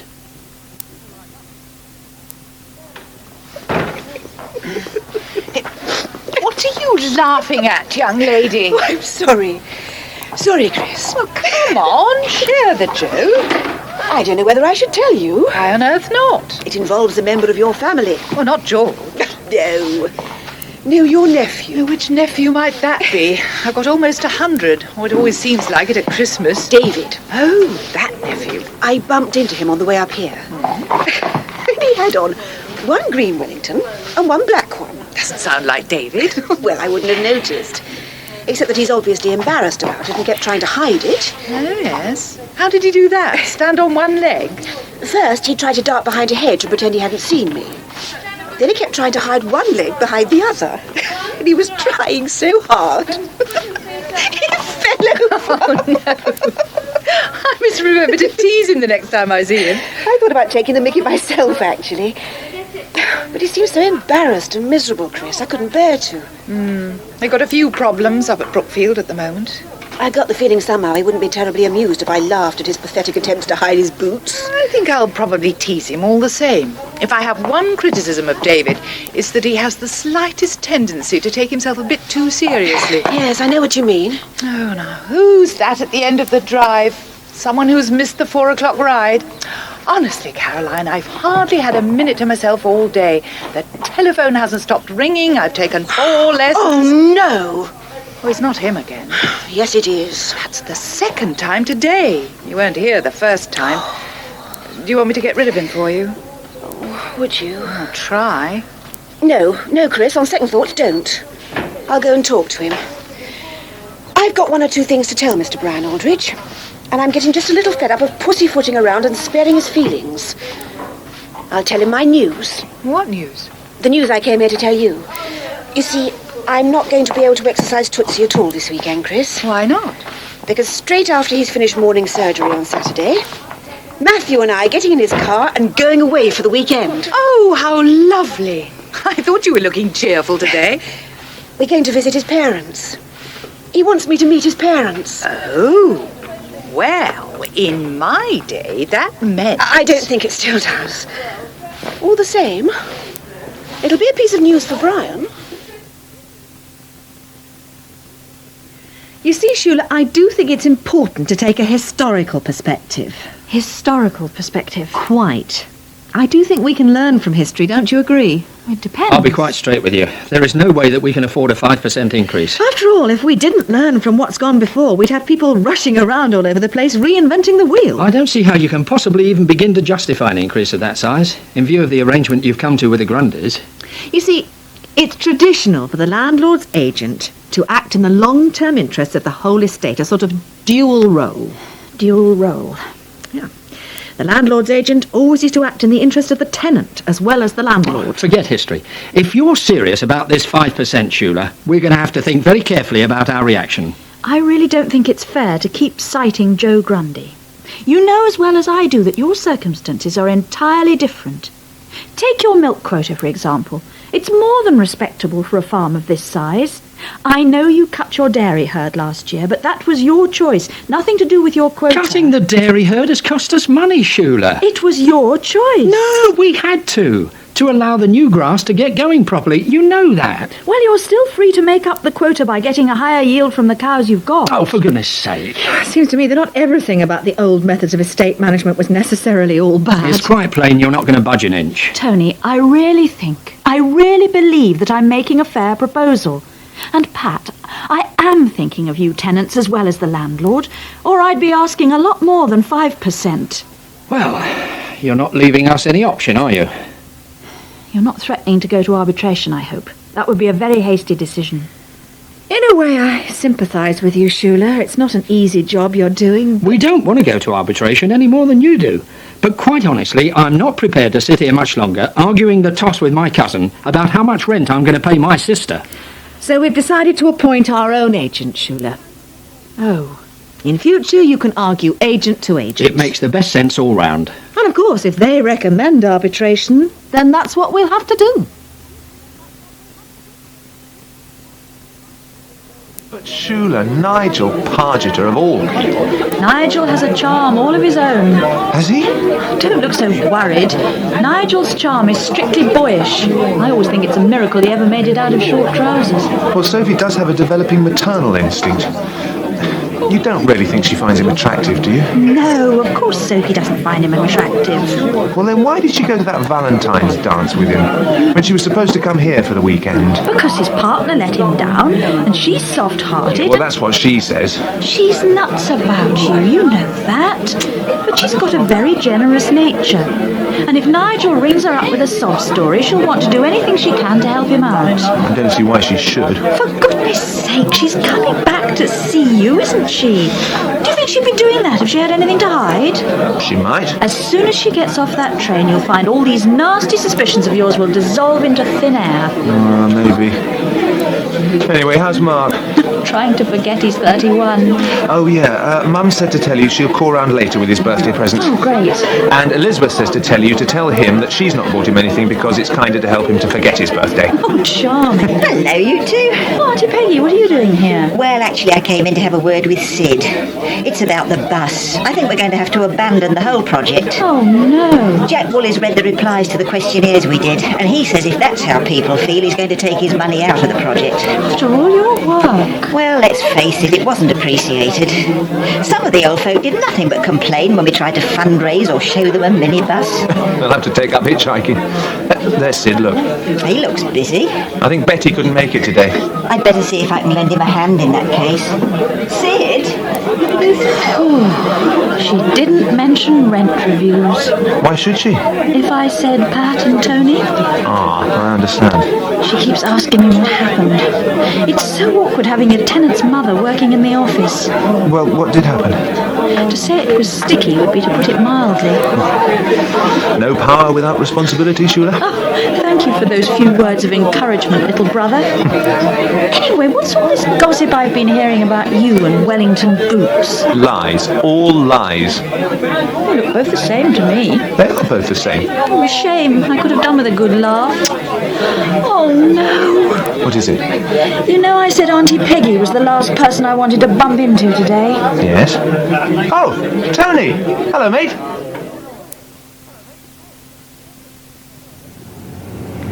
Oh, David, it's so lovely to be back. Is it? Of course it is. You know the old saying, no place like home. Oh, yes, of course. Coming back, it's as though I've never been away. Isn't it funny when so much has happened up in London? Hilarious. Nigel's been perfectly sweet. You didn't mind me going to his dance with him, did you? Me? Oh, David, he was so sad when his partner let him down. You should have seen his face. The memory of it is quite enough, thank you. He said to me, Sophie, how can a chap go to a Valentine's dance on his own? I should be the laughingstock of the firm. Oh, that would never do. Oh, I knew you'd understand, sweetie. I'm just sorry I couldn't get in touch to tell you. Oh, well, it wasn't for want of trying. Did I tell you it was a fancy dress? Yes, you did. And Nigel went in his gorilla costume. Yes, you did mention that. He got jolly hot. Did he indeed? He had to take his head off, of course. I can't imagine that making much difference. What? Nothing. It's good to see you, Sophie. Is it? It's lovely to see you too. I've been... Oh, it doesn't seem possible that it's been 2 whole weeks since I last came back. Is it really that long? We went to a Chinese restaurant last night in Soho, and I actually managed to use chopsticks at last. The others showed me how, and I finally got it right. Others? Who are the others?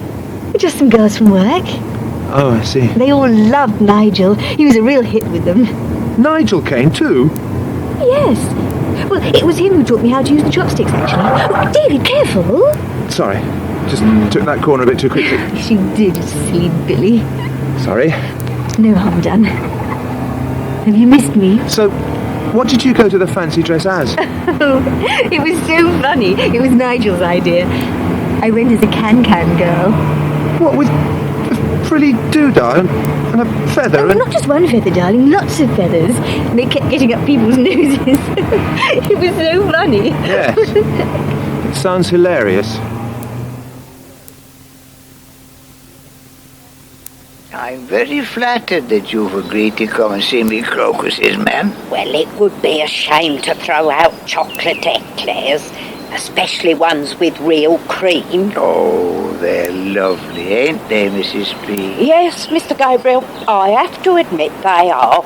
It's not often I'll eat a shop-bought cake, but I do like a nice eclair, and choux pastry is so tricky to make at home. I know, ma'am. I meant me crocuses. Oh, I was coming to them. They're nice as well. Oh, they're like a little bit of magic. Well, Mr. Gabriel, what do you think? About me crocuses or about the eclairs? No, about what Peg said. Oh. If you ask me, this bus committee was all pie in the sky from the word go. But your Peg means well, and Jill and the Colonel, they meant well, yes. So they get us all hopeful, excited even. And excitement isn't always good for people like us, after all. Oh. They get us all excited, and then they say they've changed their minds. Well, they couldn't help it. It's sorry, no more bus. But they all seem to be working so hard. Let us be judged by our deeds, that's what I say. Well, they tried, ain't them? Then where's our bus, Mr. Gabriel? But you said you didn't want a minibus. We went to see it and we didn't like it. Not the one they had, but Peg said the modern ones were better. Peg told me that not everyone on the committee was pulling their weight. Eh? Who wasn't? That's Sid Perks. Eh? Apparently, his attendance at committee meetings was somewhat erratic. Well, he's got a pub to run. Then he shouldn't have gone on the committee, should he? Anyway, it's not the pub. It's because he's distracted. Oh, by his nice young school teacher, you mean? While she's busy leading him astray, he hasn't exactly got a lot of time left over to concentrate on our bus. Oh, well, she seems such a nice girl. Then why did Sergeant Barry want no more to do with her, eh? He said himself he finished things between them. Oh, sounds like sour grapes to me. Anyway, now there's not going to be a minibus. You won't have to travel with Eddie Grundy. We have been looking forward to seeing you, Sophie. Haven't we, David? Oh, thank you, Mrs. Archer. I've been so excited about my weekend back in dear old Ambridge. I expect you could do with the rest. I didn't look tired, do I? No, but I expect you're very busy up in London. Oh, there's so many places to go and so many things to see. And so many things to eat. David? Sophie went out for a Chinese meal, didn't you? Oh, yes, it was scrummy. Nigel showed me how to use chopsticks. Nigel, that's nice. Sophie's been seeing quite a lot of Nigel, haven't you? Yes, quite a lot. How is he? He's such a love. He's doing terribly well at his job. He says he thinks he must be a natural. He's got a blood pressure monitor and he takes his blood pressure every morning, and if it goes up, he says the FT index will always go up too. Isn't that amazing? Incredible. He's got an instinctive grasp of the free market mechanism. That's what he says. David, why don't you take your boots off and sit down? Okay. How have things been here? Well, you know, Sophie, a bit up and down, really. We still haven't had an offer on the land, and there's all this sheep trouble still going on. Oh, is Mr. Archer very worried? Quite. But I'm sure it'll be all right in the end. Poor Mr. Archer. David? What? What's that on your foot? What's what on what foot? That's on that foot. Oh, that. It's a plastic bag. It's a new fashion in Ambridge. We yokels still know a thing or two. Perhaps you'd like to take a few details and see if it'll catch on up in London. Plastic bag on your foot. It's to keep his foot dry until we can get him some more boots. He had a hole in his welly earlier in the week. At first he went round with one green welly and one black welly. But that fashion didn't catch on, so I thought I'd try the plastic bag. And this one seems to be catching on quite nicely. I'm thinking of patenting it, actually. David, you're so funny. Have you heard about the bus committee? Auntie Peggy told me. Well, after all the complaints, Jack Woolley just said he was withdrawing his funding. I don't blame him, really. Except now there'll be no bus. No. Ooh, what's in the bag, Mum? I bought some presents for Mark. Well, have a sherry while we're waiting. He shouldn't be long. Oh, no thanks, dear. You doing anything special tonight? Yes, we are. I'm taking him to Grey Gables for a birthday meal. How lovely. Yes. Mr. Woolley even said he'd have a special word with Jean-Paul. Lucky Mark. He doesn't know yet. It's going to be a surprise. Shula, are you all right? I've been meaning to catch you by yourself for ages. Of course I am. Only you look a bit tired. Everyone's saying so. Oh, I'm sure it's nothing more than all the worry about this rent review business. You've heard about it, I suppose. I did hear something. Auntie Peggy? She might have mentioned it. Pat and Tony are bringing in their own agent. Yes, I know. Who'd live in a village? Well, news travels fast wherever you live. Look, you really mustn't put your health in jeopardy. You've got to get your priorities right. Oh, Mum, I'm not feeling that tired. Anyway, I think I've come round to thinking it's no bad thing, them bringing in an agent of their own. Puts the whole thing on a much less embarrassing footing for a start. Much more professional. Takes the family out of it. Was it awful? Pretty horrible. Poor you. Oh, I'm a big girl now. Look, Shula, I've just had an idea. Really? You need a treat. Do I? So, I'm going to treat you. Mum. How does this sound? I'll come round here straight after breakfast tomorrow, and we'll take a leisurely drive into Felpersham. Mum. No, wait, Shula, you haven't heard it all yet. Mum. And then, when we get there, we'll do a spot of window shopping, maybe even spend the odd unnecessary £1 or £2, and then I'll treat us both to the most delicious lunch Felpersham has to offer. How does that sound? It sounds lovely. Good. Then that's settled. I'll come round at, say, 9:30. No, Mum. Thank you, but I can't come. Yes, you can, Shula. I insist. It'll do you good. After all, you don't have to work on a Saturday, and Mark can manage without you for a few hours. No, Mum. I can't come. I'd like to, but I can't. I've got an appointment to see Matthew Thorogood tomorrow morning.